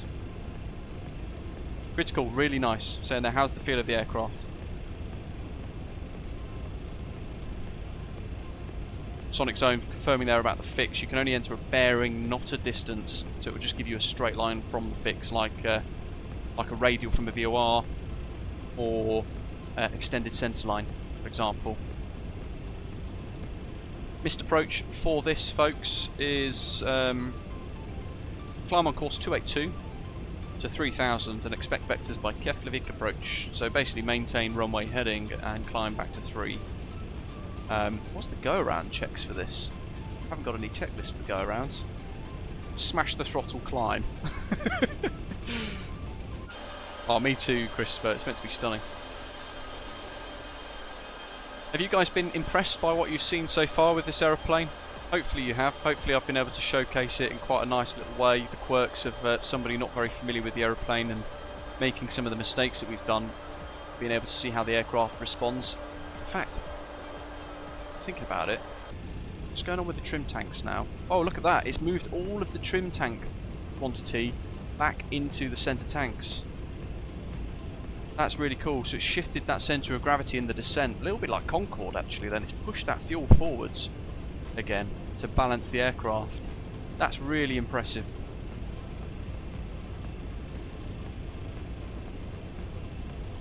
AJ Finani says if he wasn't already in the pre-order, he'd have bought it first day. Prime also reminded me there, it says it auto-tunes an ILS when it's selected as an approach when it's close enough. So on the NavRad, currently, it's blank. But we have selected the ILS 28, so we should get an auto-tune.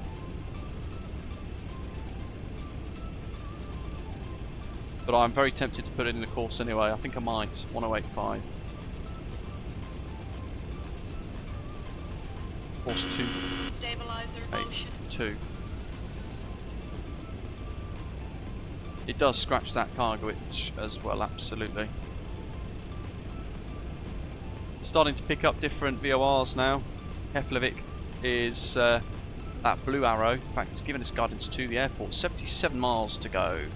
There is a passenger variant already as well, Zippy matey. So you can choose on the 2nd of July. You can choose to purchase just the passenger version if you want, for $69.99, and you'll get the you get the General Electric engine option and the Pratt & Whitneys.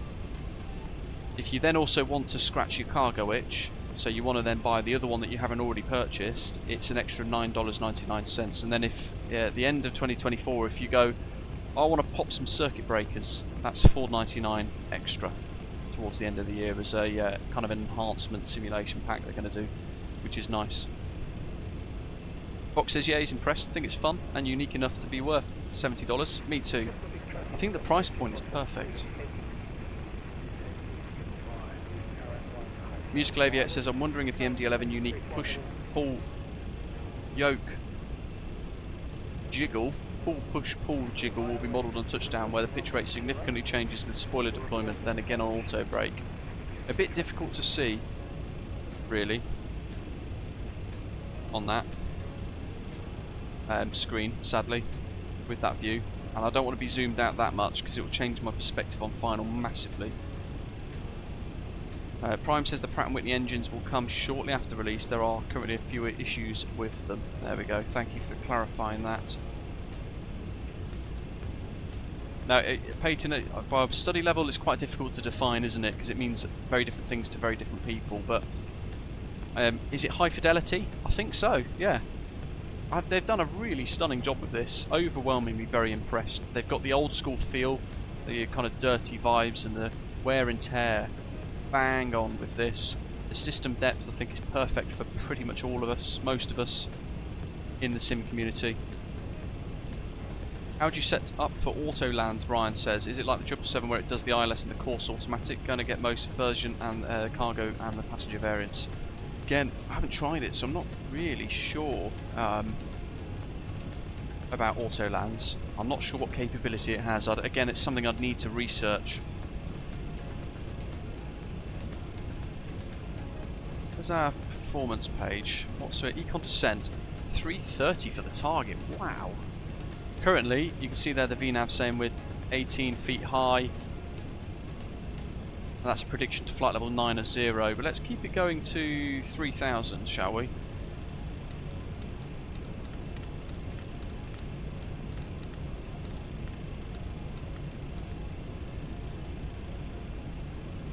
And it's just recalculating a few little bits. Yeah, we've got that approach land button, which is the ILS stuff. So if it is an auto land capable ILS, the aeroplane I suppose can't do it. Yeah, I prefer high fidelity. Study level means very weird, vague things to a lot of different people. It will mean different things. High fidelity is chasing a simulation that matches that of the real aircraft, and I think, yeah, they've done a real good bit of work. Fox, yeah, we've added a few MD-11s ready, but we're having issues with New Sky actually recognising it currently, what it's worth. VNAV's doing pretty good. We should get a decel point soon. I've set the transition to 7,000. Actually, it needs to be 8,000. It's not going to let me change it. Could be on a different screen. Oh well, 7,000's fine. We will leave that. Yeah, this is my second ever flight in this, so doing a whole lot of learning, as I'm sure you guys will be when you're getting your hands on it soon. Can't change the transition level, it's the same as the real one prime, so there we go, look at that. Look at the weird cockpit and the nose and stuff. I love the design of this. Oops. What are we now? 13,700, so we should get decel soon.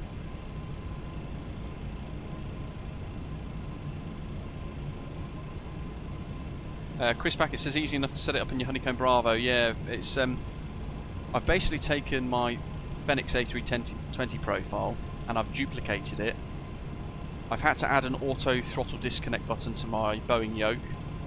But what I've done is I've turned my throttle 1 into axis throttle 1 and axis throttle 3, and then for the tail engine I've left that set to its own throttle.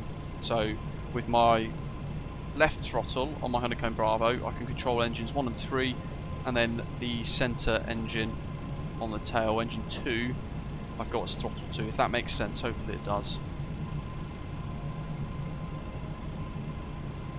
Okay, what's it going to want now?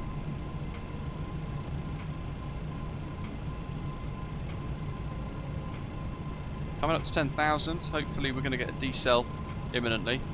And you can see there SE, slat extension through 280 knots. So like the Mad Dog, it wants us to start extending the slats really early. Now it's going to target 245, so we're going to have to bring them slats out, and that's going to be that first click there to 0. Then the second motion is going to be actually engaging the flaps, which we've got set to flap 15 on dialer flap. And then we're going to go and continue to wind that dialer flap down as we decelerate towards 25. Then we'll go to flap 28, which is the next notch, flap 35 for our final approach at 190 for the extension speed. So, decelerating nicely here.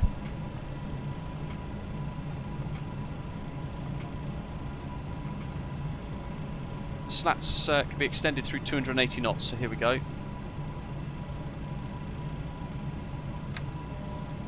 Slat extension. Feels weird doing it at such a high speed.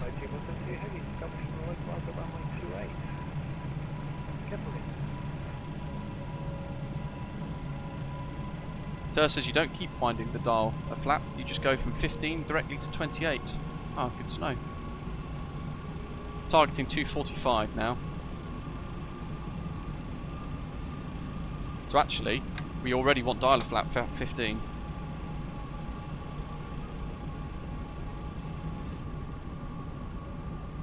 Here we go. This is so exciting. This is my second ever landing in this. I love Iceland as well. We don't visit this part of the world in the sim enough. So it's exciting to come and check out the new version 2 Keflavik scenery for sure. It's such an awesome aeroplane. Okay, so 10,000 landing lights. Let's pop runway turn-off lights on as well. Logo lights can come off because we were just playing around with that earlier. And I assume that's going to be our little sterile cockpit thing for now. That's done. So before landing, we're going to have gear down, flap and slat set for landing. Spoiler handle needs to be armed, and all that sort of thing. We've got another deceleration coming up. Flap 35, musical aviator. Going to give that a go. Thankfully, we're on Unicom, so we won't utterly bugger this with the controller watching. GE's gear extension. Pause the music a second so we can focus. Keflavik traffic, Osprey 165 heavies, MD-11 inbound via Dover for the ILS Zulu runway 28, QNH 1010, and we'll report turning final Keflavik. Coming up to that now actually, so Keflavik traffic, Osprey 2+72 heavy, 10 nautical miles to 369, we'll round that to 70, and then 1010, high to low down you go, standby instruments, 1010, sets 245, what else we got, 245, that's good, that's fine, and we want 245, yeah, next one's going to be speed 220 and below. So now starting to decelerate again.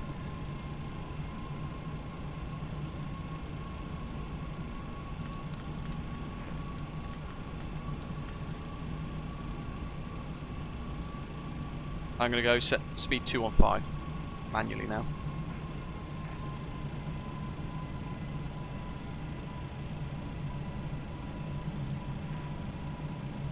I'm going to decrease the range once again. Get the approach mode ready. Nervous for this, you guys are watching. No pressure. I felt so confident in the triple. And let's see. Is that flap 28?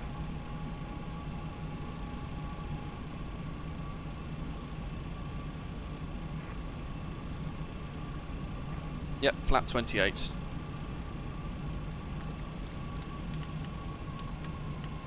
$200, got to press it again to select it. Stabilize motion. And yeah, this approach speed, folks, is going to be crazy. You're going to look at this and be like, oh my god, he's flying in so quick. This is hair-raisingly fast. Right, speed brake arm, parking brake off, flaps 25, we're at 5,400, about to turn out of Dover inbound. We're below the glide slope, good. We're going to go, what are we, speed 200, gear extension can be now in fact, so I might do that early. Yes, thank you Prime, look at that. Quite handily, flap 28 is displayed on the PFD. So it's because I can't actually see it with these views, that's the only thing. We've got one more stage of flaps, spoiler's already armed, auto brakes set low, missed approach altitude is going to be 3,000, which is what we're also targeting already on the profile descent.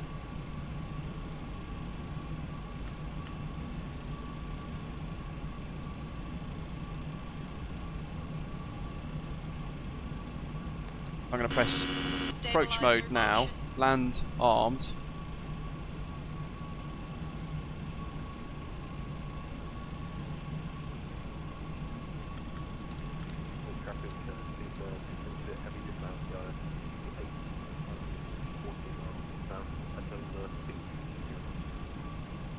Keflavik traffic Osprey 165 is over at Dover, establishing for the ILS 28 speed 180.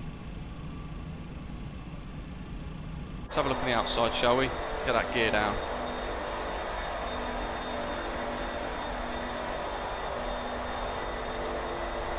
Boink. Whole lot of extra noise. Let's bring that speed to 180 now. Coming up to about 12 miles. And I'm slowing down a bit early, but it's just because I want to get set up. Look at this crosswind. 20 knots. We've got some mad crabbing going on. The runway's there. Just to give you an idea of our positioning at the minute. Gear down, 4 green.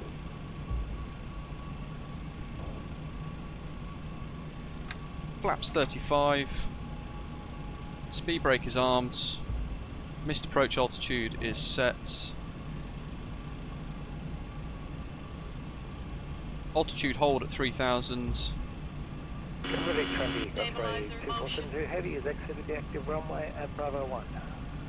Keflavik. Can I go to FMS speed for this? I should be able to, shouldn't I? Takeoff approach. 35 land, approach speed at 161. My goodness, that is horrendously fast, isn't it? VREF 156. Ah! It's actually, like, it's actually horrendous.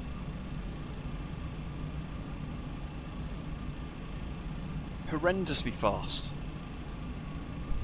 We're all set now for landing anyway, so after landing is going to be reversers stowed and then descent, kind of just taxi off and stuff. Glide slope should be...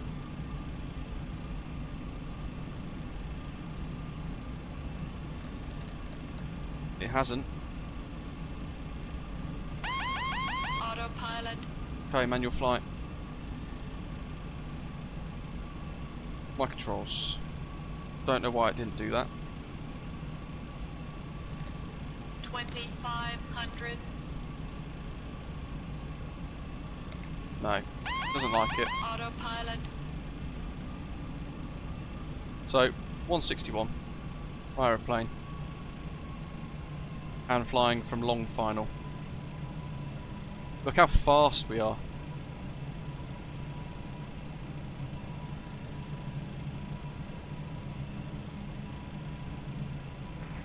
Keflavik traffic, Osprey 242 is exited the gate via Bravo 1. 283 Charlie 3. Approaching us over. Keflavik traffic. Yeah, landings are really hard in this thing. In real life, apparently, it's notorious because of its speed. Keflavik traffic. Osprey 165 is short final 5 miles, runway 28.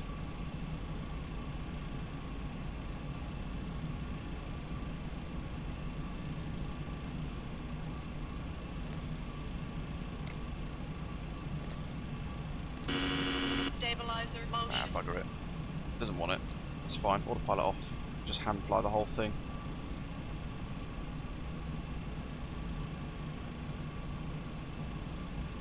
God, the amount of crabbing. Just going to add another 2 knots. Just for comfort. It's now picking up the glide slope though, oddly enough. So now it's gone green, look, on the primary flight display. Which doesn't help us.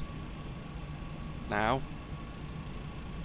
Runway 01 in real life HGGS is closed. Check.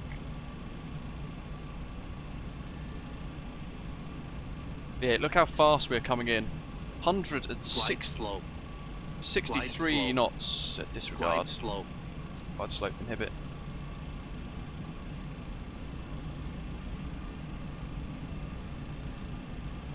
12 knot crosswind currently.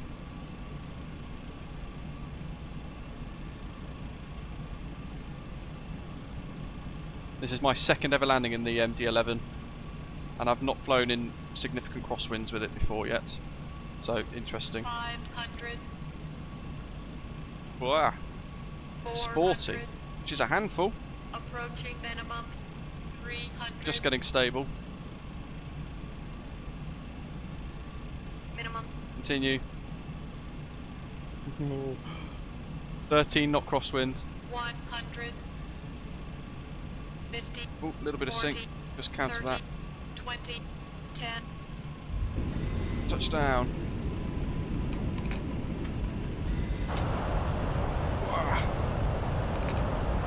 Reverse.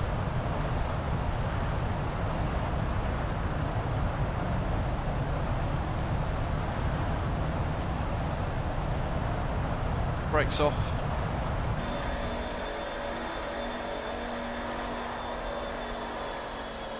That noise. So you'll find this will land quite firm anyway. 1.6 G. My goodness, what an absolute shocker! Broken all the cargo. But you'll tend to find that a lot of your landings will become hard in this anyway.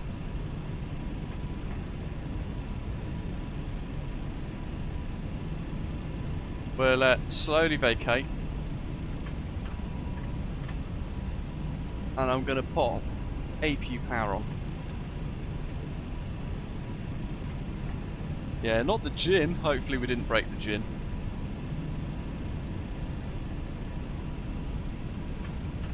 Wise, it felt alright actually on the hand flying. It was a little bit sporty. Look at that windsock though. That's what we were up against. Which is a bit of a tough one for an aeroplane like this. Keflavik tracking. Osprey 165 is vacated at Bravo. Is that Bravo 1? I think it is.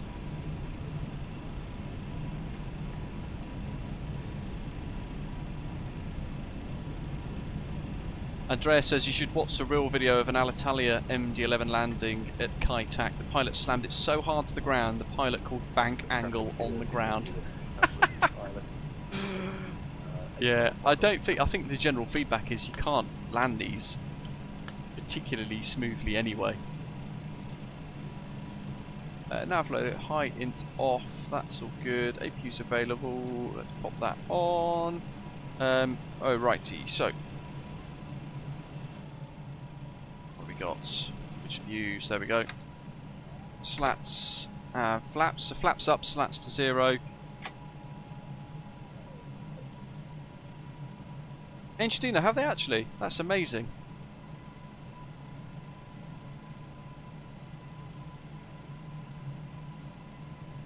Maybe that's what we should do. We should do a little flight into Hong Kong with this. Imagine flying in here at 160 knots.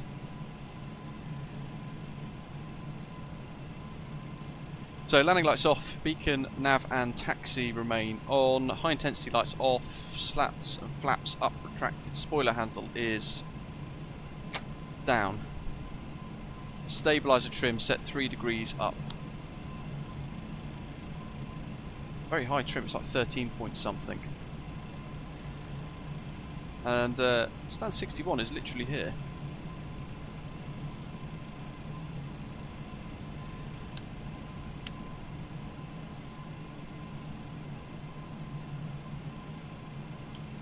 Why is it not wanting to trim? There we go. Now it is.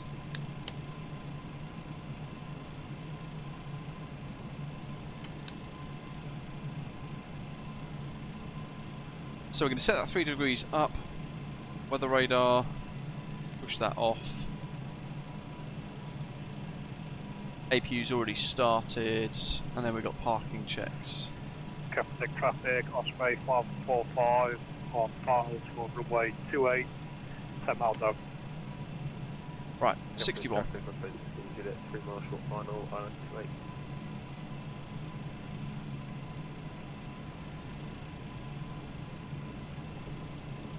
Proper sporty. It's a right old handful, but superb fun. And yeah, TFDi Design have done a really good job of this. Hopefully you guys have all enjoyed that video.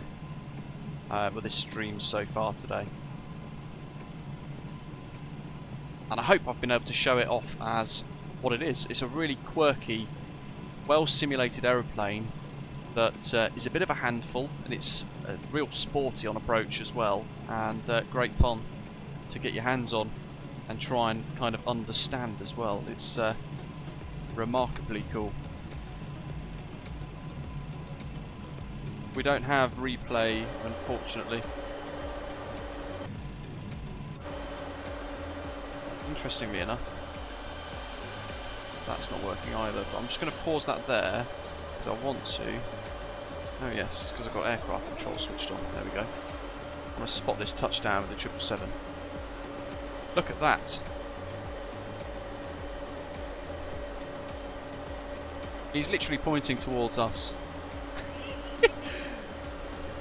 I should have had a. I should have been a bit more forgiving with an air appeal that's probably not going to be as crazy on the weather for a first proper touchdown in this, but it does show you how fun it is.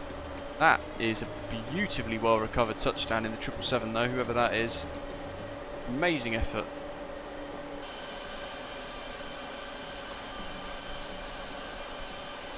If I just show you the wheel. Keflavik traffic, Osprey 545, 5 miles out. Short finals, ILS runway 28.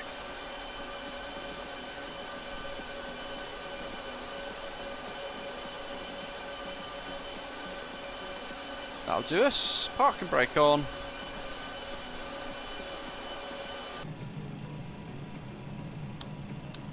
Make sure that's off. Parking then.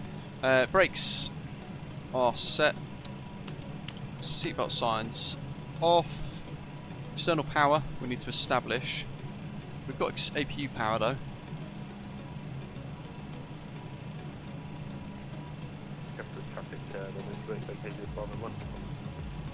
Oh, well the checklist has just skipped the whole shutdown. Really weird. Oh well. I think I probably could have done with a different checklist. It's rather confusing. Let's get this all switched off anyway. We need to make sure the auto brake mode is back off. And if we pause the music, we can listen to the shutdown.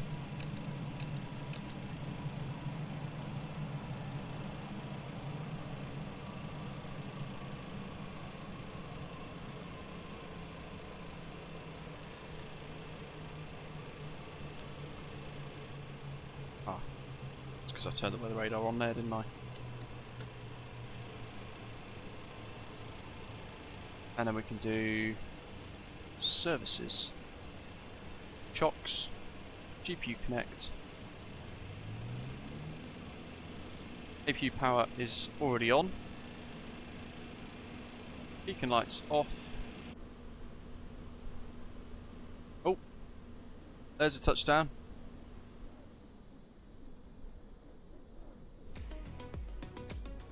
And we've got to check out the new MK Studios Keflavik now as well. There's the Keflavik VOR. That's right, quite nice.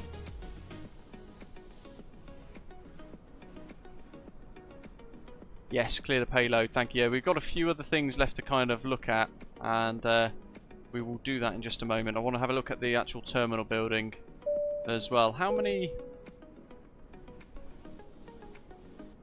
more people have we got on final? Gav is next. And then there's a little gap. Cool. So this is version 2's Keflavik. Traffic, Osprey 545, clear runway 28.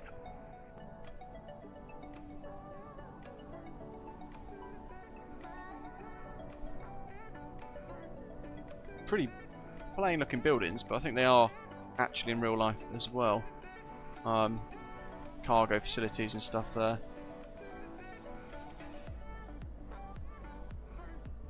The terminal is what we all kind of focus on, isn't it? Aaron, thank you, buddy. Super generous of you. Appreciate the super chat. Jiffy's first super chat and live stream. Nice one. Thank you very much. This looks like we've got an interior. Keflavik, Osprey 722, established the ILS for runway 28, 11 miles. Keflavik. That's very funky. It's a paid-for update, sadly, which is something that MK Studios like to do a lot of. I'm not a fan of that weird glass, although that's frame generation making it a bit blurry, and then it settles down. A lot of colours. It's a very colourful airport, this, isn't it? But a really nice redesign. I've got to say, this is a very impressive update. Thanks for a fantastic week of content, Luke. You're more than welcome, Aaron. Appreciate that. Super generous of you. Thank you very much. What have we got here?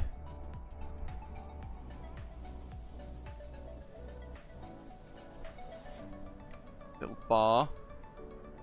Little cafe. Very small airport, really, but they've done a really nice job modelling it.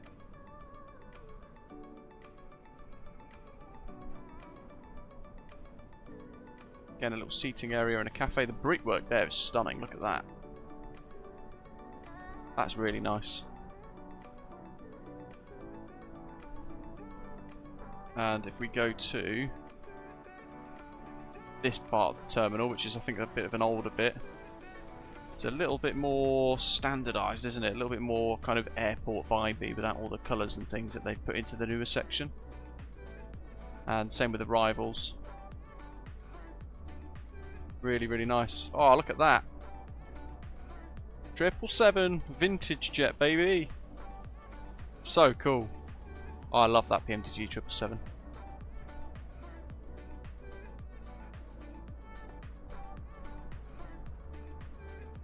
Just gonna make sure we're not gonna miss. Oh, we might miss Gav. Let's go over to the runway.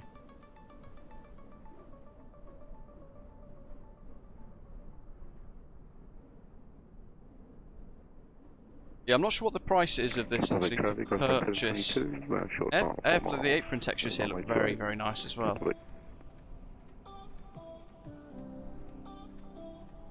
And it also, so the other Keflavik airport is also included in this version too. So we've got Keflavik airport, which is this, but we also have Reykjavik, which is the smaller, more regional vibe kind of airport, all included as well in this version 2 package, which is nice. At least they've done that. Does look really good, this. And they've got that kind of cargo-y maintenance section over there modelled in. Goes off all the way over there as well. Where's the nearest windsock? There it is. That's interesting. So that one's pointing that way.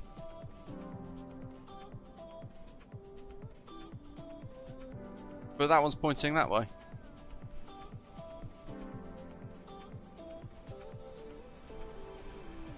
They're like 90 degrees different. I wonder it's so difficult flying into this. Look at that. For an offset, sort of a crab. 50, that'll do us. 777, love it.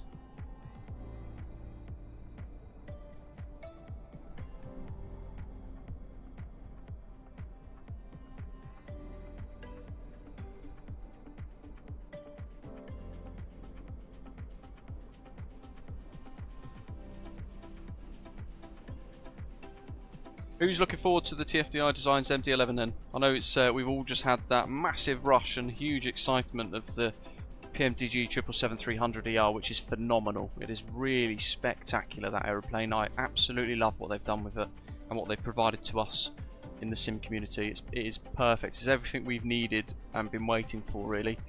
How have you guys found this one? The MD-11. It's a lot more of a handful. There's a lot more old school kind of vibes going on with it. It's a bit more Mad Dog than like the more modern, smoother avionics in a 777. That's the point. That's it's spicy. Bingo. That's a stunning touchdown, Gav. Well done, mate. Nice work. Look at that. VATSIM's best virtual airline with the sexiest liveries. More fun watching you learn its the quirks and quirks. Absolutely. And that's the thing. It's trying to remember a lot of what I was doing with the MD-80 when we last flew that quite a long time ago now, to be fair. Yeah, interesting. Let's change the time. Have a look at the night lighting here. Yeah, TFDi Designs have done a really remarkable job of that MD-11. It is a mighty bit of kit. Fantastic simulation of a very quirky aircraft, which is a handful on approach. Look at the signs. Keflavik traffic, Osprey 722, vacated runway 28. That's really cool. Look at that for a screenshot. And then we've got the quirky lighting in the terminal. Look at that there, that prismist kind of prism look to the light. We got 6-3. Let's do that walkway that we were doing. Zato's going to Greenland.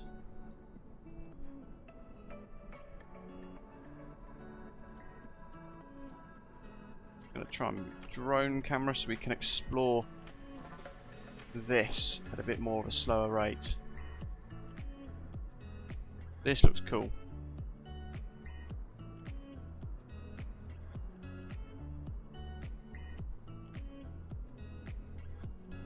This is like the nighttime textures now, all of the lighting inside the airport, which is really spectacular. Have a little look out the window.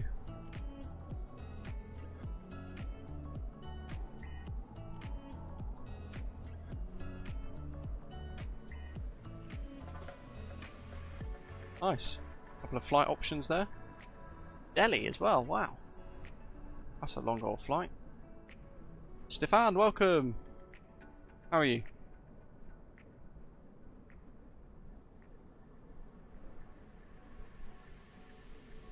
Into that main concourse. Oh, chuffy neck. We've been propelled into the outside. Whoa.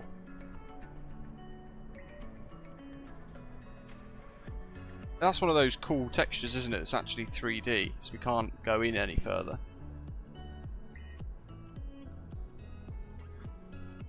That's quite snazzy. Yeah, it's one of those 3D images, look, that they put into it. Rather clever. They've tricked me. Inside, can't go in there. It's a fixed building. Even the externals over here look really cool as well. The front of the terminal look like.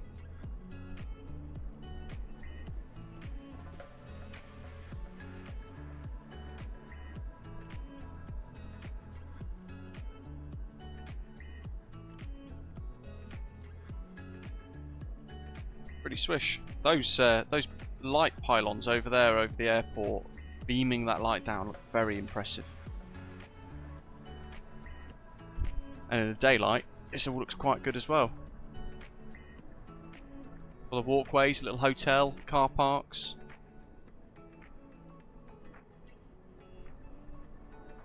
So if you haven't got a Keflavik scenery, then version 2 is the one that you want, of course. And you can do the nice little walkway in towards the terminal. I wonder if this will allow us through the door. Very impressive structure though, walking up to it, isn't it?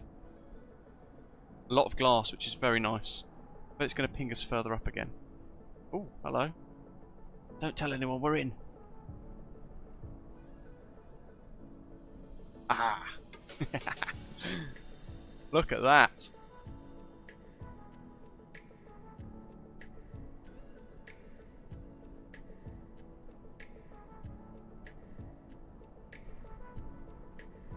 Big old crane. There's not like mega amounts to go and see really. We could go over to the maintenance areas, but we'll slog a generic building to death basically. This is where it's at really, isn't it? That's really quite cool. And it's great to see so many people loving all the Osprey Airways stuff as well. Somebody was saying a minute ago that the Osprey Airways delivery flights from Everett have been all delivered back to the UK now from the Boeing facility. Hey, look at this. The boiler house. Oh, all of the building.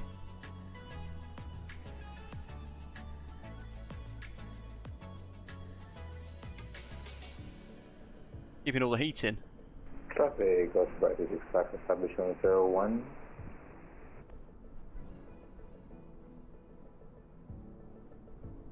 Very cool. Love those little features. Just makes it feel alive a bit more, doesn't it?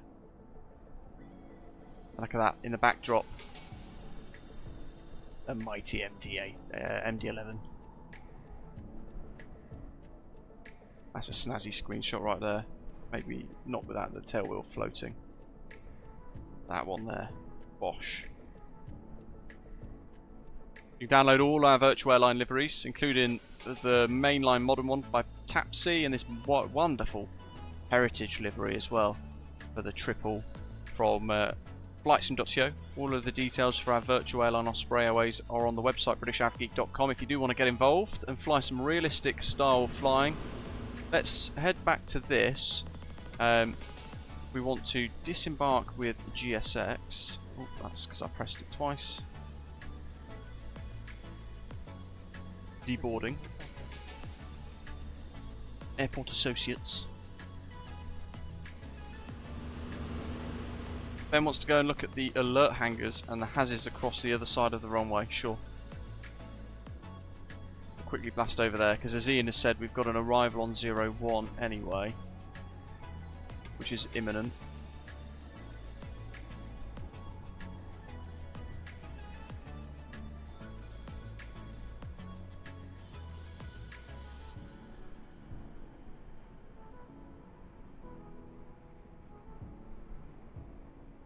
I've noticed since Sim Update 15, the LODs in the sim have gone very strange. Have you guys noticed that as well? We're getting a lot of the weird grey popping stuff.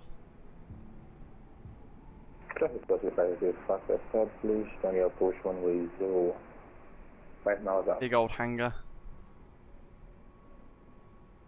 The little satellite dishes and stuff there as well, look.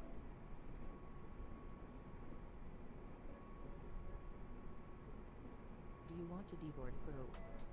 GSX every time. No.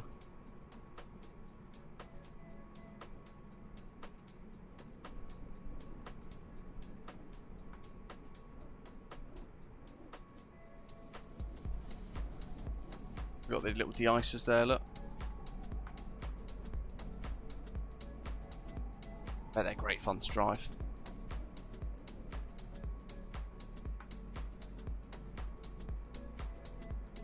We've got one on final, haven't we?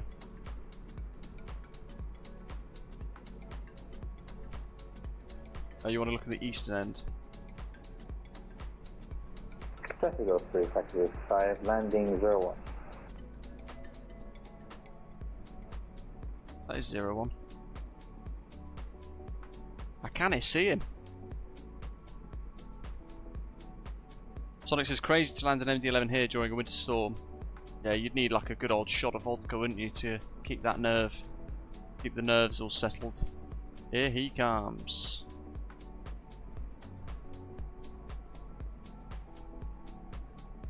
It's an MD-80.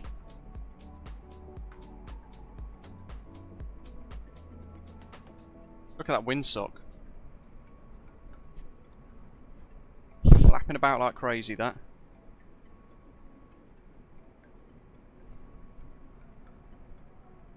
So that's what the MD-11 is more similar to. But the textures and the sounds and the simulation that you get is remarkably good in that TFDi MD-11. Very, very fun indeed. Great, good effort. You've got a couple of months head start on me though, with the MD-11. Down he gets, that's a beautiful touchdown.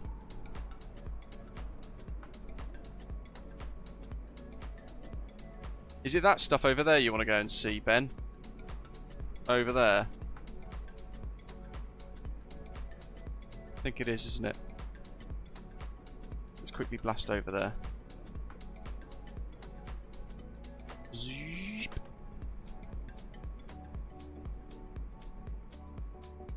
This is like the kind of military stuff, isn't it?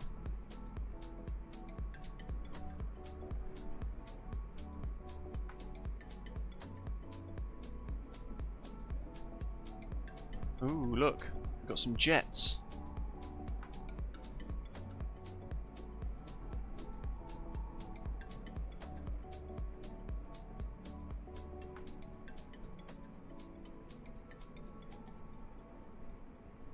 Ben says used to work on F-15s in these buildings. Nice. No F-15s though, sadly. What are they? Meant to be, they're Eurofighter Typhoons, aren't they? Or they Mirage kind of things. They're Typhoons. But either way, it's nice to see them in there. That's an F-16.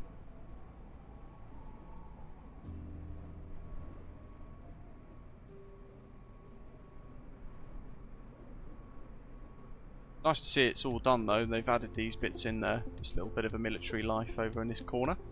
Traffic 3565, Takeoff runway 01. Let's go back to the jet. GSX is busy working away. Oh look, we've delivered some Amazon things and UPS parcels and Best Buy. We're going to go into the UFT, sorry, the tablet. Payload. We're going to zero it all off. How do we do that?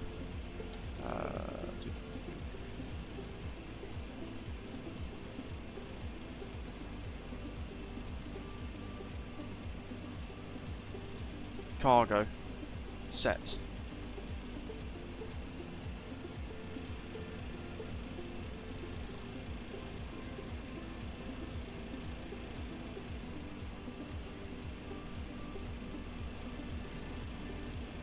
Look at this. That's empty. That's stunning. Shall we briefly, while we're here, load into the passenger variant? Do you guys want to see that? Do you want to see the passenger version? Oh look, they've even done a little local cargo control for the dollies and the rollers. We'll load into the cargo one very briefly, sorry, the passenger version very briefly, and we'll take a little look at that as well. Because you might be thinking of buying one or the other, if not both. So why not have a look at both, eh? This is really impressive though. And it's a stunning aeroplane, isn't it? Let's face it, that's a wonderful aeroplane. They've done a cracking job. What have we got on? Everybody over there is probably... Look at that! Osprey, Osprey, Osprey, Osprey! Take over, love it! Absolute legends. If you are over there, I will be back probably on the network in just a wee second. Gav, time for a whiskey says. Well earned whiskey. Good landing. Super late for you as well. Like Doc saying there, 2 in the morning for you. Wild.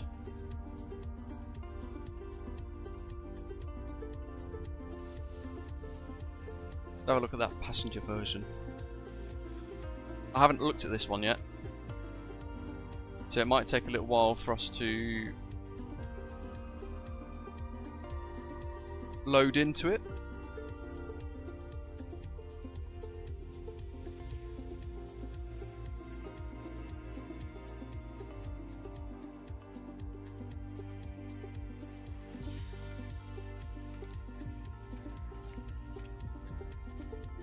So we'll go with that one. That's Amsterdam.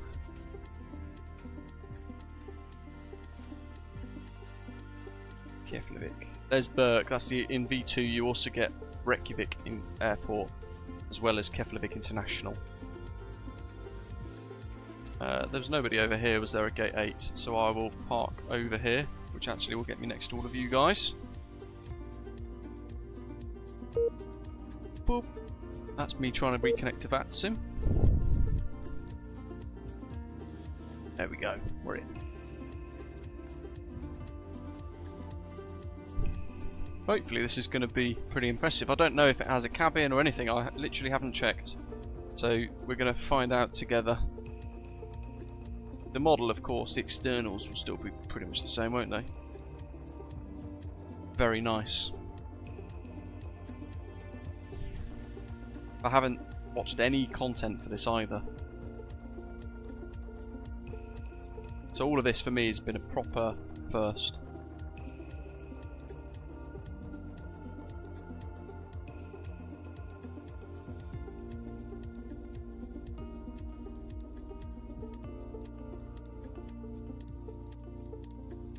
$15 tickets sold to the raffle at the moment to win my Turtle Beach Velocity 1 yoke and throttle pack. 5% of the total revenue will go to the National Foundation for Retired Service Animals, the NFRSA in the UK. If you do want to buy a ticket, have a little look at the pinned message in the live chat to be in with a chance to win and join that raffle giveaway competition. Ian, no worries buddy. always welcome. It's been really good fun, hasn't it? Like you said, awesome fun as always, guys. The week has been mega, he says. And cheers for all the effort you've put in the last few days in. You're more than welcome, matey. I'm glad you've all enjoyed it. It's been really good fun. We've had a record-breaking week for the flight sim community, haven't we? With that PMDG 777, and then we've got the excitement now of 5 days away. The MD-11 being launched from TFDi Designs, which we've been enjoying today. It's very, very good. This will probably take about 5-10 minutes to load in for the first time, which is proof that I've not even looked at it yet, because it's got to compile the systems.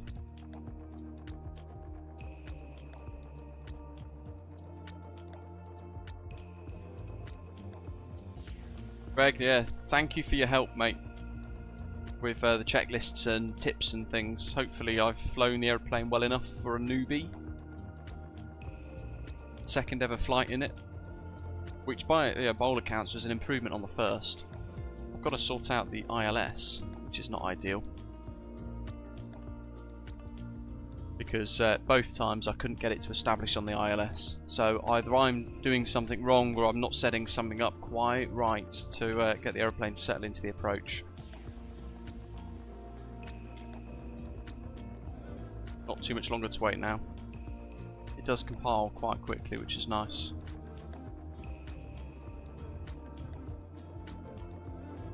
Jeff says he was really impressed with the feel of the Wing Airbus side stick at the Expo, and he's already pre-ordered one for himself. Nice.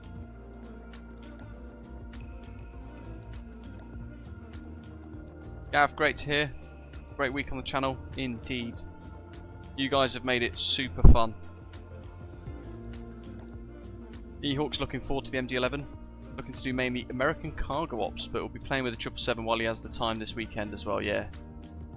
Along with the many thousands of people E-Hawk as well, no doubt. VATSIM's insane at the minute with... if we just go into Volanta a second while we load. Pretty much most of these are 777s, and if we look at Dubai, like we have done every day for the last 3-4 days, it's just packed full of triples. People spawning on top of each other. The airspace is just crazy busy with this permanent chain between Dubai and Europe. It's just remarkable. I don't think we've ever seen anything like it. Same with Heathrow. Heathrow has just been ram-packed full of 777s throughout today and over the last couple of days. It is awesome. Really, really cool. Amsterdam today was nice to see. It was nice and busy with triples as well. We've been waiting for a good long caller. We've finally got one. And the oceanic crossing over the Atlantic looks really packed. JFK, how's she looking? Getting busier.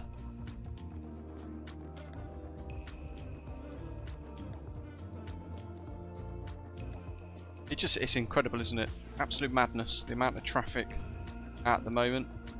Singapore looks... oops. Singapore's starting to get a bit busy as well. Albeit very late in the evening for those guys. Hong Kong looking a bit packed, but nowhere near the levels of like Dubai and things. Even going over the Pacific looks absolutely manic. There's a lot of traffic going into Hawaii as well, which is opened up. It's opened up a whole lot of stuff for us, hasn't it? Really, the sim with the triple.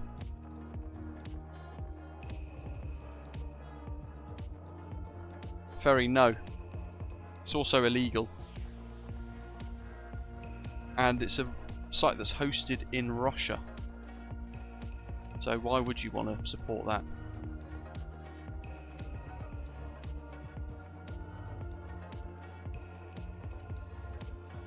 Sonic says, what about Everett and San Fran? Yeah, they've been consistently busy as well, haven't they? Not on like the level of Dubai and Heathrow, but still lots of people doing delivery flights at Everett. And then San Francisco. It's been a popular hop down to San Francisco, hasn't it? And that's looking nice and busy. Loads of 777s on the pier there, look. Dotted around.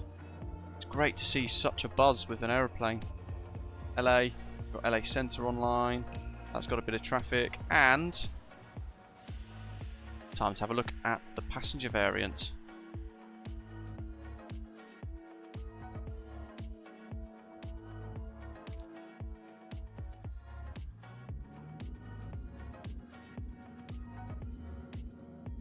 So, what have we got here?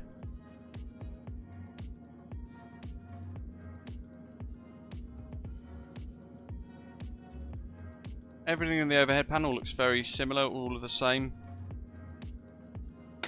Boing. Ooh, look at this.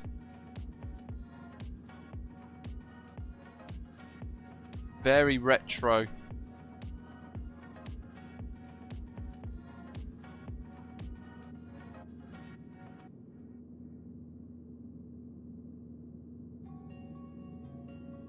Complete with passenger galleys as well. So if you buy the passenger version, $69.99 US dollars, you can also buy the cargo variant for an extra $9.99, which is very nice. I'd imagine the livery painters will be going crazy with like custom liveries and all sorts of stuff, custom cabins for this. Really good old school feel to it, isn't it?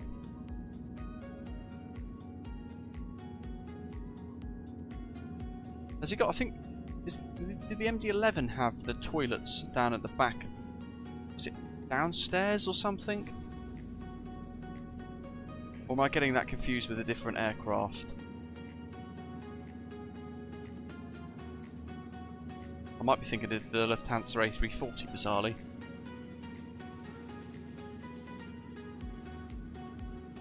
Vacant. I bet it's not modelled though, that's fine. The A340, getting that confused. Like, all the lights are off. It's all dark. So let's get some power to the aeroplane.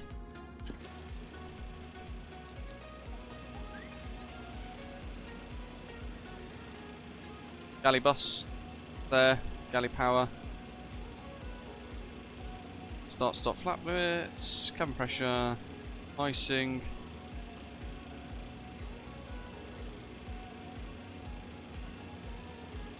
We're going to pop, I'll put the emergency exit lights on and the seatbelt signs and stuff.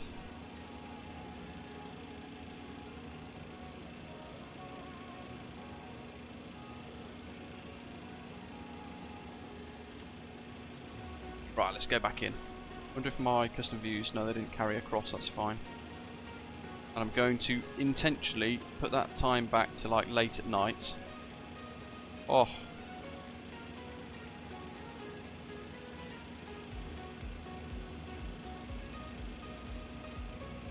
Retro vibes.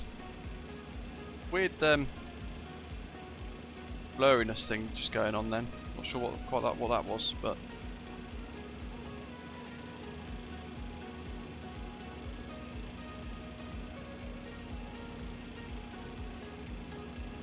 looking good. What do you guys think?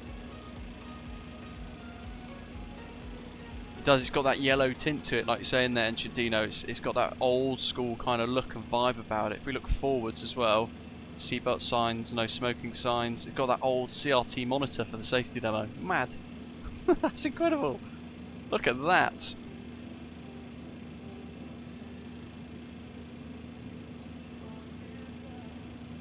Ashtrays. Yeah, they are missing ashtrays on the arms. It was that era, wasn't it? Oh, look how filthy that is. Somebody's set fire to that with a cigarette.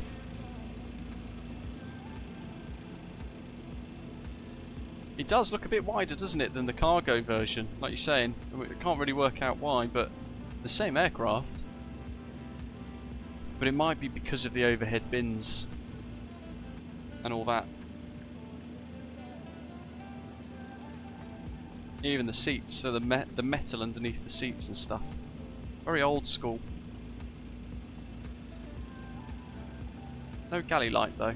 Thought there would have been. Maybe I've missed a button somewhere. And then on the outside, Look at that. Looks great with the windows and stuff, doesn't it?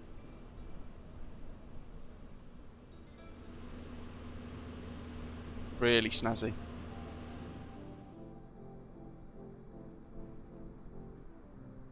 So, there you have it. The MD-11 freighter and a little peek at the passenger variant in Microsoft Flight Simulator. It's releasing on the 2nd of July, so in a few days from now. Just monitor the TFDi Design's website for all of the details, and you'll be able to pick it up then when it's available for general release. But in the meantime, as always, thank you very much for watching. I hope you guys have all enjoyed it. My second ever flight in the MD-11, my first attempt at a proper flight. Lots of learning to do. Big thank you to all of you that flew along and joined us throughout the journey today. Big thanks to V1 Simulations for tuning in to say hello as well, to check it out. All of our channel members and everyone who's hit that like button. Big thanks to Aaron for your super chat earlier on, and Sonic Zone, Mikhail, Ricardo. Appreciate all the support, folks. Aviation Nerd as well. And in the meantime, as always, thank you very much for watching. Check out all the links in the description.